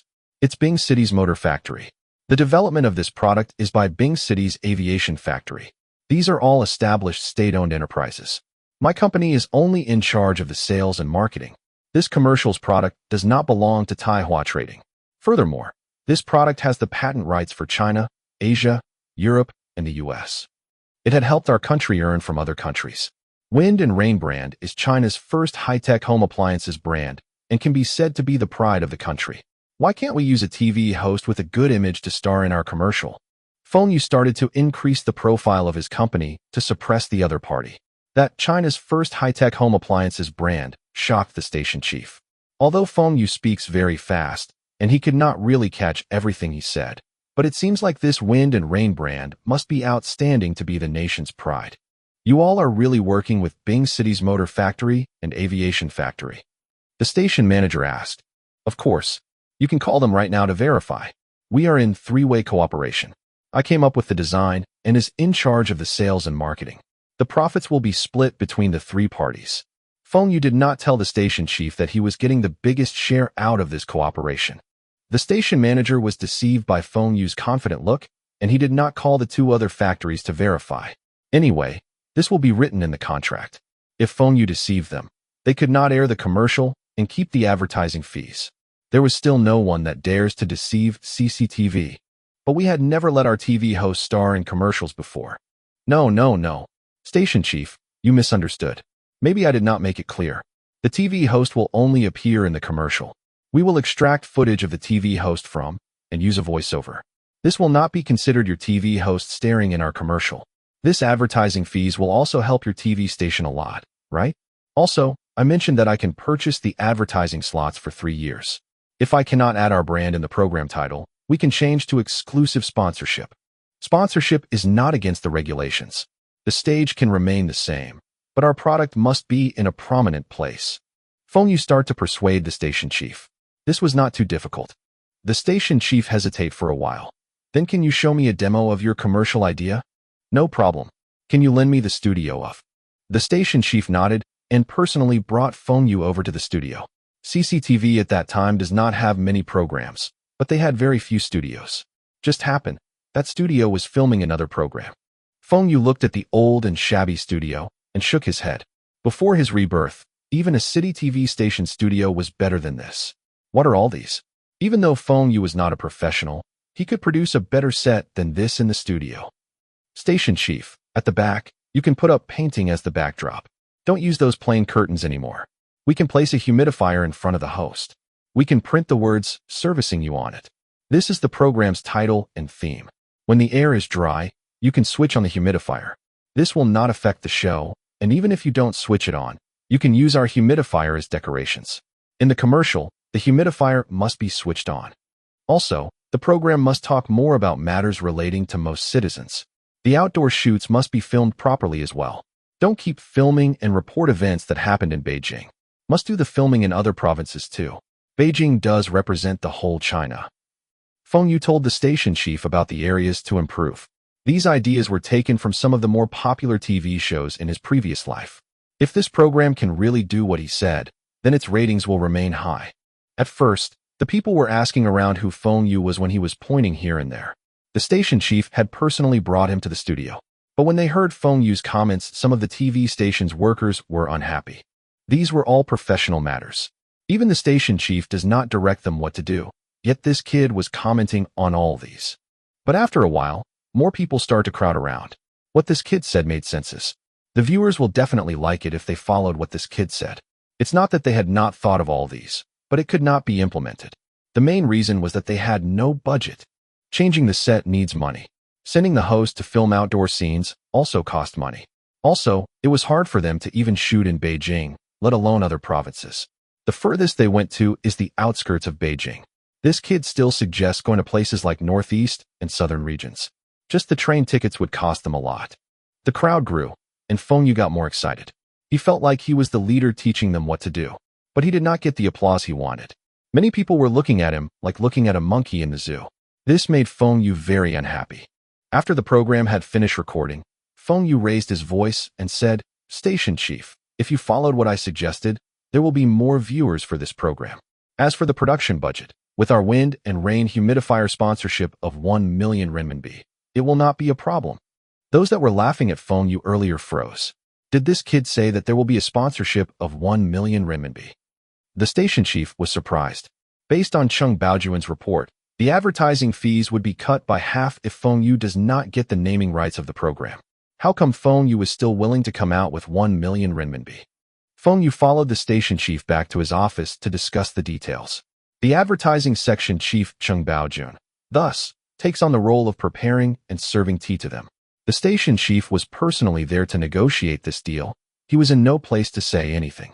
But just when the discussion started, there was a knock on the office door and a deputy chief, who was also the chief for CCTV 3 channel, entered the room.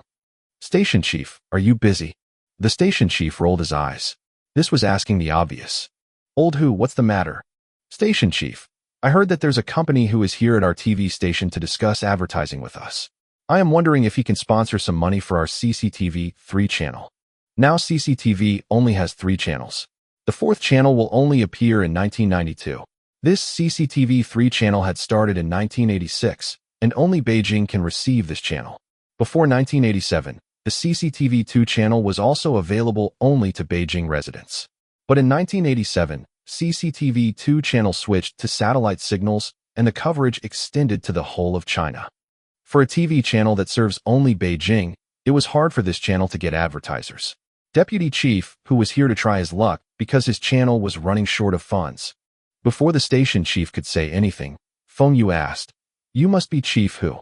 Does CCTV 3 have any programs that are outstanding? I mean, the program is extremely popular with residents." Deputy Chief, who immediately said, "It's Deputy.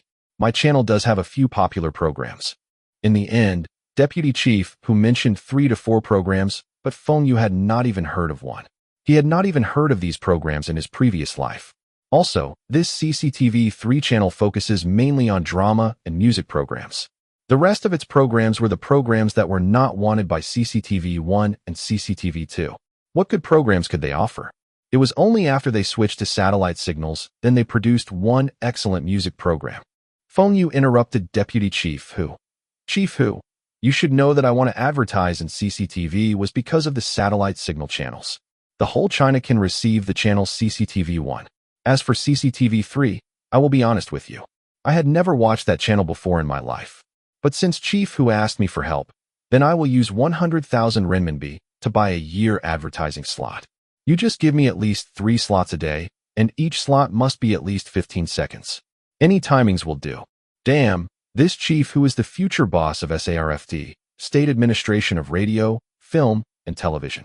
His authority in future was not to joke about. Feng Xue just treats this 100,000 renminbi as an investment to their relationship.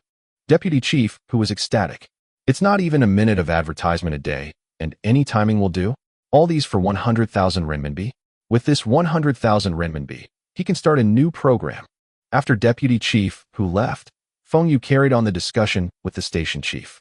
But less than 5 minutes into the talks, there was knocking on the door again. Old Jia, don't tell me you are here to promote your CCTV2 advertising slots. Deputy Chief Jia smiled and walked over to Feng Xue to shake his hands. This young man must be Manager Feng. Indeed, you are a fine young man. Deputy Chief Jia had heard from old Hu that a fool came to the TV station today. The fool was Tai Hua Trading's manager Feng, mentioned in Xiaocheng's proposal. CCTV3 can even sell their off-peak advertising slots for 100,000 renminbi easily. Why can't CCTV2 get some advertising deals? Oh, this will be the boss of CCTV in the future. The idea of auctioning advertising slots was implemented by him. This person was worth investing in too. You must be Chief Jia. Thank you for your compliments. How can I help you? Deputy Chief Jia did not beat around the bush and said, our CCTV2 is a satellite channel, and the whole nation can receive this channel. Why not advertise in CCTV2 too? I will give you a good price. Out of all CCTV2 programs, Feng Xue only remembers, which was the predecessor of. The changes will take place later the year. Was a long-running program, and until Feng Xue's rebirth, this program still had high ratings. Most importantly, the national leaders also liked this program. This program can be said to be the mouthpiece of China's Ministry of Commerce. This channel was worth doing some advertisements. No problem. We still have some advertising budget left. I will just take 2 advertising slots before and after. How much is the advertising fees? Deputy Chief asked. 1 year 500,000 renminbi. He thought that a year of sponsoring was already 1 million renminbi, so asking for 500,000 renminbi was not too much. Okay, but I am not allowed to add my company's name to the program title and don't allow me to do product placements. So, I want you to do a special segment for us. At least 10 minutes. Our wind and rain humidifiers use the most advanced technology in the world and were developed by 2 state-owned enterprises. Every year, we pay a lot of taxes to the government and export in large quantities to other countries. So, doing a special segment for us is not too much, right? Deputy Chief Jia looked at the station chief. This was not something that he can decide. This was not against the regulations, but he can't make the decision with the station chief around. However, he will definitely request the station chief to approve Feng Xue's condition. Old Jia, you go back first. We will talk about this later. I still have things to discuss with Manager Feng. The station chief said unhappily. The station chief could tell that this Tai Hua Trading had a big advertising budget, and seems like he can't finish spending the budget. This was really the case. Feng Xue's budget was 5 million renminbi, and was approved by both the aviation factory and motor factory. The advertising slots on CCTV1 was only 2.7 million renminbi for a year, adding the sponsorship for. The total was just 3.7 million. Feng Xue still have 1.3 million renminbi to spend. Anyway, if he can't finish spending his advertising budget, he will also purchase the advertising slots from the Northeast provincial TV stations. But Feng Xue must get the slots for CCTV1. Later this year, people will notice the reason behind the success of Yanwu, and CCTV advertising rates will increase significantly. The rates would be much higher than the local TV stations, and 2 years later, the slots will be sold using auctions. Feng Xue suggested to the station chief that he wanted to purchase the slots for the next few years, but was refused. The station also felt that CCTV was an excellent platform for advertisers, and there's no reason for their rates to be lower than the local TV stations. This was also because CCTV was not allowed to air commercials previously. Now it was approved, and within 3 years, their rates would be the highest in the industry. Actually, Feng Xue wanted to tell the station chief that their TV station was the reason for their low advertising rates. Feng Xue wanted to advertise with them, and he still needs to look for connections to get a chance to meet their section chief Chung. At Longjiang TV station, it was not so troublesome. Feng Xue could just walk in and look for the person in charge. The difference in their attitudes was too big. The discussion between both parties ended on a good note. Feng Xue was generous and doesn't care about money. He agreed to a few other smaller sponsors that cost tens of thousands RMB and still gets to leave a good impression with the station chief. This investment was too worthwhile. The next day, Feng Xue returned to CCTV. CCTV 2 had agreed to Feng Xue's conditions, and Feng Xue signed the advertising and sponsorship contracts. Advertising on 3 channels, and the total came up to 4.5 million renminbi. This was CCTV's highest record of advertising fees collected. After Feng Xue came back, he spent another 500,000 renminbi to purchase the advertising slots at Liao Province and Ji Province TV stations. The commercial was the same as CCTV, where it was the footage of Shun Li hosting the program. 1 week later, the viewers in front of the TV noticed something different. Why was the setup different and looked better than before? There was even a cylinder thing there. That thing seems familiar. The logo looks a bit familiar. It looks like the logo of that electric fan they bought last summer. The rest of the day, some of the viewers noticed a series of advertisement. There's the Shun Li's version, Feng Danying's version, Li Shiyu's version, and children's version. There was also an old man version, where Feng Xue hired an 80-year-old actor to star in the commercial. There was not much effect on the first day. However, because of the frequency of the advertisements and advertisements on CCTV channel during the prime time, even the kids remembered the advertising slogans. Wind and rain humidifiers, your best companion indoors. Regardless of the version, the commercial highlighted the features of Wind and Wind's newest humidifiers. The features include safety, healthy, low electricity consumption, high-tech, etc. Coupled with the product placement on the TV program, people were asking where they can buy the humidifiers. Even though Beijing was not China's financial hub, but the population was high, and it was the political center, the humidifier sales suddenly shoot up. Following Beijing, the sales for the northern cities, like Jingmen, Jin City, Chang'an, Shi City, Xin City, Ji City, etc., also increased. Even some of the southern cities also had an increase in sales. At first, even though Li Shiyu and Hou Haitao agreed to the 5 million renminbi advertising budget, they were still a bit unhappy with Feng Xue for spending so much. They were not persuaded by Feng Xue, but instead, they agreed because Feng Xue guaranteed them that they will earn back the advertising budget. 5 million advertising budgets will bring in over tens of million RMB profits. This will also allow Wind and Rain brand to capture the market share quickly, eliminating the threat of competitors. Feng Xue knew that Yadu's household humidifier will be launched the following year, and if he were to wait till next year, then he would have to compete with Yadu head-on. Yadu should just concentrate on its air purifier. If they were not doing well, Feng Xue does not mind buying over this world-class air purifier manufacturer before it gets into the hands of foreign investors. As for the domestic humidifier sales, the sales of the Prestige model overtook the Noble model for the first time.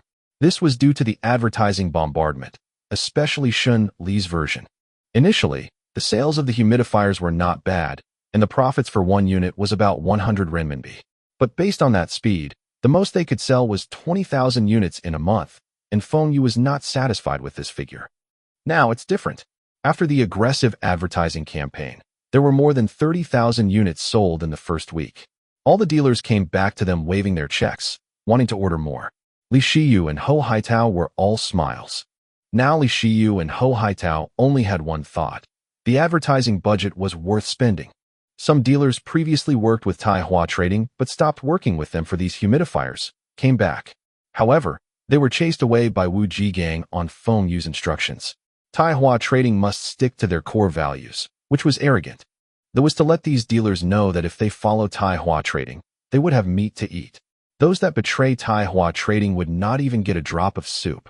The unluckiest were those factories manufacturing imitations Wind and Rain humidifiers. They kept lowering the selling prices until it was lower than their cost prices, but no one was buying their humidifiers. Their humidifiers were left to a corner of the department stores, and not a single customer looked at them. If Feng Xue saw this, he would surely criticize those factories' leaders. They don't even know how to sell imitations. How would they attract customers if the price of their humidifier was so much lower than wind and rain humidifier? The humidifier was a novelty product and not home appliances like radio or televisions, where almost every family would purchase them. Only the wealthy people would buy humidifiers. If it were Feng Xue, he would increase the prices of those imitations, and even if the sales did not pick up, at least the profit will be slightly higher, and he would be able to cover some of its costs. He would also sell those imitations at rural places where there was little communications access. Serves them right for trying to fight wind and rain head-on. Do they have advertisement bombardment? Do they have more beautiful designers? Do they have the most advanced technologies? These factories do not have anything, and it's normal for these factories to lose money. However, Hao Haitao had some regrets. This humidifier was developed by the aviation factory, and Wiley Shiyu gets to be on TV and not him. Feng Xue can only console him. Next time. Next time. Now wind and rain humidifiers were in a monopolistic position for not only the domestic market, but also the overseas markets. Europe and the US also had humidifiers, but it was mainly for industrial. The household humidifiers were still those electric heating types. Even if they had the ultrasonic technology, they could not produce ultrasonic humidifiers as Feng Xue had applied for the patents, and no one would be allowed to produce similar humidifiers. If they want to produce a more advanced humidifier, it was also impossible. The next technology would only be invented in the year 2000, and it was very expensive. How could it be used for household humidifiers? It can be said that for the next 10 years, wind and rain would be the industry leader and no other corporations could pose a threat to them. Fu Guangjing also brought good news to Feng Xue. The humidifiers were selling well in Southeast Asia. The Fu family positioned this product as a luxury item and sold only in high-end departmental stores. Although the quantity sold could not be compared to China, but the retail prices were much higher. The most surprising news to Feng Xue was that the sales for the Europe and US market were almost on par with China, especially the US market, where the petty Feng Xue had asked Fu Guangjing to increase the selling prices. Fu Guangjing said that Feng Xue was really good at reading the consumer's mind. Those Americans were, as what Feng Xue said. They only buy the most expensive product, but not the right product. Some companies approached the Fu family indicating their interest in acquiring the patent, joint venture, or even wants to get the authorization to use the patent. However, Feng Xue rejected all these requests. This was the time where Feng Xue could reap the benefits, and he was not willing to authorize others to use his patent, even if they offer high prices. This was not the time to spoil the relationship with the aviation factory. Furthermore, if he sells the rights to other companies, he would also offend the Fu family, who were in charge of the overseas sales. These foreign markets were considered their main revenue sources, unlike the Japanese market. A few years later, after the most profitable period, then Feng Xue would sell the authorization and will also give the aviation factory and the motor factory some compensations. Anyway, it was not stated in the contract that Feng Xue was not allowed to authorize overseas companies to use the patent. It only says that authorizing the patent to domestic companies were not permitted. When Feng Xue showed Li Shiyu and Hao Haitao the overseas sales figures, they were shocked. The figures for the foreign markets was more than twice of China's market. Didn't Feng Xue say that the selling price for the humidifiers was much higher compared to China? Were all the Europeans and the Americans so wealthy? Previously, Feng Xue had mentioned to them that they need to increase the production, but Li Shiyu said that there was no need for that. But after looking at the figures, he immediately went back to his factory to make the necessary arrangements to increase the productions. There must not be any delays for exportation. They were earning a lot more from exportation than the domestic markets. After wind and rain humidifier's success, Kimita came to Taihua trading again. The moment Kimita Masao met Feng Xue, he gave him a 90 degrees bow, which Feng Xue readily accepted and returned with an arched hand greeting.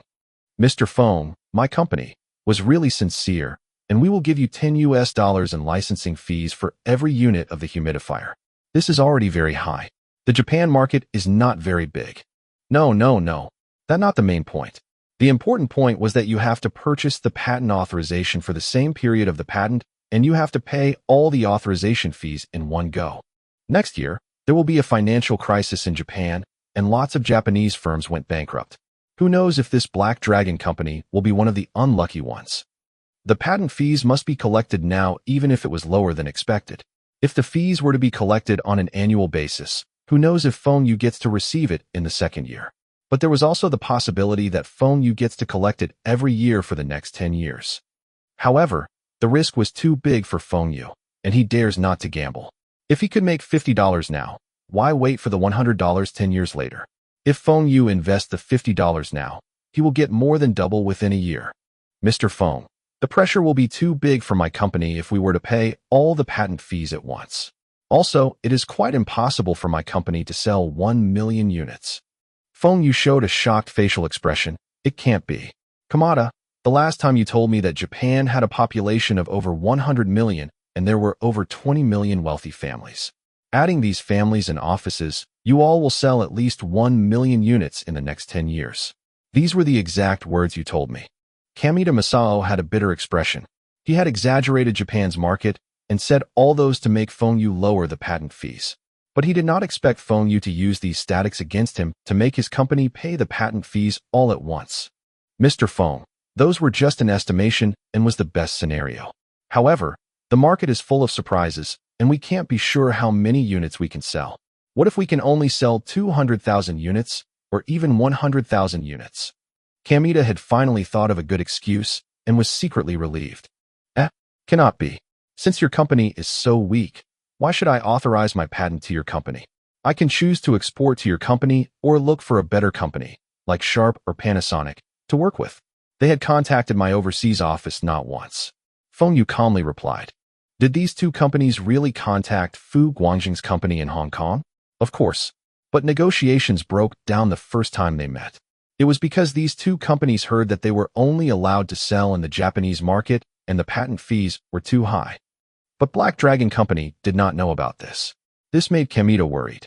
If he could not get this deal, his position as China's market rep might be taken away from him, and he might even lose his job. Mr. Feng, please consider my company first. We are really sincere. Kamida Masao stood up and gave Feng Xue another 90 degrees bow. He was stationed in China for almost 8 years, and of all the Chinese he met, they were either treating him as an enemy or eager to please him because of money. This was the first time he met someone that totally disregarded him. Feng Xue had given him the feeling of a sly and wily 40-plus man instead of a young man. But the person in front of him was a high school student. Feng Xue had the rights to the patent, and this was something the other party wanted. Also, Feng Xue had shown the popularity of his humidifiers in China and overseas markets. This made the patent more valuable. Feng Xue also made it very clear that he does not need to authorize the Black Dragon Company. He could also import the humidifiers into Japan by himself and make money. Looking at Kamida's expression, Feng Xue knew that he had almost touched his bottom line. He had asked for $10 million, not to mention a small company like Black Dragon Company. Even big companies like Sharp would also reject him. Feng Xue only wanted more money for his investment plan in the stock market later the year. It seems that he must give Kamida some concessions now. How about this? You all had estimated that the average sales in a year would be around 100,000 units, and this would be $1 million. You must give me at least 5 years' worth of patent fees, which amount to $5 million. I am already giving you lots of concession. Is this all right? There is no problem for 1 year advance payment, but for 5 years, it is too high. Kamida's eyes sparkled. Feng Xue had relented, which means that he was willing to negotiate further. Feng Xue acted like this was a troubling issue and said, 1 year advance payment is definitely not possible. I will not be able to answer to my family. How about 3 years? After 3 years, it will be on an annual basis. Every year, your company must give us your production report for us to charge you the patent fees. No. It's not the production report. It's the sales report. Kamida Masao retorted. There's a big difference between those two reports. Fine. Sales report. I agree to this. 3 years, $3 million to be transferred to me within 1 week. Any problems? Feng Xue had an impatient look, but he already committed Kamida to the 3 years advanced payment of the patent fees. Kamida Masao kept quiet and did not say anything for a long time. Mr. Feng Xue, I need to discuss with my chairman. I will get back to you the day after tomorrow. Tomorrow? If you can't give me an answer tomorrow, then there's no need to discuss anymore. Feng Xue firmly replied. After Kamida left, Feng Xue jumped up with joy. Although the patent fees were lowered from $30 to $10, the payment method was changed to 3 years advance payments based on estimated sales. With this $3 million and Taihua trading funds, Feng Xue can really make a killing in the stock market in the next 1 year. The profits will be much higher than the electric fans and humidifiers. The next day, Kamita returned to Taihua Trading. However, they did not agree to the advance payment of 3 years. They wanted the exclusive authorization rights to the patent for the Japan market for $5 million. This meant that Taihua Trading will not be allowed to authorize another Japanese company and export the humidifiers to Japan. They wanted to reserve the Japan market for themselves. Their chairman had taken a loan from the bank for this patented technology. He felt that this would be more worthwhile than advance payments for 3 years and still pay for the patent fees for remaining years. $5 million? Feng Xue hesitated for a while and agreed. It may seem that Feng Xue was making a loss, but Feng Xue knew that the wind and rain humidifiers would definitely develop new technology within 5 years. When that happens, the technology in Black Dragon Company would be outdated, and Feng Xue can sell the latest technology to them again. Furthermore, the Japan market for humidifiers was very small, and Feng Xue didn't feel any pity for losing the market. It was more practical for him to take the $5 million. He could turn this $5 million into $10 million within a year. With money in the accounts, the postponed construction plans for Tianpeng Pig Farm could officially begin. Feng Xue's half-baked floor plans had been revised by Professor Xue. Professor Xue even helped to write up a development plan for Tianpeng Pig Farm free of charge. This development plan was more professional than Feng Xue. It's true that there was a huge difference between amateurs and professionals. It was worth looking for Professor Xue to help. Only some consultant fees and providing an experimental teaching area, Feng Xue could get so much in return. In fact, Professor Xue also thought likewise. He had the idea and plans, but he did not have the funds, and the university would not invest so much in him to set up a pig farm for him. There were also no businessmen he knew that operates pig farms and was generous, except for Tianpeng Pig Farm. At Tianpeng Pig Farm, Professor Xue was able to get the things he needed, such as locations and funding. Most importantly, he got the full support from Feng Xue, and even the formula for the animal feeds was the result of his research. Professor Xue believed that in 1 to 2 years, he would be able to prove that his theory of this type of modern pig farming would work to the other professors that laughed at him. He might even be promoted to the vice dean of the university. Feng Xue and Professor Xue wanted different things. Feng Xue wanted profits, and Professor Xue wanted recognition. But of the things they wanted did not conflict. As such, they were able to work together. The watering system in the farm was made by the machinery company. This was considered an easy job for the motor factory, but because it was not for mass production, it was not economically productive. Usually, Li Mingde would not accept such jobs, but Feng Xue pointed out some unauthorized claims, and Li Mingde had no choice but to take on this unprofitable job. The grin on Professor Xue's face grew wider when he looked at the watering systems, feeding systems, etc. that was being sent to the farm. This Xiao Feng was indeed a generous kid. He provided whatever I want and did not even bargain. He was so different from Feng Xingtai, who kept saying, this can be replaced by plastics, and that can be replaced using wood. If they were to use inferior materials, how could they catch up with the overseas farms? Professor Xue had high hopes for this farm. He wanted this farm to be the best in China and even internationally. He wanted the recognition of building such a farm. He wants to be famous. When that happens, the pig farm design patent he applied would also be approved. There would be many Chinese farmers or even US farmers queuing up to buy the authorization. Wrong. This is installed wrong. This way, the water will be flowing upwards. Those workers there, stop. I told you all that this part is for feeding. It must be able to rotate. Who asked you to fix its position with wires? This way, how would the animal feed enter the food trough? The distance is wrong. 2 meters. This is only 1.8 meters. You can't cut corners on this. Professor Xue was very responsible and stayed at the farm almost every day, supervising the installation of the different systems. These were all his hard work. There must not be any flaws. Yesterday, a worker did not follow the floor plan, and one of the pigsty measurements was off, and it was smaller. Professor Xue went into a rage. Feng Xingtai came over and told him to modify systems for that pigsty.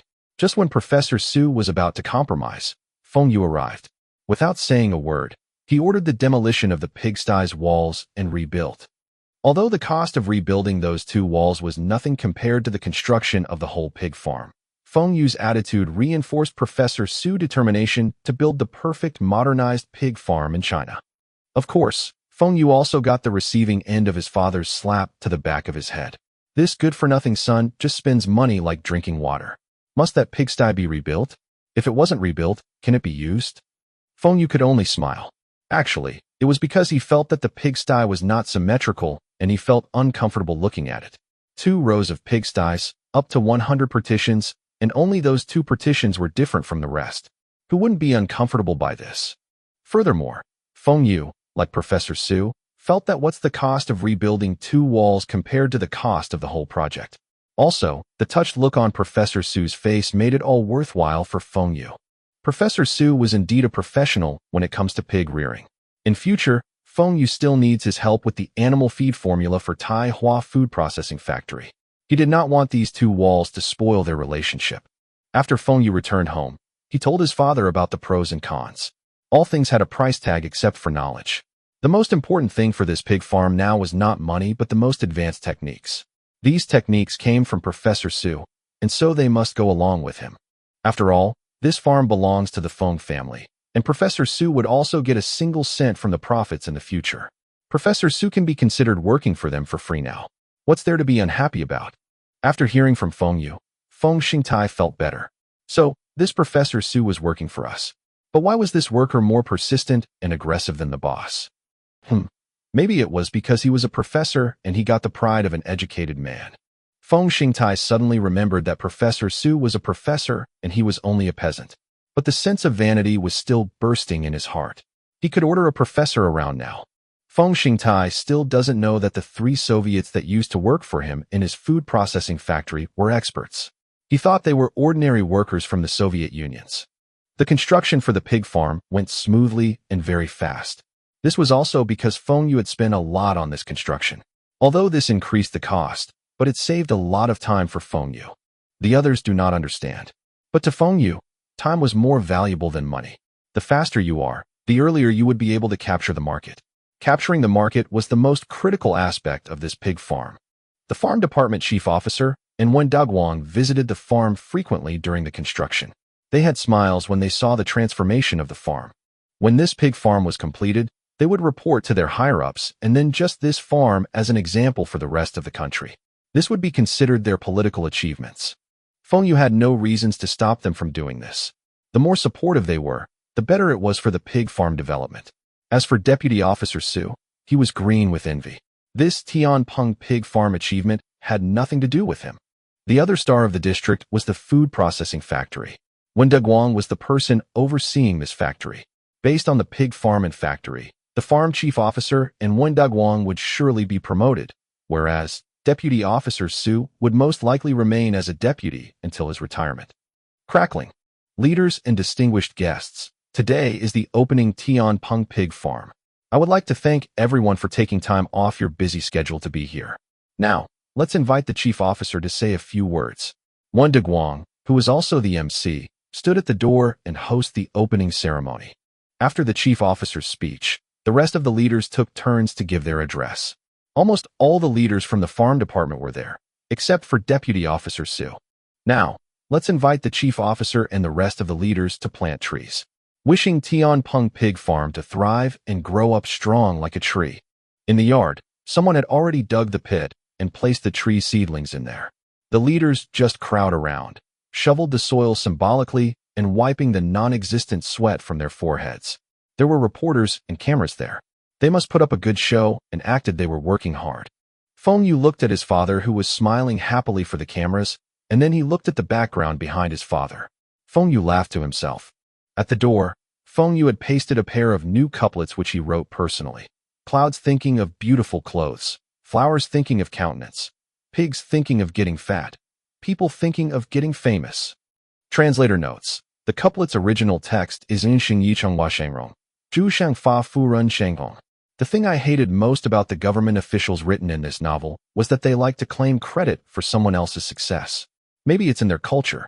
Is China really like this? After the construction of the pig farm was completed, Feng Yu was chased back to school by Feng Xingtai with his feather duster. A student's responsibility was to study hard. Stop thinking about money every day. Soon, it was June, and the weather becomes hot. Wind and rain electric fans started its production and sales again. But the sales for this year was terrible. The order for the whole of China was estimated to be not more than 50,000 units. There was a massive drop in the profits. This was still because of TV commercials. If not, the sales would not be more than 20,000 units. No choice. There were too many plastic fans in the market now. A small country factory, or even a tiny private factory, can manufacture these fans. Even though the market was big, but there were too many choices, and wind and rain electric fans had nothing special. That's why it loses its market share. Feng Xue sighed. It seems like he got to bring forward his plan to launch the newer version of electric fans. Feng Xue was not so busy with his business and school. It was still 1 month away from his exams, and he had sufficient time to prepare for it. But soon, the students received a notification from their teachers that it was time for them to choose between the arts and science for their second year. They were advised to discuss with their parents and then submit their choices. Compared to his previous life, China now had more focus on science than arts. Almost 80% of the students chose science, and only some female students chose arts. When Feng Xue's form teacher received the class choices, he frowned. What's going on? Feng Xue chose arts? Also, Lena, who was good with her science subjects, chose arts too? Learn math and science, and you can travel all over the world without fear. They should have heard of this statement. The form teacher called Li Na and Feng Xue to his office for a discussion. These two were considered the better students in his class. He could not bear to see them degenerate in the arts class. Li Na, Feng Xue, did you fill up your forms wrongly? Why did you choose arts? The form teacher took out their forms and hinted to them that he could still change their choices. Li Na shockingly looked at Feng Xue. Why did he choose arts too? Li Na's ambition was to be a teacher, so learning arts was a natural choice. But Feng Xue's dream was to be a successful businessman, and shouldn't he be taking science? Li Na suddenly remembered on the day they were filling up their forms. Feng Xue had asked her if she was choosing arts or science. Could it be Feng Xue chose arts to be with her? Feng Xue pushed the forms back to his teacher and said, Teacher, there's no mistake with our choices. What's the difference between arts and science? In future, both can also contribute to the country. But the future of science students obviously has a better future. The both of you will be doing yourself an injustice. Feng Xue laughed. Teacher, you also picked arts in the past. The form teacher was dumbfounded. He did choose arts in the past, but that was because he was not good with science subjects. He was only good at memorizing things and was too embarrassed to say it to Feng Xue. How can it be the same? My ambition was to be a teacher. Taking arts will let me be a better teacher, can help me pass my literature knowledge to you all. The form teacher found himself the perfect excuse. Li Na timidly said, Teacher, my ambition is also to be a teacher. Feng Xue immediately interrupted. That's right. It's an honor to be a great teacher, just like our form teacher. The form teacher does not know whether to cry or he should laugh. These two students were praising him now, but he wanted to ask them to choose science for a better future and better job opportunities. What about you, Feng Xue? You want to be a teacher too? The form teacher would never believe that a student like Feng Xue would want to be a teacher. No. I want to be a secretary, and arts is more suitable for this job. Feng Xue told his teacher a lie he prepared beforehand. Be someone's secretary? Nonsense. Feng Xue had still planned to hire 8 or 10 secretaries for himself. One would be just serving tea, one would be doing paperwork, one would be massaging his shoulders and legs, one would just be a pretty vase, one would be taking care of him in the day, some would be. He should stop thinking about this. Feng Xue wanted to be a big boss and learn business management. Studying arts would be easier for him to switch to business later. Furthermore, Feng Xue's memory was better, and those subjects like biology, chemistry, etc. should be left for those students who had talents. He just wants to memorize some history, geography, etc. With his strength in languages like Russian, his memory, and his other means, he would definitely be admitted into Beijing University Management course. Isn't this enough? If he chose science, where can he go? Feng Xue's ambition surprised his teacher. There was really someone whose dream was to be a secretary? But he thought Feng Xue's ambition should be a leader with the government. Many great leaders started by being a secretary. It was the same as being an apprentice in a factory. Being a secretary would get close to the leaders and would have a strong backing. The form teacher felt a bit helpless. He could not tell Feng Xue that his ambition was wrong. Nowadays, who doesn't want to be a leader in the government service? In the universities, most undergrads were drafted into the government service directly. But isn't it better for Feng Xue to use the usual method to enter the government service? The both of you really don't want to reconsider your choices? The form teacher tried one last time. Feng Xue and Li Na shook their heads, and the teacher waved his hand, indicating them to leave. Forget it. It's only 2 students lesser. Stepping out of the teacher's office, Li Na kept looking at Feng Xue with misty eyes. Feng Xue, you don't need to do this. You want to be a businessman, should you be taking science? There's no need for you to be in the same class with me, Li Na said. Feng Xue paused for a moment. Li Na had thought that he chose arts because of her. Only a fool would explain to her. Just let her misunderstood. I had asked someone to buy the poem book you wanted. It should arrive by mail in 2 days. Feng Xue changed the topic. Okay, let's go back for revision. You had skipped 2 weeks of classes last month. Feng Xue smiled embarrassedly. I will not skip classes again. There's nothing much to do with the company this month. Oh yes, I need your help with my math. I did not understand the math question yesterday. Later this evening, we go out for dinner? There's a new halal restaurant at Feng Street. I heard the food there is good. Feng Xue had been busy most of the time and always felt that he does not have enough time. But when he was with Li Na, he felt calm and relaxed. Even when they were not doing anything but just reading side by side, Feng Xue would be in a good mood. Fine. Let ask when Dongjun and Zhang Han along. When Li Na mentioned when Dongjun and Zhang Han, Feng Xue became unhappy. He wondered what medicine did Zhang Han ate for her to lose so much weight in such a short time.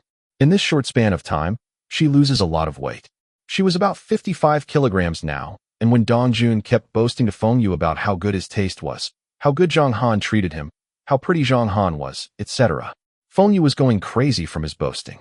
This made Feng Xue to not want when Dongjun along when he goes for good food. That idiot always stuffs himself with food and kept putting food into Zhang Han's plate, without thinking if she can finish it. He also ignored the fact if Feng Xue gets to eat or not. But if Zhang Han and when Dongjun do not go with them, then Li Na would not go. As such, Feng Xue could only reluctantly agree. However, Feng Xue was thinking of a way to send when Dongjun away and not follow him to the Cultural Palace for movies. Author's notes. Before 1995, all university graduates were assigned to jobs. Tonight, we are going out for dinner and movies? That's great. Your sister is on the night shift this week, and Brother Li's cooking is terrible. When Dongjun got very excited when he heard about food, Feng Xue sneered. Humph, I will tell my brother-in-law. Terrible. Then how did this idiot still be able to eat so much every meal? Feng Xue really suspect that in Wen Dongjun's world, there were only 2 types of food. Excellent food and delicious food. Sure enough, when Dongjun transformed into a hungry ghost that evening during dinner and kept stuffing his face with food, Feng Xue really don't understand. How can one eat like this? And because of his influence, Feng Xue also start eating heartily. However, Li Na and Zhang Han do not eat much. All this while, Li Na had a small appetite, and Zhang Han was watching her diet. Previously, Zhang Han could eat better than when Dongjun and specialized in snacks. But after the winter break, Feng Xue did not see Zhang Han eating snacks again. Her self-control was scary. During the movies, they were seated in a different place, but there were a lot of people at the cinema that day. Feng Xue wanted to cuddle with Li Na, but he knew that Li Na would not agree. Leaving the cinema, Feng Xue looked at his watch. It was only 8+. He suddenly had an idea and drove towards the riverbank. Where are we going? Li Na asked curiously. Today's weather is good. Let's go to the riverbank to bask in the moonlight. I will send you back to the dormitory later. Enjoy the moon? How can we admire the moon without food? When Dongjun shouted. Damn, this glutton. We had just finished dinner, and he was thinking of food again. No, there's no food. Feng Xue barked. You do not have food, but I have. I still have melon seeds. Do you want? Like a magician, when Dongjun took out a packet of melon seeds from one of his pocket. Feng Xue really want to throw these melon seeds on his face. No. The car was parked on a deserted road next to the riverbank, and the 4 of them alighted from the vehicle.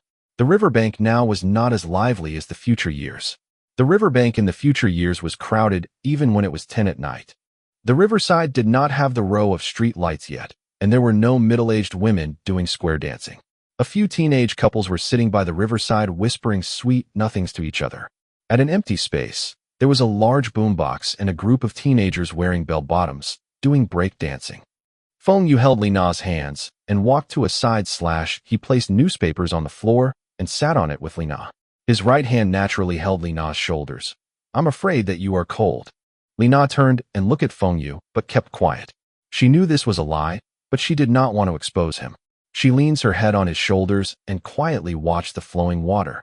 The water was not very clear, but they could still make out the reflection of the moon. There were no clouds in the sky and was full of stars. The dim lights from the returning fishing boats illuminate Li Na's pretty face. Yesterday, Xiao Yun from my dormitory wrote an excellent poem. The day before yesterday, Ying from the next dormitory received a love letter from her class monitor. Her class monitor's handwriting was horrible. You make a guess what did I saw that afternoon? Butterfly. There are butterflies not. It was this big and very colorful. But it flew away before I could get a closer look. Feng Xue sat there quietly, listening to Li Na talks about the anecdotes of her life. These were all trivial things, but Feng Xue doesn't mind. Listening to these trivial matters helped Feng Xue to forget about his worries and even made him forget about his goal of making a lot of money. He stretched himself and slowly closed his eyes. Li Na picked up a short grass and lightly brushes Feng Xue's face with it. Feng Xue opened his eyes and saw the smile on Li Na's face. There were hanging willow branches in the background and dim lightings from the fishing boats by the riverside.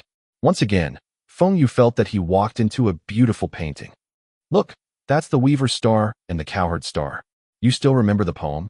Li Na pointed to the stars and looked at Feng Xue eagerly. Of course, I remember. Far, far away, the cowherd, fair, fair, the weaving maid. Nimbly move her slender white fingers. Click-clack goes her weaving loom. All day she weaves, yet her web is still not done, and her tears fall like rain. Clear and shallow the Milky Way, they are not far apart, but the stream always brims between. And, gazing at each other, they cannot speak. Feng Xue recited the poem, and with the ambience, it made the poem more beautiful. You are so smart. You can even memorize this poem. Is there really a cowherd and weaver in the sky? The Heavenly Mother is so hard-hearted, allowing them to meet only once a year. Li Na seems a bit sad. If there is really a cowherd and weaver in heavens, then the Heavenly Mother treats her daughter not bad. Why? She only allows them to meet once a year. Li Na replied angrily. She was annoyed by Feng Xue's reply. Look, if the legends are true, then one day in heavens will be equivalent to 1 year on earth. The cowherd gets to meet the weaver once a year, but the weaver gets to meet the cowherd every day? So, the Heavenly Mother who doesn't like her son-in-law still treated her daughter well. Li Na was dumbfounded. She had not thought of looking at this legend from this perspective. She mercilessly pinched Feng Xue hard. This guy was too annoying. Such a moving legend, but hearing it from Feng Xue became so different. Feng Xue was very helpless. Look, it was easy to offend people when telling the truth. No, you must tell me another poem, and you are not allowed to interpret it in your nonsensical logic. After waiting for a while, and she noticed Feng Xue was keeping quiet, Li Na asked, what are you thinking? Don't tell me you can't remember any poems. Can't remember any poems? How can this be possible? I am thinking about those poets in ancient times. What sort of poems would they come up with in this type of ambience? A genius like me would not lose to them. Feng Xue bragged.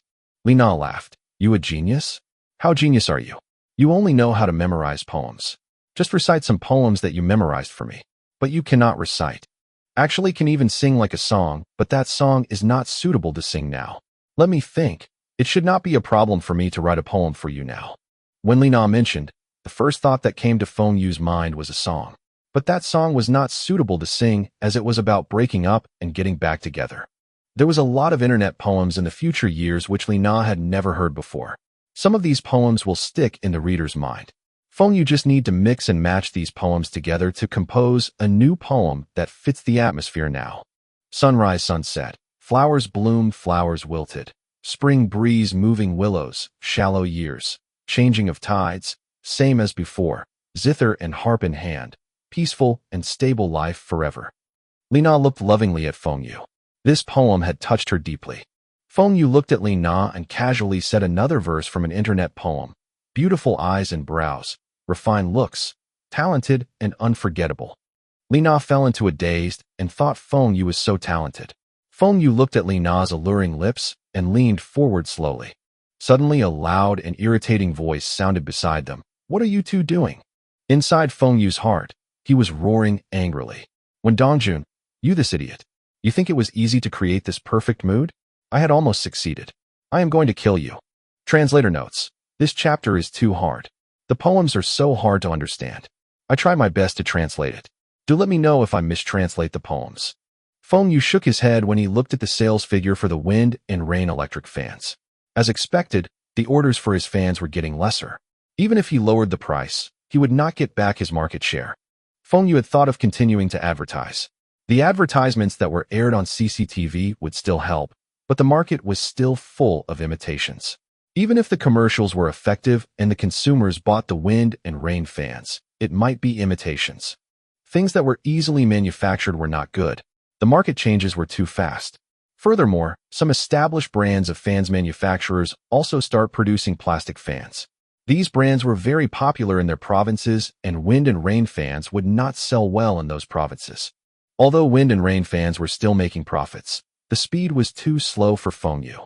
Last year, Feng Xue earned a few million in 2 to 3 months, and this year, he made only a few $100,000 in 2 to 3 months. The difference was too big. Luckily, Feng Xue had thought of a solution, which was to introduce a new type of electric fans, bladeless fans. He could apply for a patent for these fans, and the technology required was considered high. Not to mention the small factories. Even the bigger factories could not imitate this technology.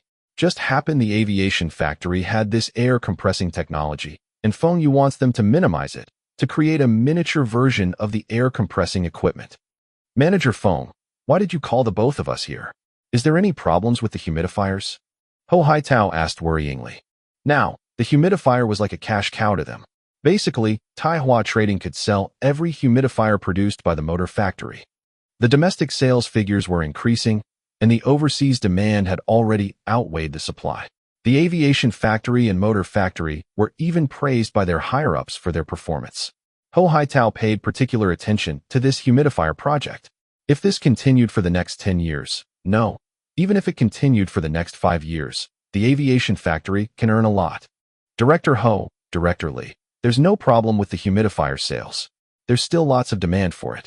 However, the motor factory does not need to set up another production line to increase the production. There would be an oversupply, and it would be a waste of resources. Remaining status quo would be enough. Anyway, we have the patent, and we will still control the market. I asked the both of you here is to talk about another thing. I thought of a new idea yesterday. When Ho Haitao and Li Shiyu heard what Feng Xue said, they looked at each other excitedly. Feng Xue's idea last time was the ultrasonic humidifier and brought lots of profits to their factories.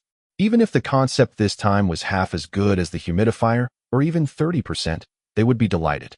Feng Xue immediately waved his hands to stop both directors from fighting. Directors, please let me finish what I have to say. I heard that the aviation factory have an air compressing technology, which is the turbocharging technology. Ho Haitao immediately had a proud look on his face, and he looked at Li Shiyu. Heard that. Our factory had this technology. What about your factory? Do you have it? Of course. We had this technology the year before. It is used to modify the aircraft engines, increase the efficiency, and lower the fuel consumption. Why this time you need to use this technology? Ho Haitao was puzzled. What could they do with this technology? Do you have jet technology? Jet technology? Humph. We are an aviation factory, and we build aircraft. What do you think? Ho Haitao replied proudly, and at the same time, he gave Li Shiyu a smug look. Li Shiyu was fuming, but the motor factory did not have these two technologies, and he could not compete with the aviation factory. He consoled himself by telling himself that each factory has its own specialization. The motor factory was superior in motor and electric generators. But both the directors still did not understand what they were going to do with these two technologies. To develop a new type of jet engine? This was something the aviation factory had been doing. Li Shiyu asked, Manager Feng, what are you making with these two technologies? Feng Xue looked at the both of them and said smilingly, We are making a new type of electric fan. What? Electric fans? Li Shiyu and Ho Haitao leaned back into the sofa like a deflated balloon. Electric fans using air compressing technology? Electric fans utilizing the jet technology? Who can withstand a jet engine blowing air at them? Furthermore, electric fans were not something new. How can it be compared to the humidifier? Feng Xue saw the lack of interest in the both of them and said, If this fan is developed, it will revolutionize the electric fan industry, and there will be many related products that can be produced with this technology. I guarantee that the profits will not be lesser than the humidifiers.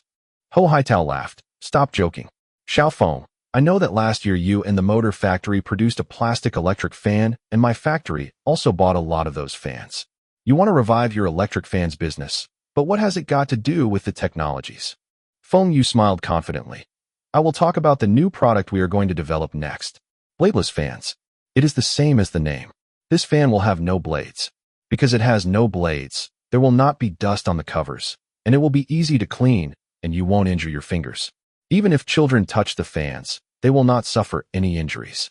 This fan will be safer than any fans in the market. We will use the motor to suck in air into the fan's base and compress it using the turbocharging technology, and then release it using the jet technology. The exterior will be using a 16 degrees annular fan head to blow out the cool air in a circular motion, and there would be no pauses in between the airflow. The airflow would also be smoother, and if we are able to develop it well, it will consume lesser electricity than regular fans. Feng Xue was explaining his idea and using a plastic basin to demonstrate, letting both the directors understand what was he talking about. Li Shiyu did not really understand, but Hou Haitao was frowning and deep in thoughts. He imagined what Feng Xue said in his head. It seems workable and could indeed produce constant wind using the two technologies. But the cost of this fans will not be low. The value would amount to at least 100 renminbi, or even higher. How much will they be selling? Regardless of what the motor factory thinks, the aviation factory will be part of this project. Hou Haitao agreed, but Li Shiyu still had some reservations. He would be doing the manufacturing, and if the product weren't sold, his factory would be suffering losses. Although the investor Feng Xue would also suffer losses, Feng Xue had the money to lose. Feng Xue had already earned so much from the humidifiers. Li Shiyu hesitated, and this made Feng Xue happy. Feng Xue acted like he had made a big decision. Director Li, I know what you are worrying. How about this? I will pay for the modification of your production line, and this time, we will contract your factory to manufacture the fans for us. I will pay you 30 renminbi for every unit produced. This way, you will not have any more worries. Li Shiyu heard Feng Xue, and this troubled him even more. Every time Feng Xue contracted his factory to manufacture something, Feng Xue would earn a lot from it. However, those products previously were either low cost or something that was new to the market. He could not see any potential in this bladeless fan. It was just like that Taihua brand refrigerators where the last batch of fridges was only sold last week. But Li Shiyu does not know the profit margin and how much Feng Xue earned. He thought hard about this and noticed that Feng Xue does not succeed all the time. It should be safer for him to be conservative and choose to be a contractor. Li Shiyu chose to be a contractor, and Feng Xue smilingly turned to Hou Haitao.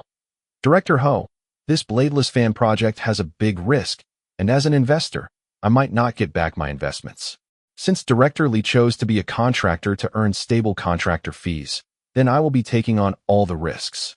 So, this time, the aviation should not enjoy proportional dividends, but instead, fixed dividends. This means that every unit of bladeless fan sold, I will pay your factory 10 renminbi. In Feng Xue's heart, he was shouting, please say yes, agree. When the bladeless fans were launched in his previous life, it was priced at $500, and the production cost was only about $20. The profits were huge. Although, someone leaked the production cost, and the selling price fell from $500 to around $100, and finally, the selling price dropped to $30. But during the initial stage, the company had made tens of millions of USD profits. The company made a total of a few hundred million USD when the demand rose. Feng Xue does not know about the helix angle, but he remembered the tilt angle to be 16 degrees apparently. He had a bet with one of his drinking buddies on the angle, and they had checked Baidu to get this answer. Additionally, the aviation factory already had the technologies required to develop the bladeless fan, but it was current too big and needed to be minimized and reduce the efficiency. This was supposed to be a fan and not some jet engines for military purpose. There's no need for it to be so powerful. Feng Xue retorted, then why not I hire the aviation factory to develop this technology? I will pay you 1 million. Not enough. 2 million. You name me a price. You do not want to take on the risk, yet you want to get a share of the profits? Based on what? Although your factory has these technologies, but do not forget that in Bing City, there is still the Technical University and the Maritime University. They do have this technology as well. They had earned money the first time, and Feng Xue does not mind if both the factories want to cooperate with him again. But now, the problem was the prospect of this bladeless fan was still unsure, and they do not want to take on the risk, and even want to get money out of it. Why should Feng Xue agree to it? Then 10 renminbi for a unit is too low. The motor factory is still getting 30 renminbi. Why not you provide the production facilities and the workers to do the production? I can also give you 30 renminbi. You do not want to do anything yet you want a more significant share? Beggars should not be choosy. If it weren't for the technologies the aviation factory owns, Feng Xue would have ditched them a long time ago. Li Shiyu also said unhappily, Director Ho, 10 renminbi is not a small amount. My workers got to work hard, and we still need to provide the production line, machines wear and tear, and still does not include the workers' salaries. All these for only 30 renminbi. 15 renminbi. I will make sure that the product will be developed in the shortest time possible. 15 renminbi is not high. If you sell 10,000 units, I will only get 150,000 renminbi. My factory still needs to assign many engineers and experts to develop this product. This would also affect our military orders. We were also paying a heavy price for it. 15 renminbi? How about 12? The cost of the plastic materials from the plastic factory is also very high. You all think that the fan I wanted is so easily manufactured? My cost is also very high. I cannot forecast the sales, and what if this project fails? How much will be my losses? In the end, they settled for 13 renminbi. Feng Xue was jumping with joy in his heart. Although these bladeless fans will not have a significant market in China, it will be very popular in Europe and the US. There was a few 100 million populations in Europe and the US. Feng Xue estimated that there at least 1 million units will be sold. Based on $100 retail price per unit and 50% profits, he would also get about $50 million profits. Using $1 million to gamble for $50 million profits. Who would refuse it? Furthermore, this technology for the bladeless fan would be used for a more popular and practical product that had taken the world by storm, the hand dryer. The profit for this would be at least over $100 million. After finishing his business, Feng Xue returned to school. His exams were approaching, and he does not want to do poorly for the exams. At the same time, Bing City's third high school received an invitation letter from the Soviet Union. The letter was signed off by one of the world's top university, Lomonosov Moscow State University. This comprehensive university was ranked 10th in the world. Even if it was for student exchange, it should be sending the invitation to the universities, like Bing City's Industrial University or some other top universities in China. Why did it send the invitation to a high school in Bing City? Author's notes. The hand dryer was developed by the Japanese in 1993, and the first model was as big as a water dispenser. Inside, there's a ring, similar to the bladeless fan, and the idea for the bladeless fans came from the hand dryer. Air condition was invented long time ago, but it was not popular in Europe and the US. It was troublesome to install, bulky, expensive, noisy, and uses too much electricity. That's why electric fans were still the most popular product for cooling the room temperature. The Soviet Union had 4 internationally renowned universities, namely Moscow University, Leningrad University, Kiev University, Ukraine, and Belarusian University, Belarus. This top university, sending an invitation to Bing City's third high school? Could it be they wanted to recruit the 2 top students who had achieved good results in the International Olympic Mathematics competition last year? But those 2 students were already Year 3 students and had been recruited by Huaqing University. The principal opened the envelope, and there was the letter written in both Russian and Chinese. The principal was surprised that out of the students invited, he had only heard of one, and there were even a few empty spots. The principal massaged his temples and looked at the vice principal. Old son, is this Feng Xue from Year 1, the brother-in-law of that Mr. Li who donated the sports complex for the school? Vice principal's son nodded. That's right. There are 2 students by the name of Feng Xue in the school. One is a girl in Year 3, and the other is in Year 1. Look at this invitation letter. What is the meaning of this? Vice principal's son took the letter from the principal and looked at it carefully. The title of the letter was very long, but was very clear. Usually, summer camps organized by universities would only invite Year 2 students, and the students invited were typically outstanding students who had won international awards. Universities attract these students to the summer camps in a bid to recruit them. If this Moscow University wants to recruit students, they should invite the Year 2 students. Feng Xue was still in Year 1, and why was this invitation limited to Year 1 students only? This was too weird. Could it be that these Soviets wanted to flaunt their education system, and that's why they invite third high school? Then they made a mistake. China's high school had high standards and could even be ranked high internationally. Bing City's third high school was one of the best in China and had a AAA rating. Even a Year 1 student would not lose to anyone. But the students invited by the university were Feng Xue and his friends.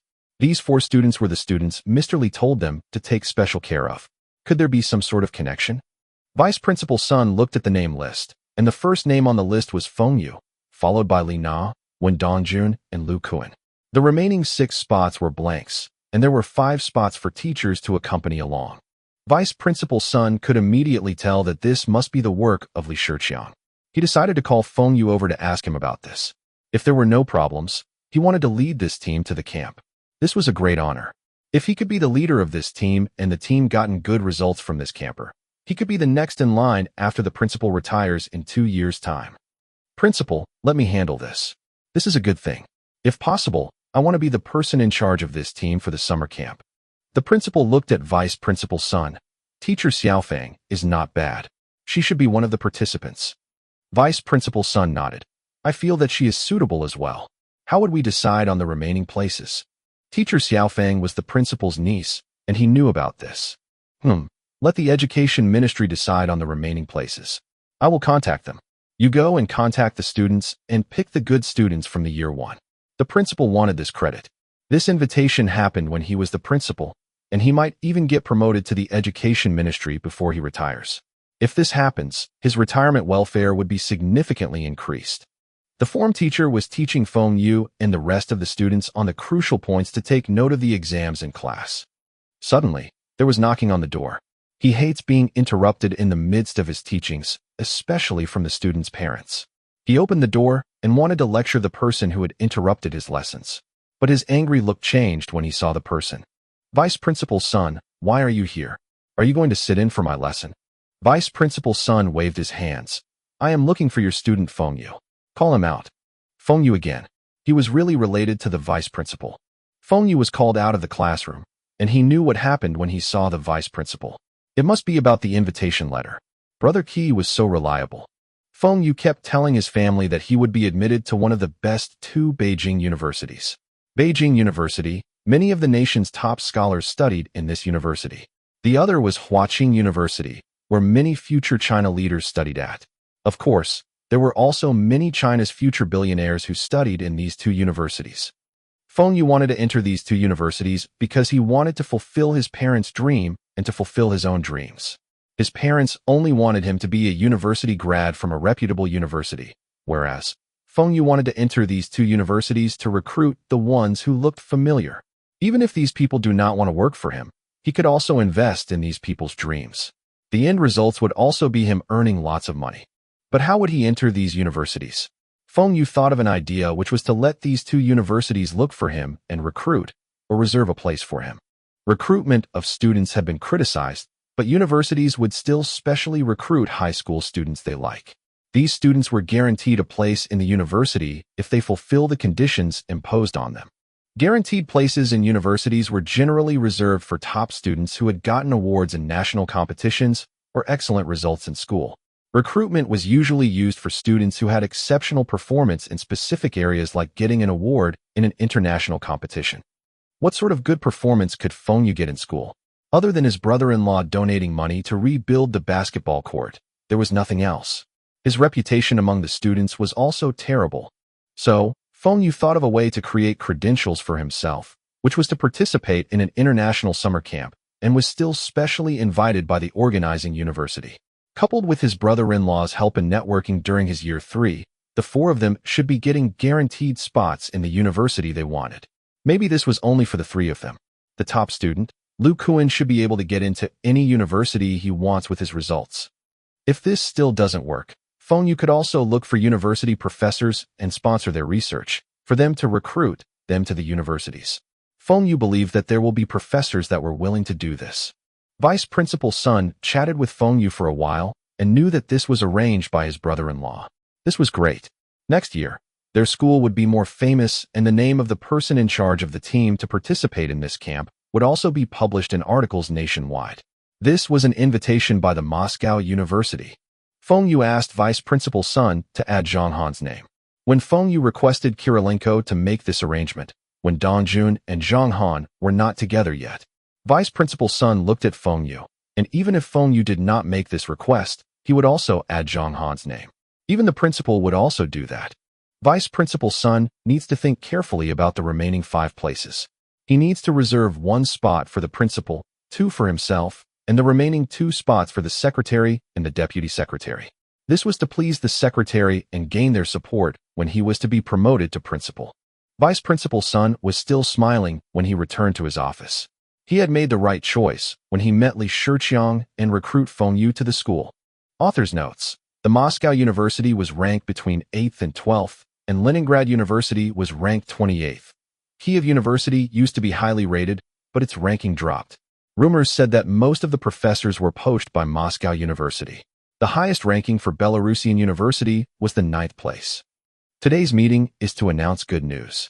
Our school had just received an invitation from the Moscow University, inviting our school's students to attend a 1-month summer camp. The principal announced loudly. What? Principal, did I hear it correctly? Moscow University, the school's secretary asked, emphasizing the word university. That's right. Moscow University. How many places are there? They are inviting those 2 years 3 students. The secretary's thinking was the same as the principal. The Moscow University must be targeting that 2 math genius. No, they are inviting year 1 students. There's a total of 10 places for students and 5 for accompanying teachers. The university will be providing food and lodging. There's another good news. Mr. Li, the one who donated the new basketball court, will be sponsoring the air tickets. This was what Feng Xue told the vice principal. He was the one who was sponsoring the air tickets, but he uses his brother-in-law's name. First-year students? What's the meaning of this? But never mind, since this is a good thing for our school's reputation. The deputy secretary shouted. Everyone said some unnecessary pleasantries, and it was the secretary who asked, Principal, how are we going to allocate the places? Are we going to discuss it? The principal did not say anything but exchanged glances with the vice principal. Sunday Vice Principal Sun immediately knew what to do and cleared his throat. The other party wanted to let the students experience what it is like to be in a world-renowned university. I had studied in the Soviet Union before and is good in Russian. So, I will be leading the team. Teacher Su Xiuhua from the 2nd year had performed well, and she should be attending as well. The Education Ministry will arrange for the remaining teachers. The secretary and deputy secretary were still waiting for the vice principal to tell them that the school will be giving them the remaining teachers' places, but instead, it was the Education Ministry who will decide. This made them very angry. But there's nothing they could do. Although they had connections, but they can't go against the ministry. This must be the work of the principal. They believe that the principal will still give them some compensations with regards to the student places. The principal should be giving them at least 3 student places each. Seeing the secretary and the rest did not say anything, Vice Principal Sun continued. We had confirmed 8 students who will be attending this camp. The 8 students are Feng Xue, Wendongjun, Zhang Han. Wait, Vice Principal Sun, who confirmed these 8 students? Why are they chosen? Based on their results or teachers' recommendations? Or you are the one who makes the decision? The secretary interrupted the vice principal. He was pissed. He had only heard of Zhang Han out of the 7 names read out, who had nominated the rest of the students. The deputy secretary and said, Vice Principal Sun, shouldn't the student places be discussed with the teaching division first before confirming? I did not come across anyone who came to my division to ask about the students' performance. The deputy secretary oversees the teaching division, which had a lot of authority in the school. The vice principal looked at the principal, who was looking down at his teacup as if it was the 8th wonder of the world. Vice Principal Sun knew that the principal wanted him to take the heat, who asked him to nominate 2 of the students. Secretary Zhao, Deputy Secretary Liu, we did not confirm these students. The Moscow University had specifically asked for 4 students who are Feng Xue, Li Na, Wen Dongjun, and Lu Kuan. Everyone here should know who Zhang Han's father is, so I don't need to say much. The other party asked for 4 people? Where's the invitation letter? Let me see. The secretary looked at Vice Principal Sun angrily.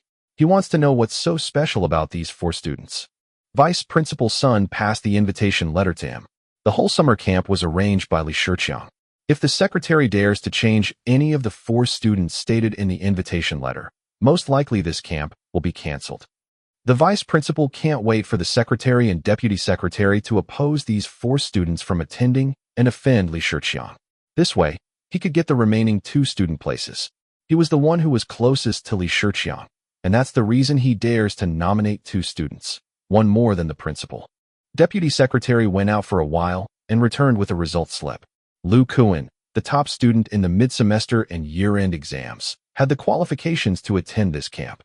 Lina's results were also not bad. She was improving consistently and was in the first-year top 20.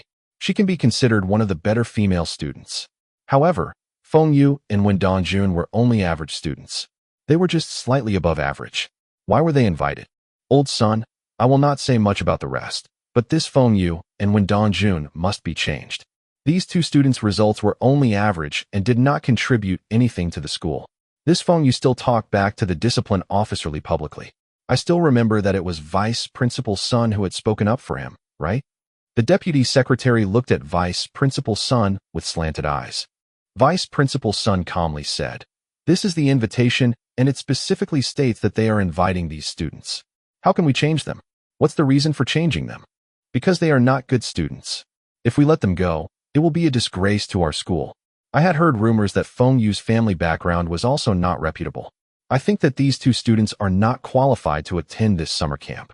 They must be changed. Deputy Secretary shouted firmly. The accompanying teachers' spots were already arranged by you all, and you still want to take all the students' places? Then what about Secretary Zhao and me? We are also the leaders in this school. Deputy Secretary Liu, please watch your words. We are all teachers and should let our judgment be affected by rumors. Times have changed, Vice Principal Sun said. In his heart, he wished that the deputy secretary would bang the table and insist on his way. It would be better if he were able to drag Secretary Zhao along to change Feng Xue. This way, the principal and vice principal will get the remaining 2 student places. Bang. Old son, what are you saying? These 2 students must be changed. Before the deputy secretary replied, the secretary banged hard on the table.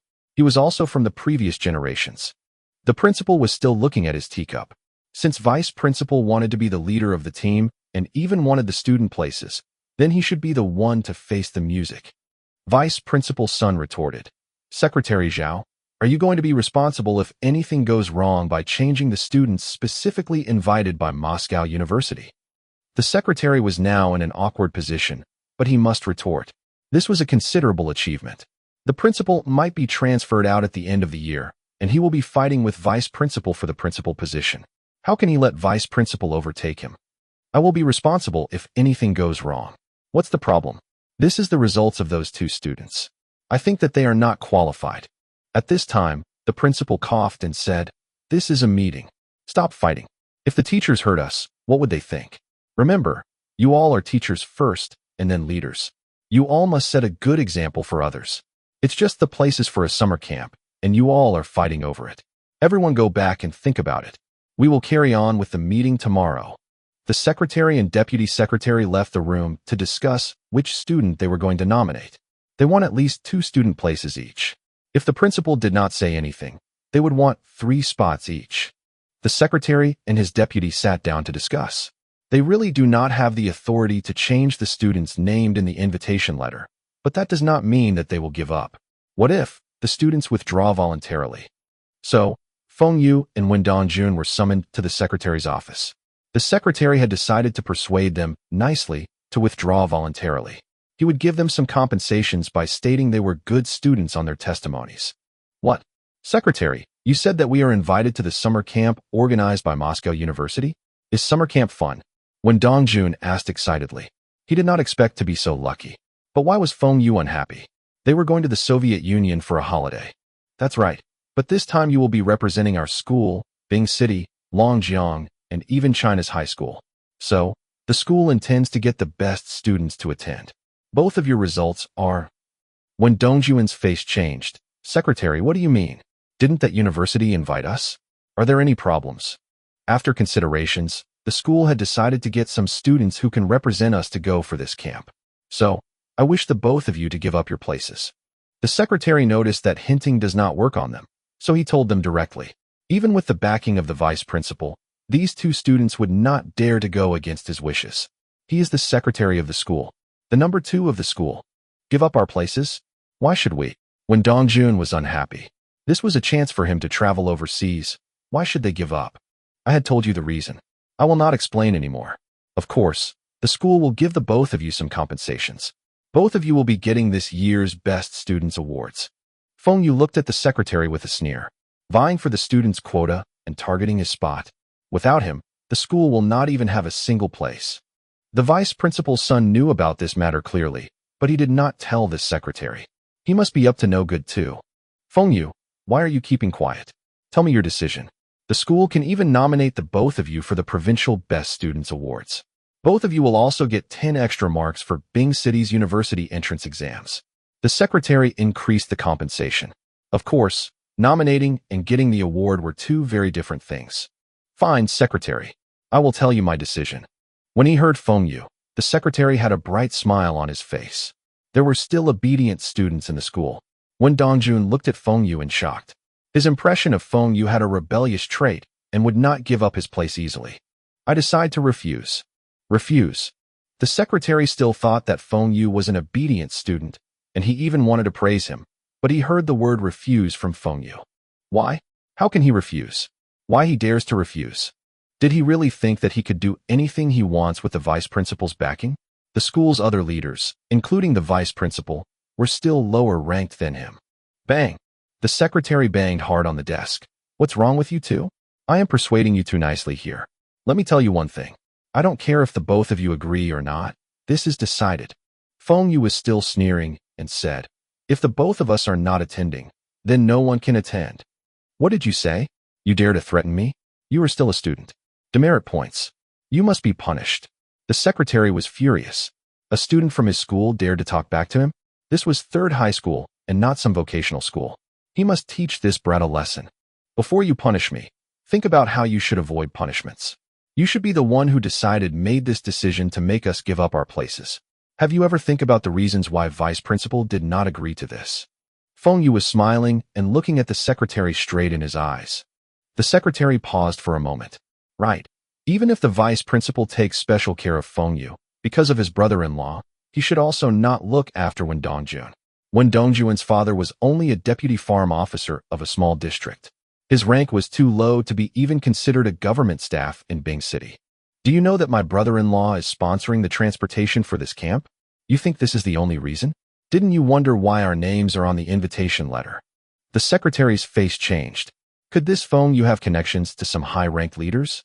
The names on the invitation were not randomly picked. Impossible. The names must be randomly selected. This was the Moscow University. How is it possible for Feng Xue to have connections with them? You know why Moscow University wanted students from our school to attend their summer camp? You know why they only wanted first-year students? Why are our names on the invitation list? Why am I the first name on the list? Feng Xue continued. The secretary looked at Feng Xue in shock. Feng Xue really have someone great backing him. When Dongjun looked at Feng Xue like a moron and asked, why? He does not understand why Feng Xue knows about the invitation letter, inviting their school's first years only, and Feng Xue's name was the first name.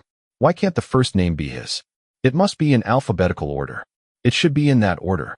Feng Xue pointed to himself and said slowly, it is because this summer camp was organized for me. The secretary jumped up from his chair and shouted disbelieving, impossible. This is the Moscow University and not some domestic universities. Even if your family have connections, you could not extend your influences to the Soviet Union. Feng Xue shook his head and looked at the secretary like an idiot. You do not know that my family is doing business? You do not know that my family's company traded few million rubles with the Soviet Union every month? The secretary's eyes widened. Your family has business deals worth a few million rubles with the Soviet Union every month. Then do you know that our trade with the Soviet Union uses the Soviet Army's trains to transport our goods? Do you know that I am a regular visitor to the city government and the foreign trade office? Do you know how much the car I drive on weekends cost? Not expensive, it's only somewhere between 500,000 to 600,000 renminbi. Soviet Army? This Feng Xue's family had business dealings with the army? Was it the provincial army or the Soviet Union army? A regular visitor at the city government and foreign trade office? Those were units bigger than the education ministry. What? 500,000 to 600,000 renminbi car? The secretary had not even seen a 50,000 to 60,000 renminbi car. Feng Xue had shocked the secretary again and again. Since when did you come across a university organizing a summer camp for high school first-year students? Without me, there will not be such camp. Every year, the Moscow University does have a summer camp for high school students, but it was for the students participating in the math competition. The competition had already started on the date of this summer camp. This summer camp was organized specially for me. Feng Xue's every word made the secretary's jaw drop lower and lower. He did not expect that things would turn out this way. Others might not know about this, but the vice principal should be aware. Fuck, he had been tricked. Also, the deputy secretary had found some stupid excuse to avoid this meeting with Feng Xue. He wanted to take advantage of this summer camp, but still wants to hide from the responsibility? The secretary finally found out that he was the only fool who had to face this alone. After saying so much, do you still think we should give up my spot for others? The secretary fell back into his chair and mumbled, "That's fine. Both of you can go back to class.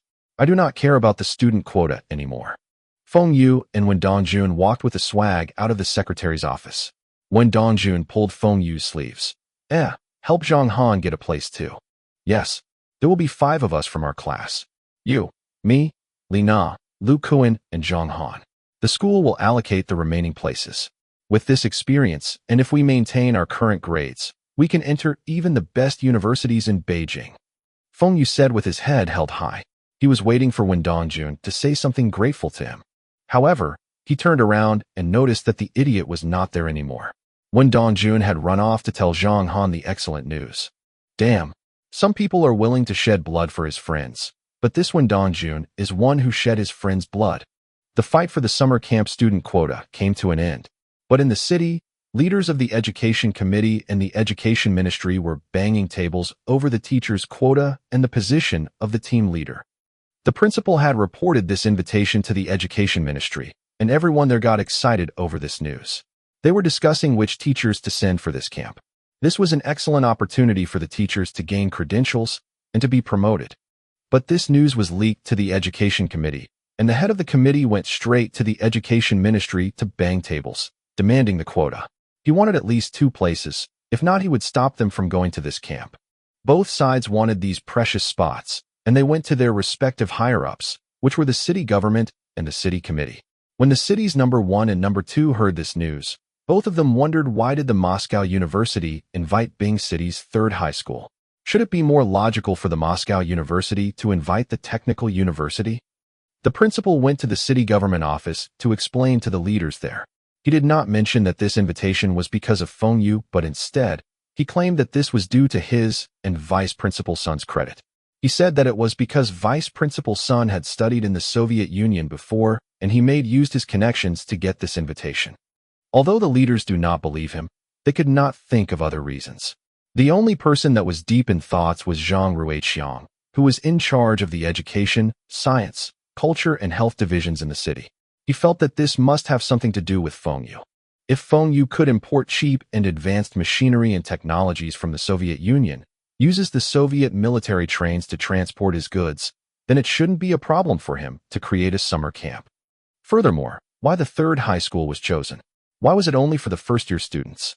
He casually asked the principal on the students participating in this camp, and Feng Xue's name popped up. Now Zhang Ruiqiang can firmly confirm that this was the work of Feng Xue. Looking at the leaders of the Education Ministry and the Education Committee arguing, Zhang Ruiqiang suddenly had an idea. The Moscow University was very advanced in technology. If they could visit their laboratory, then they could copy what Professor Qian and the other professors did when they visited the military factory. They could secretly learn those technologies from the Moscow University. Zhang Ruiqiang told the city's number 1 and number 2 what he was thinking. Both leaders' eyes brightened up. There's someone in the city that was so resourceful and had so many connections with the Soviet Union? If this idea could work, then it would be a great accomplishment. No one should be getting the teacher's quota. The city wants to leave the teacher's quota for the professors from the universities. They will transfer the names of the professors to 3rd high school, and they would be eligible to be the accompanying teachers for this trip. The university's professors should agree to this if they were able to visit the Moscow University laboratory.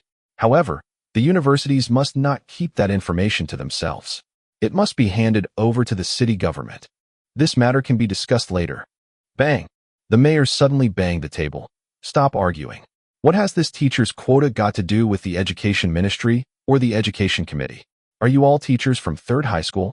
No one from the Education Ministry or the Education Committee is allowed to go. The leaders from the Education Ministry and the Education Committee were shocked by what the mayor said. They only wanted 1 more spot, but now they can't even have 1 place. If they had known better, they would have discussed among themselves privately. At the same time, Both of them stared at the principal. If the principal had given them 4 teachers quota, they would not be arguing over this. The principal was also in an awkward position. How would he know that they would blow up this matter and even bring out the city's number 1 and number 2? If he had known this outcome, he would give them one more slot. Forget it.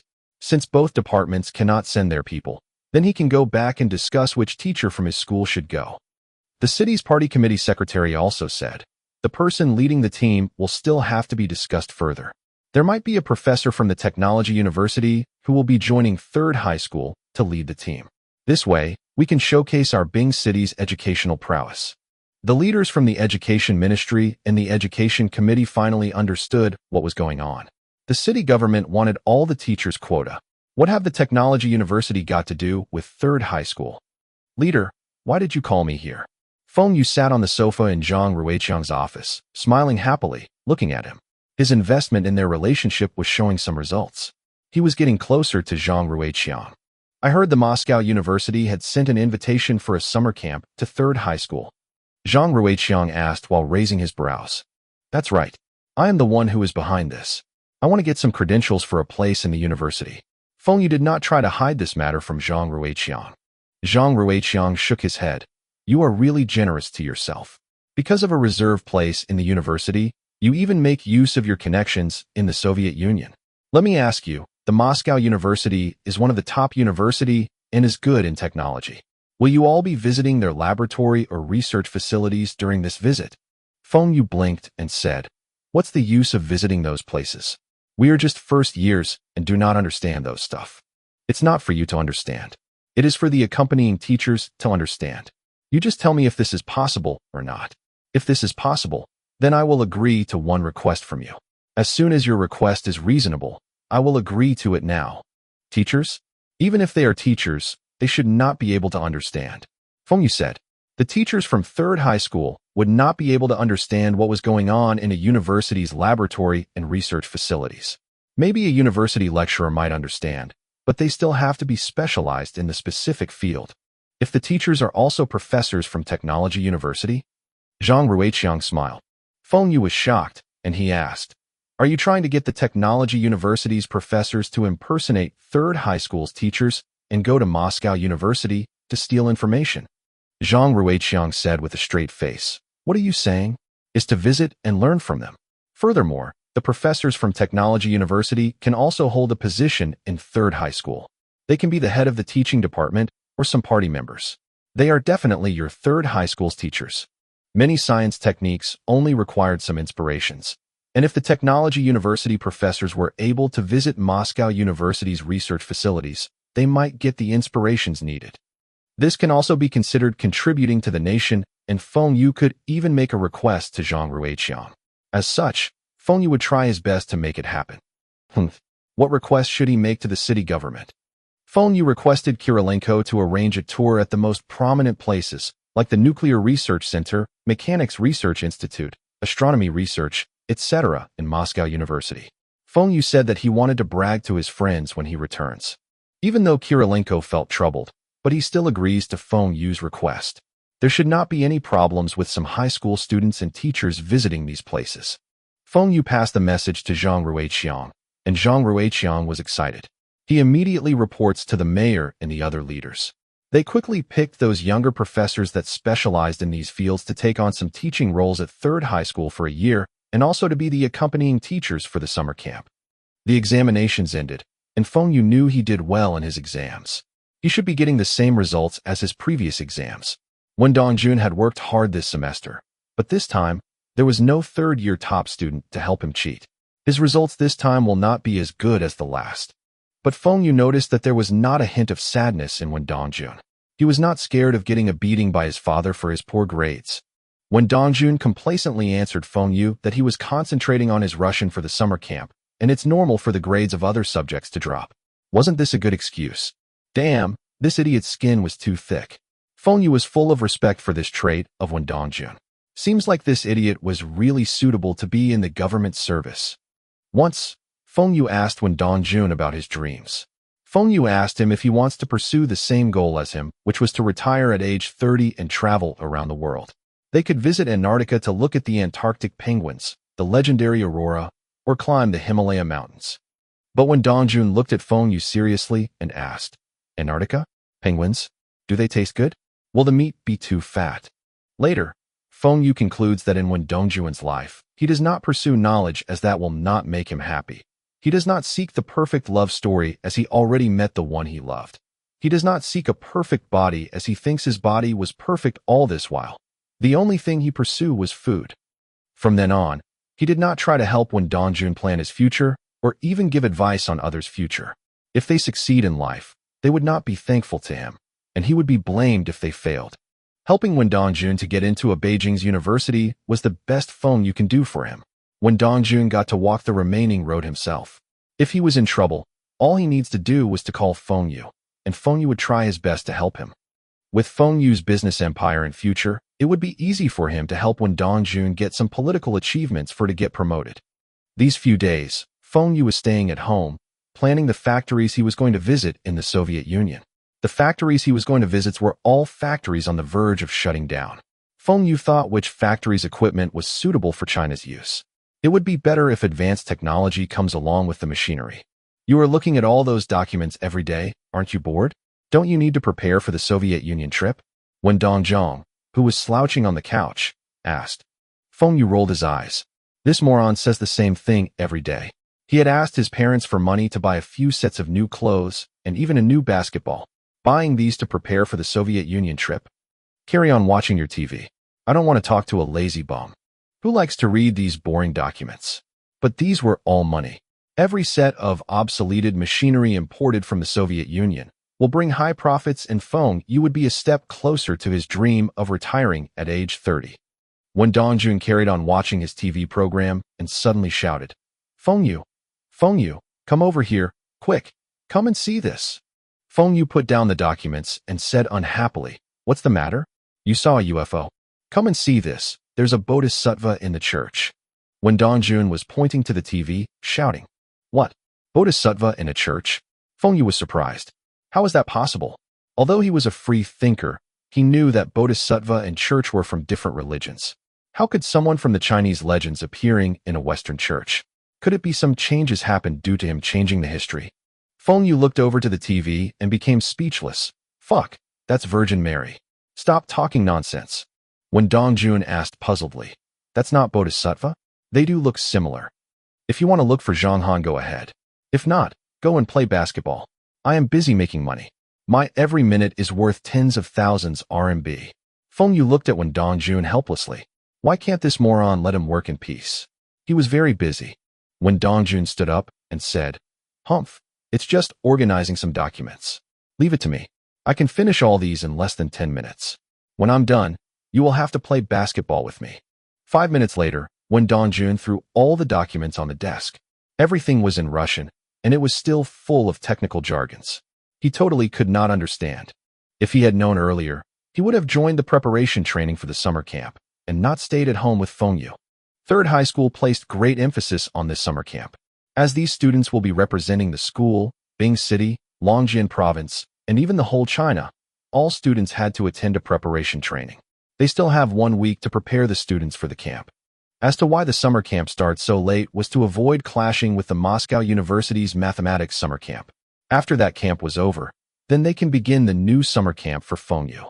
The reason why Feng Xue does not need to attend the training was that he was good in Russian. He can even be qualified to be a Russian teacher. Because when Dongjun sat beside Feng Xue in class, he too also had an interest in reading Feng Xue's Russian novels and songs. His Russian was also quite good, so he also asked to be excused from this training. He only wanted to stay at home and laze around. He thought by staying at home, he would be able to play with Feng Xue, but Feng Xue was only organizing documents for the past few days. Feng Xue told him that these documents were very important, but he had read some of it, and there was nothing special. But when Dongjun knew that Feng Xue was smarter than him and knew how to do business and make money, that's the reason why the Feng family could suddenly become so wealthy. But when Dongjun does not understand that since Feng Xue was already so wealthy and even bought the farm in the district, why was he still working so hard, trying to earn more money? His assets now should last the Feng family a few lifetimes. Feng Xue only tell him that he does not know how rich were the rich people overseas. Before he retires, he wants to be the world's richest man.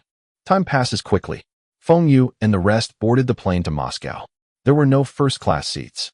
Feng Xue was very unhappy about this. But when Dong Jun and the rest of the students could not sit still, they were too excited. When Dong Jun was staring out of the windows looking at the clouds, Feng Xue asked for blankets for Li Na and himself.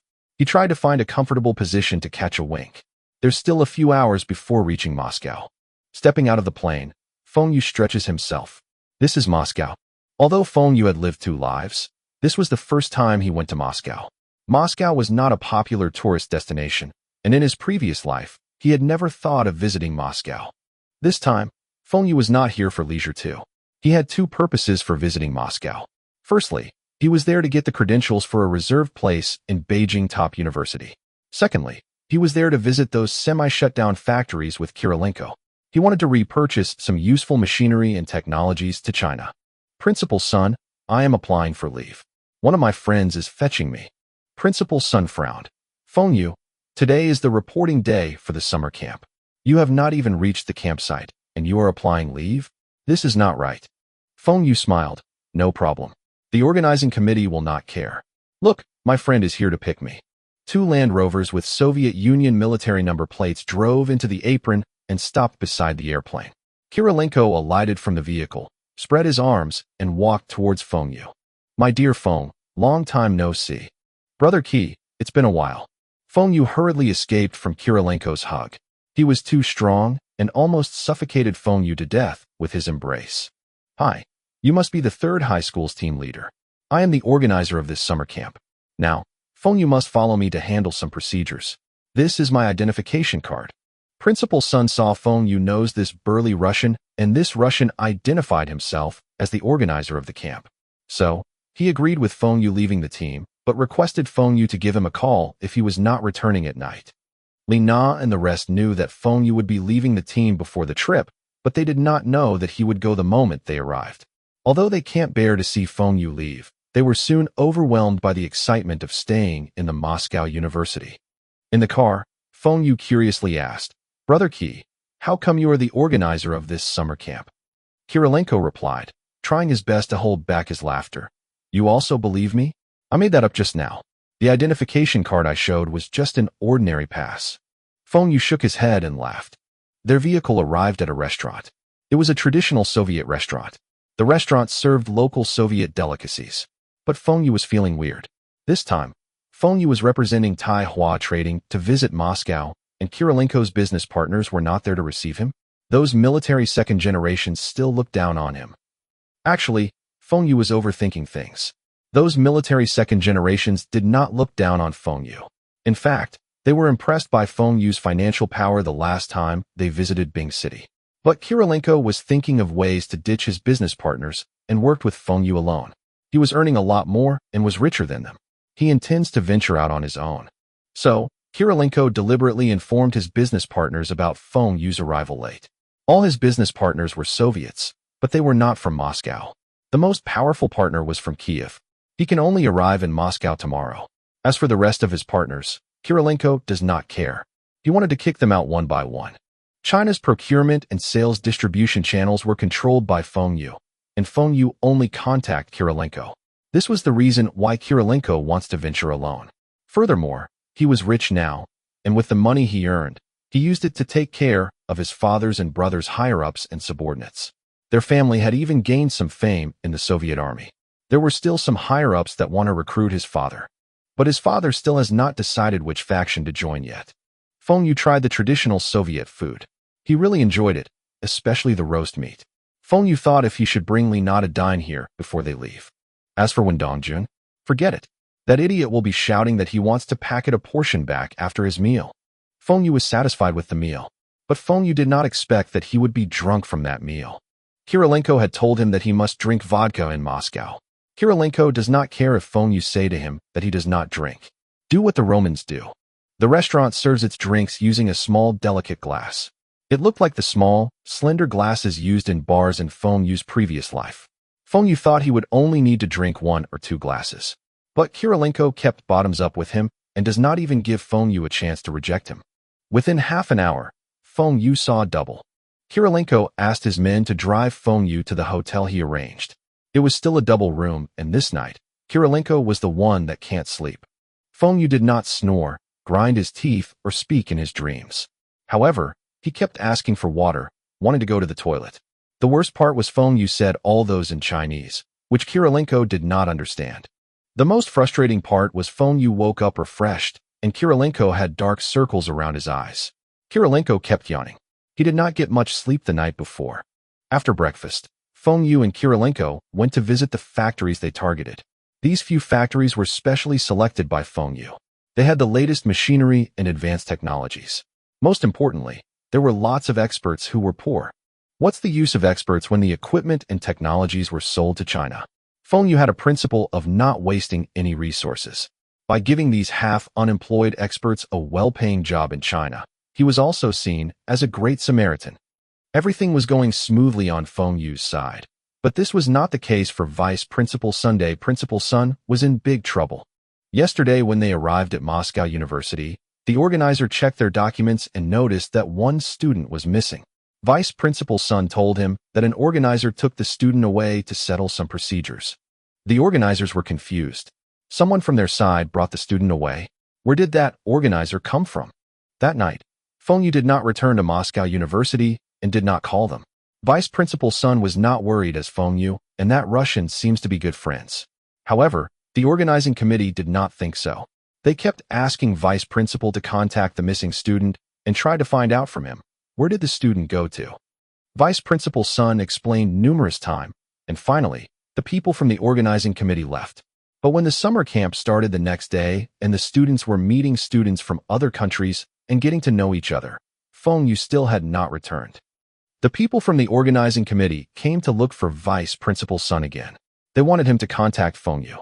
It's not that the student cannot take leave from the camp, but the student must apply for the leave in person and cannot get someone to apply for leave on behalf. If it wasn't for the records at the airport proving that Feng Xue had indeed arrived at Moscow, the organizers still thought that Third High School did not send this student. This missing student was still the specifically invited student listed in the invitation letter. This must be an important student, and how can he be uncontactable? Vice Principal Sun was sweating buckets. He was cursing and swearing at Feng Xue in his heart. He had instructed Feng Xue to call him at night yesterday if he was not returning. Feng Xue should also leave some contact number before he left. Now the organizing committee kept going to him to look for Feng Xue. What should he do? If the leaders of other overseas student teams know about this, it would be a national disgrace. The thing that almost made Vice Principal Sun fainted finally appeared. The people from the organizing committee reported this matter to their higher-ups, and they wanted to report to the police with regards to this missing student. They decided to report to police because this student was missing the moment he touched down at the airport. They were worried for his safety. Vice Principal Sun was worried. If the university reported to the police, then he, being the leader, would not get promoted, but instead, he would be questioned and reprimanded. At the same time, Feng Xue was still happily visiting a factory, admiring the advanced machinery and technologies in there. It's true that the Soviet Union in that era was one of the most advanced countries in the world. The most importantly, this factory was in a semi-shutdown state, and the factory director was already bought over by Kirilenko. When Feng Xue was talking to the factory director, he felt that he had forgotten something, but he could not recall what it was. Since he can't remember what it was, never mind. It's more important to negotiate with the factory director with regards to the sales of the factory's equipment and technologies. When Feng Xue finished talking with the factory director, it was already afternoon. Feng Xue suddenly remembered that today was the start of the summer camp, and he had yet to report and did not call Principal Sunday. Feng Xue immediately looked for a phone to call the Moscow University hostel. However, someone from the hostel answered and told Feng Xue that everyone was outside and not at the hostel. There was no way to contact them. Feng Xue was thunderstruck. He only knows the hostel's telephone number and does not know about the camp's itinerary or any other contact numbers. Damn, why there were no mobile phones yet? Feng, what's wrong? You look like you are unhappy. The Moscow factory director had already agreed to sell us that set of production line machinery to manufacture refrigerators. You think that it is too expensive? Kirilenko was feeling puzzled. The price was already a bargain, and Feng Xue was a good negotiator, even better than him. If it were him doing the negotiation, the cost would not be so low. No. I am delighted with this deal. I will not forget the 30% commission I promised you. But I came to Moscow was to attend the summer camp, and yesterday I was drunk, and did not return to the university's hostel. I also did not call my vice principal to inform him. I might be in trouble. This trip, Feng Xue wanted to do the negotiations himself, but he would still pay Kirilenko 30% commission. Feng Xue had calculated. The equipment Kirilenko sold to him should be marked up between 40 to 50%. Giving 30% commission to Kirilenko would still be cheaper. The things Feng Xue wanted to buy during this trip was a lot, and Feng Xue also told Kirilenko that he will be making more follow-up purchases after this trip. As such, Kirilenko happily agreed to the 30% commission. Kirilenko still wanted to bring Feng Xue to the next factory. He wanted to bring Feng Xue to all the factories near to Moscow within these few days. He, too, forgot that Feng Xue was in Moscow to attend the Moscow University summer camp, and it was an international camp. Feng, don't worry. I will find out for you where is the campsite and send you over. Then we will meet at night in future. Okay, it's fine to negotiate with the factories at night too, but I will not be drinking. Feng Xue said worryingly. Stop saying that drinking is the Soviet Union's tradition. I am here buying your machines, and you must bottom UPS a glass of vodka with me twice. Kirilenko was very efficient. With a few phone calls, he got the reporting point of the summer camp. The first day was an ice-breaking session among the students. So, they were going for a hike in the countryside. When Feng Xue rushed to the campsite, there were already tents set up. There was also smoke from fires, and the students were cooking their lunches. Vice Principal's son saw a familiar vehicle driving toward them from afar. He immediately ran towards it and saw Feng Xue alighting from the car. Oh my God, you are finally back. But the organizing committee had already reported to the police. Their school will be famous internationally. Feng Xue, who did you go? I asked you to call me. Why didn't you call? When they met, Feng Xue was faced with a barrage of questions from Vice Principal Sunday. Feng Xue laughed embarrassedly. Principal Son, I got drunk yesterday, and I forgot. You still went drinking? Did you forget the rules told to you before the trip? All students are not allowed to drink. The organizing committee had already reported to the police about you missing. What are you going to do? What? Missing? Feng Xue also felt that this matter had been blown up. If this matter were to spread back China, he would be blacklisted by the universities and even get recorded in his school's testimony. No discipline, no teamwork, can't follow instructions, and brought disgrace to the nation. Feng Xue immediately pulled Kirilenko over. This was all his fault for making him drink last night. He must settle this.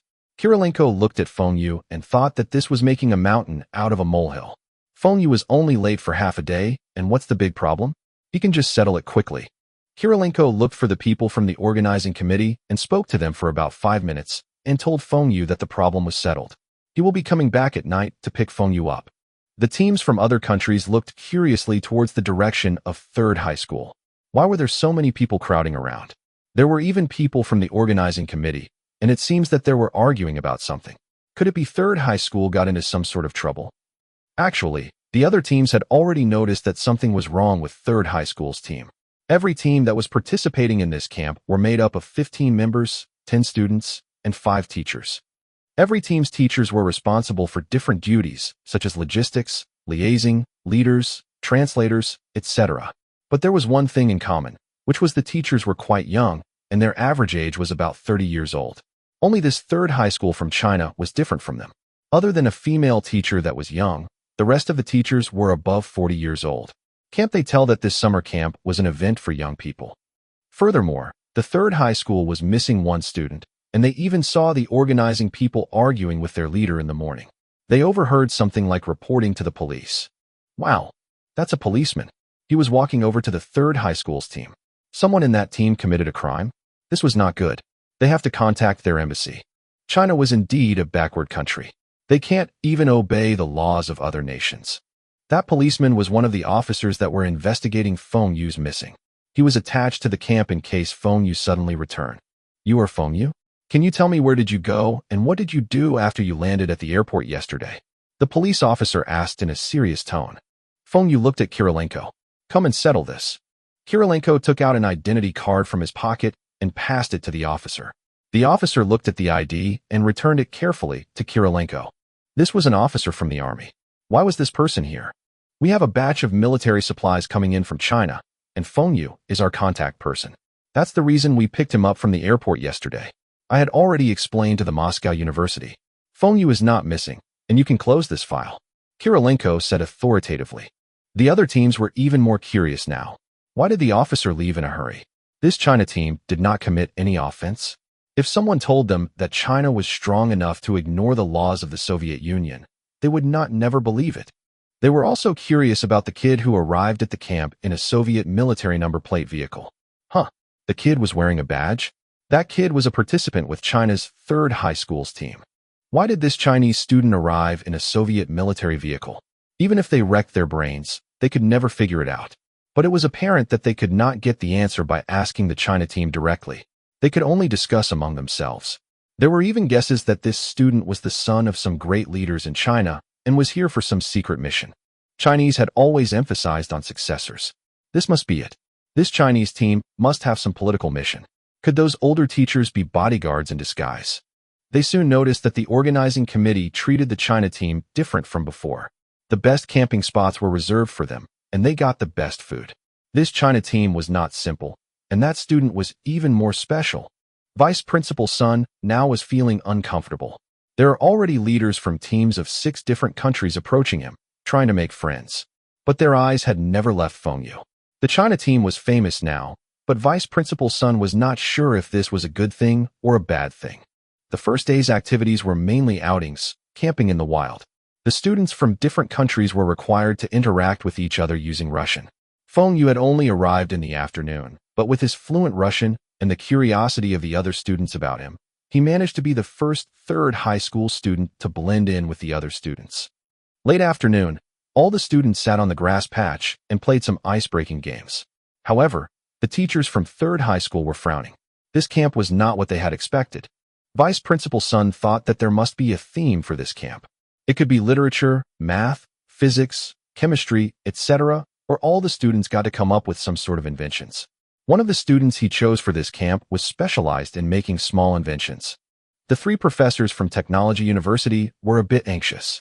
When can they visit the research facilities, laboratories? That's the purpose of them joining this camp and not playing some childish games with the kids. They approached Vice Principal Sun and asked him to go and find out when will these camping and outings activities end. This was a waste of time. Vice Principal Sun was also in an awkward position. Even though he was the leader, but those 3 professors were higher ranked and more influential than him. He felt like a puppet, with only the leader in name, but was more like a nanny. The other side, students from a country were dancing, and everyone else was clapping to the rhythm. Vice Principal Sun walked towards the organizer. He returned in a while, with a worried look. The 3 professors immediately asked him when they will visit the research facilities. Professors, we will definitely visit the facilities, but it would not be these few days. The duration of this camp is 2 weeks, and the first visit had been arranged 3 days later. These few days, the main activity was to have fun. What? Have fun? This is an international camp, and how could they have fun? What's the theme of this camp? It's not technology. One professor asked while staring at Vice Principal Sunday. Moscow University was famous for its science and technologies. How could it be possible for the theme of the camp to be something else? Vice Principal Sun replied, the theme of this camp is arts. Duong. The 3 professors were all dumbfounded. When Vice Principal Sun heard this, he also had difficulties accepting it. Why was it not stated in the invitation letter? Moscow University was also not renowned for arts. Furthermore, if this was an arts summer camp, it should be stated in the invitation letter, and they can pick students based on that criteria. The students that came to this camp does not have any talent in arts. Finished. He's finished. There will be no more achievements and credits for him. When they arrived here, Feng Xue went missing and police was involved. But luckily Feng Xue returned and settled this problem. However, this issue also attracted the attention of the other teams. He kept having the feeling that he had brought disgrace to his country. Just when Feng Xue's missing saga had finally quieted down, he found out that the theme for this camp was arts. Looking at the students from other countries, they were either singing, dancing, or painting. He looked over to 3rd high school students. His students were just walking around with cameras hanging from their necks. He can't be telling the rest of the teams that his students were all photographers. There will also not enough time to develop the films. The organizer also told him that the teams were taking turns to perform now. It will be 3rd high school's turn soon. Who shall he pick to perform? Vice Principal Sun looked over at his students and saw Feng Xue. 3rd high school was invited to this camp because of him. He must have known this was an arts camp. He did not participate in the pre-camp training. Could he be preparing secretly for this performance at home and wanted to surprise everyone? That's right. This must be it. Feng Xue even helped Wen Dongjun to be excused from the training. Feng Xue will be the one determining whether third high school would be a disgrace in this camp. Feng Xue was still enjoying the dance performance, and he felt someone tapping his shoulders. He turned around and saw Vice Principal Sun's face in front of him. Principal Sun, you are looking for me. Vice Principal Sun put on his best smile and said, Feng Xue, why didn't the invitation letter indicate that this is an arts camp? But never mind. The rest of us are not aware of this, but you should have known about this long time ago, right? That's why you and Wen Dongjun did not participate in the pre-camp training and were preparing for this performance at home. Looking at Vice Principal Sun's eager look, Feng Xue timidly said, Principal Sun, would you believe me if I tell you that I am not aware of this too? Vice Principal Sun stared at Feng Xue. What did you say? You are not aware? Isn't this summer camp arranged for you by your family? That's also the reason our school got invited. Stop denying and get ready for the performance. I don't care if you are going to dance, sing, draw, or calligraphy, as long as you perform something and don't disgrace the school. When everything is over, I will award you with the Best Student Award from our school. Feng Xue was dumbfounded. He did not know about the theme of this camp. He really wanted to say that he was only there to get some credentials. Brother Qi was just not reliable. Even if the invitation letter was bought, it should also state the theme and details of the camp clearly. What was this arts-themed camp about? There was nothing in common between China and Eastern Europe arts. Suddenly, Feng Xue saw a student carrying a guitar. He looked around him, and the ambience reminded him of a song. It was a song that was translated from a Soviet folk song. The song was about a story that happened in Ukraine, and it was popular on the internet in his previous life. Feng Xue had also learned how to play that song with a guitar then. Soon, it was third high school's turn to perform.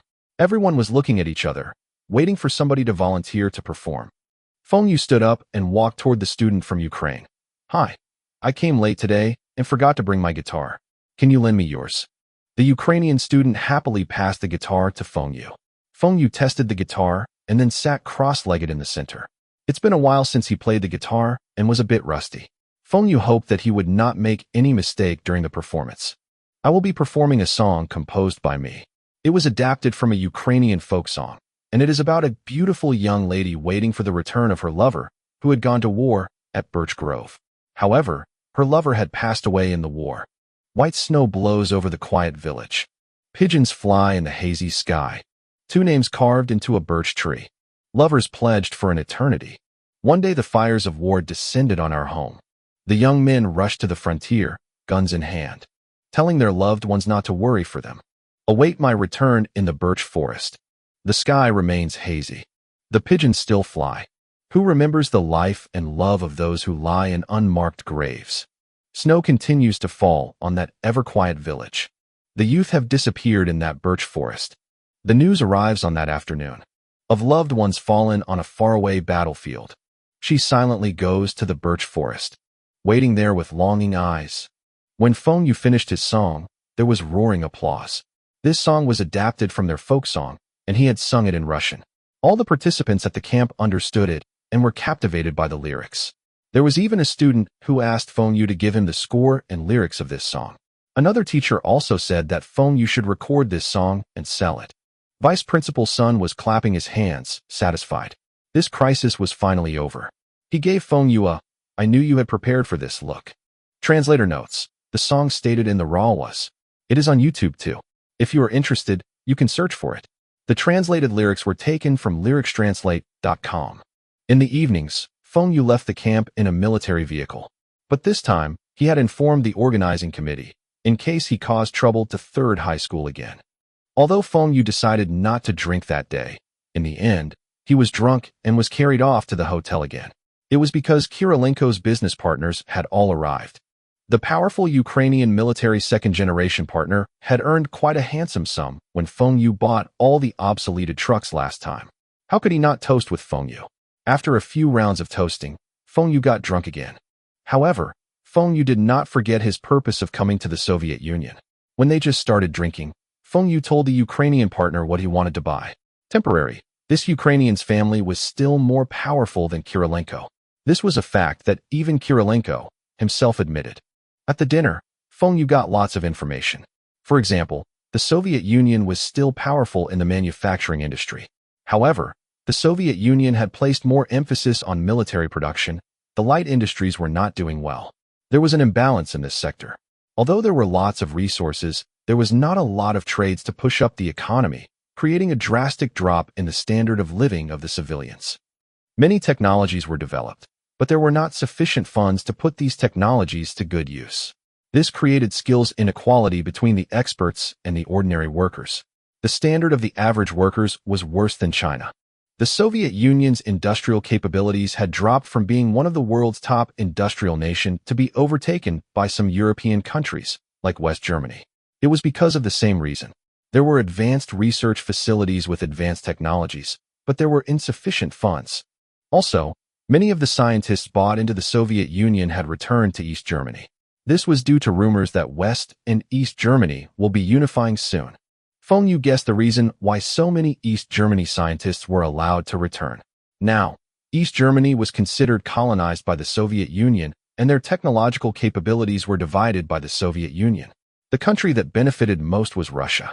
Those scientists that were allowed to return were mostly old men that were not able to contribute to the Soviet Union anymore. The Soviet Union does not want to take care of these people, and those capable people were most likely still under the control of the Soviet Union.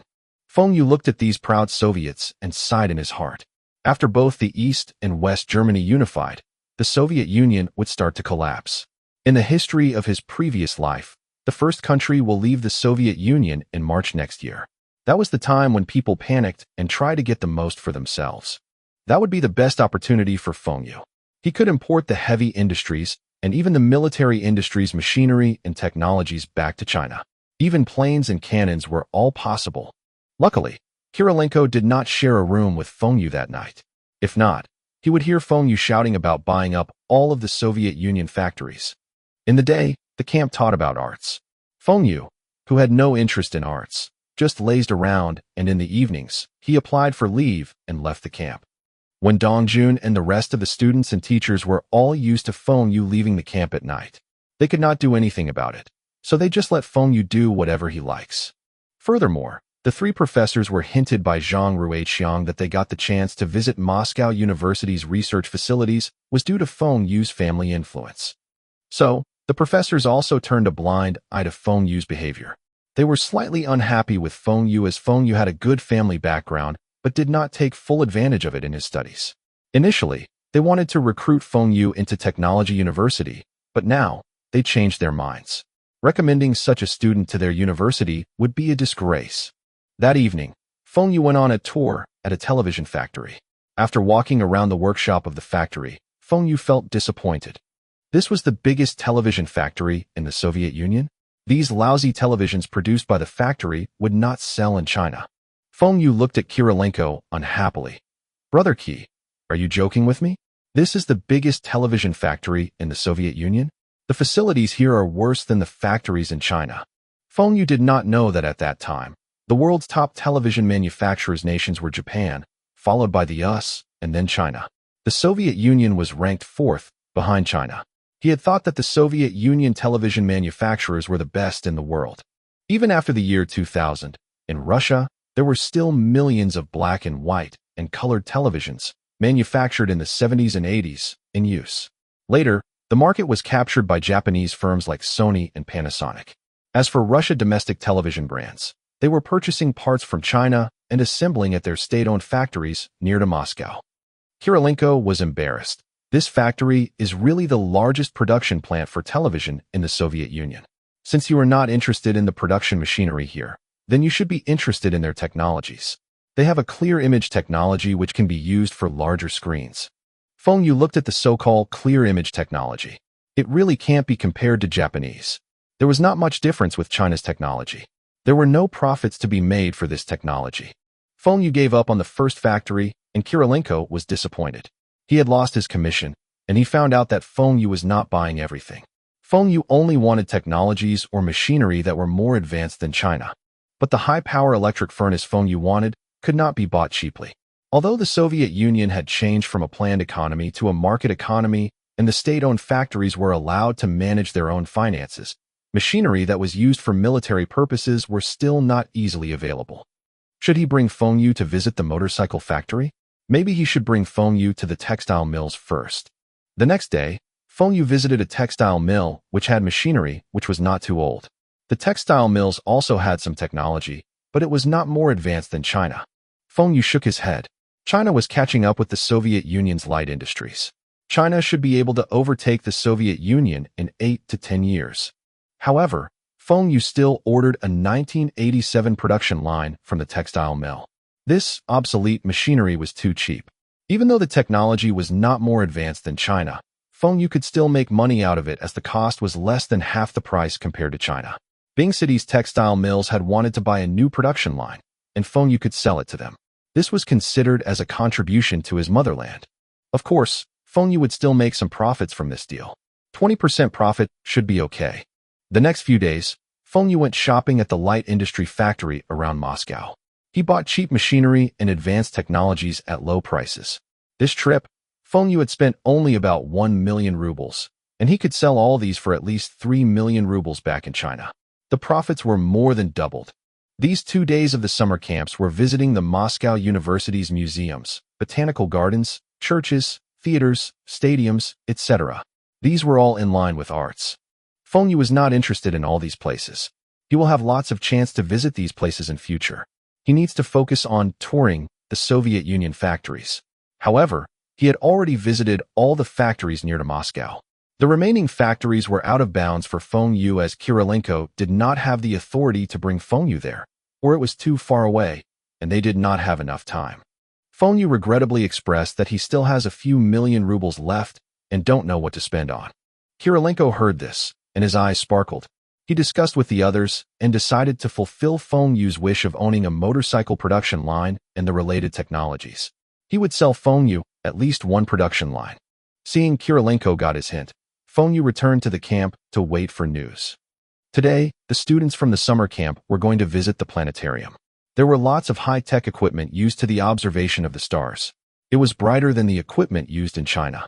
Even the 3 professors asked about the detailed specifications and data after they used that equipment. With Feng Xue and the rest of the students' help, they collected a set of brief data.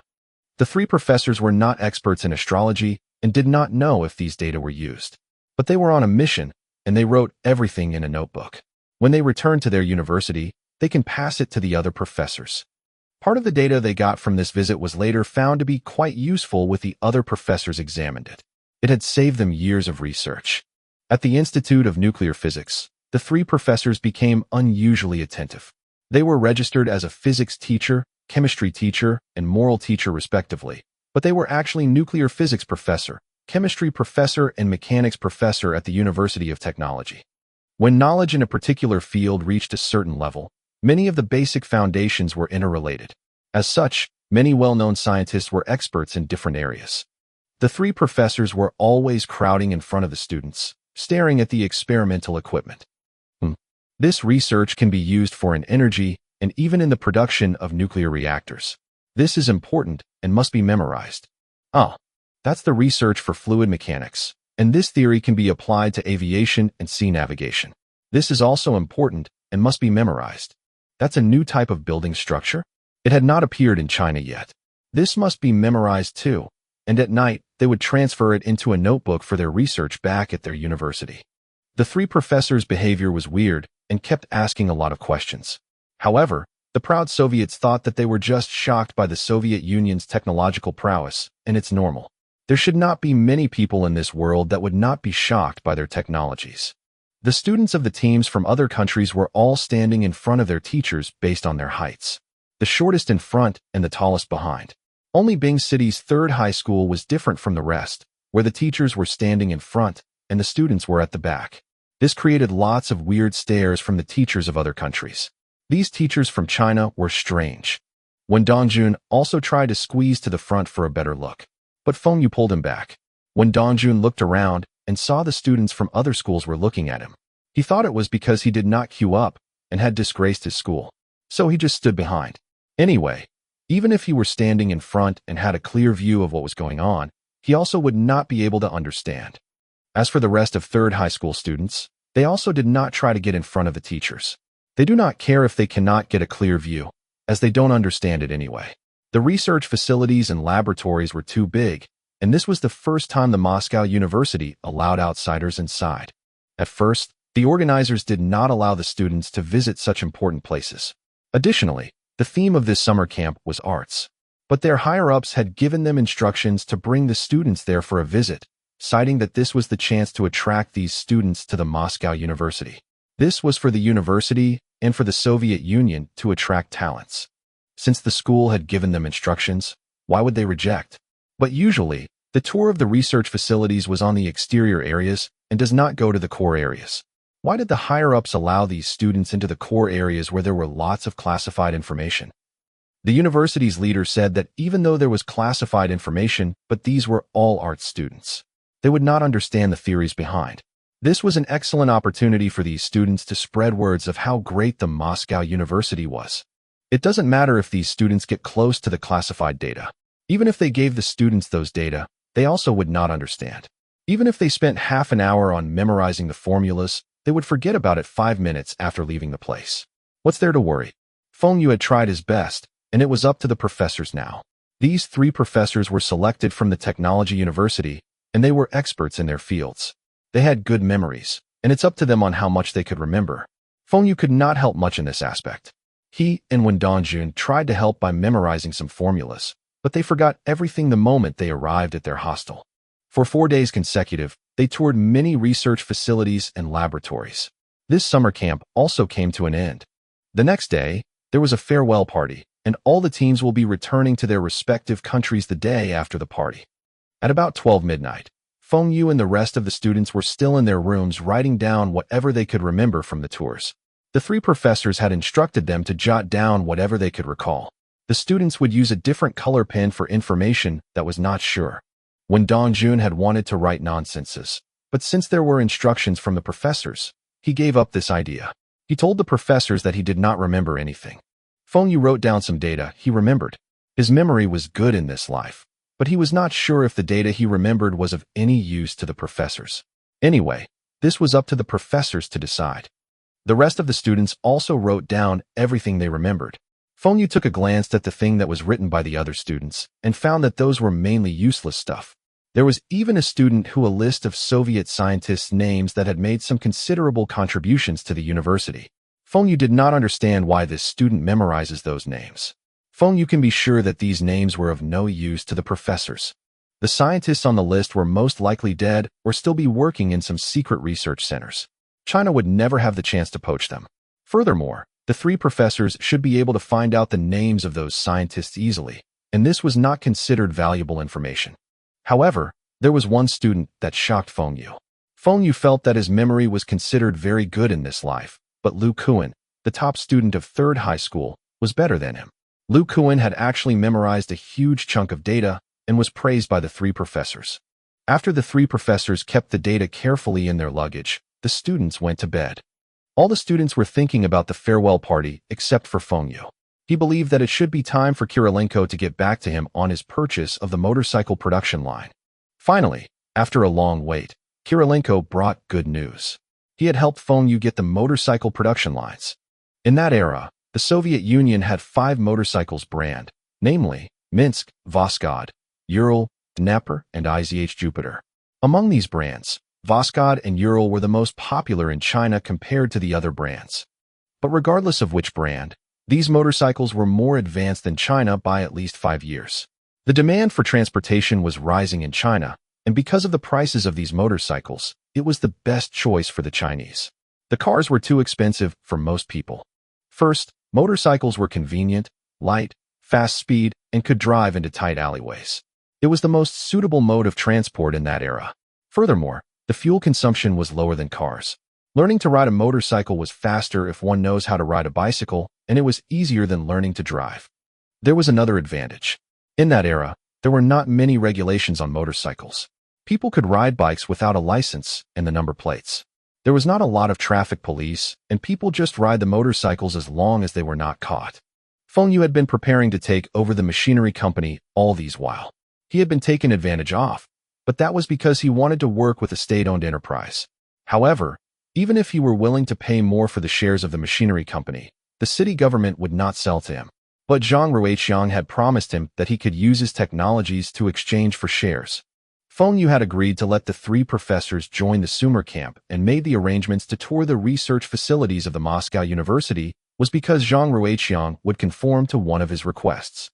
At that time, Feng Xue's request was to be allowed to continue using technologies to exchange for shares in the machinery company and to set up a motorcycle business with the machinery factory. If he had requested Zhang Ruiqiang to permit him to purchase the shares of the machinery factory, Zhang Ruiqiang would surely reject. Even if he approved it, the number of shares Feng Xue could buy would not be a lot. But if Feng Xue could use the motorcycle production line and technologies to exchange for the shares, that would be different. One production line and some technologies would be another revenue source for the machinery company and were sure to make money. Everyone could see for themselves that motorcycles were selling well. As for how much would this production line and the technologies were worth, Feng Xue would not be soft again. This time, he must be the one taking advantage of the machinery company. Feng Xue planned to increase his father's shares of the machinery company by 20%. He will not settle for anything less. At first, Feng Xue still felt that this was a bit difficult if he had only one production line and some technologies. If Li Mingde does not agree to it, there was nothing Zhang Ruiqiang could do. Furthermore, Zhang Ruiqiang was also on the machinery company's side. But Kirilenko told Feng Xue that he got 2 motorcycles production lines and the latest motorcycle technologies from the 5 Soviet Union motorcycle brands. Although it was not cheap, it was definitely a bargain. How much was the total? Feng Xue asked excitedly. 5 million rubles. Kirilenko replied. He was afraid that Feng Xue would think that this price was too high and started to justify. There would be no problems with motorcycle sales now, and the technologies were the most advanced. Those 2 production lines were built in 1985, guaranteed to be in perfect working conditions. Also, I can give you 3 years warranty for the production lines. Feng Xue looked at Kirilenko. Oh, there's still after-sales service? 3 years warranty? It should be enough. 1985 production facilities? Even if it were 1980 production line, it would still be more advanced than the technologies in China. China's motorcycle manufacturing industry was currently still in its infant stage. Even though the appearances, accelerations, fuel consumptions, etc. of the Soviet motorcycles were inferior to Japanese bikes, but their suspensions, headlights, and engines technologies were one of the best in the world. The road conditions in China was not that good, and therefore, the suspensions and engines were important. It can be said that the Soviet motorcycles technologies suit China more. As for the appearances, Feng Xue, himself, could overtake Japan easily. This was never an issue. In Feng Xue's eyes, the Japanese motorcycles in that era were hideous. Feng Xue showed 4 fingers and said, "There must be 4 experts to guide us for a year, help us with the setting up and calibration of the machines, and teach us everything about these technologies." Kirilenko smiled. This is not a problem. His cost was less than 4 million rubles, and he sold it to Feng Xue for 5 million rubles. This was a good deal. Although this time, he got to split the profits with his partners, he will still be getting a good amount.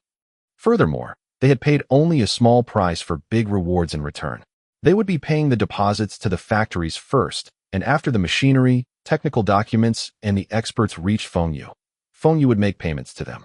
After that, they would pay the remaining sum to the factories. The whole process, they only need to come up with less than 1 million rubles at the start and got more than 1 million rubles profits. Also, they saw Feng Xue was satisfied with this deal, and Feng Xue would definitely go back to them in future. Brother Qi, I will not say much about other things. Help me look out for Volda's production line and technology. I hope you would be about to help me get at least 1 production line and the related advanced technologies. We are brothers, and I will take care of you. The motorcycles will only be popular for the next few years, and after that, it would be the 4-wheelers. There was a billionaire that said, "Car is just an engine on a chassis with 4 wheels.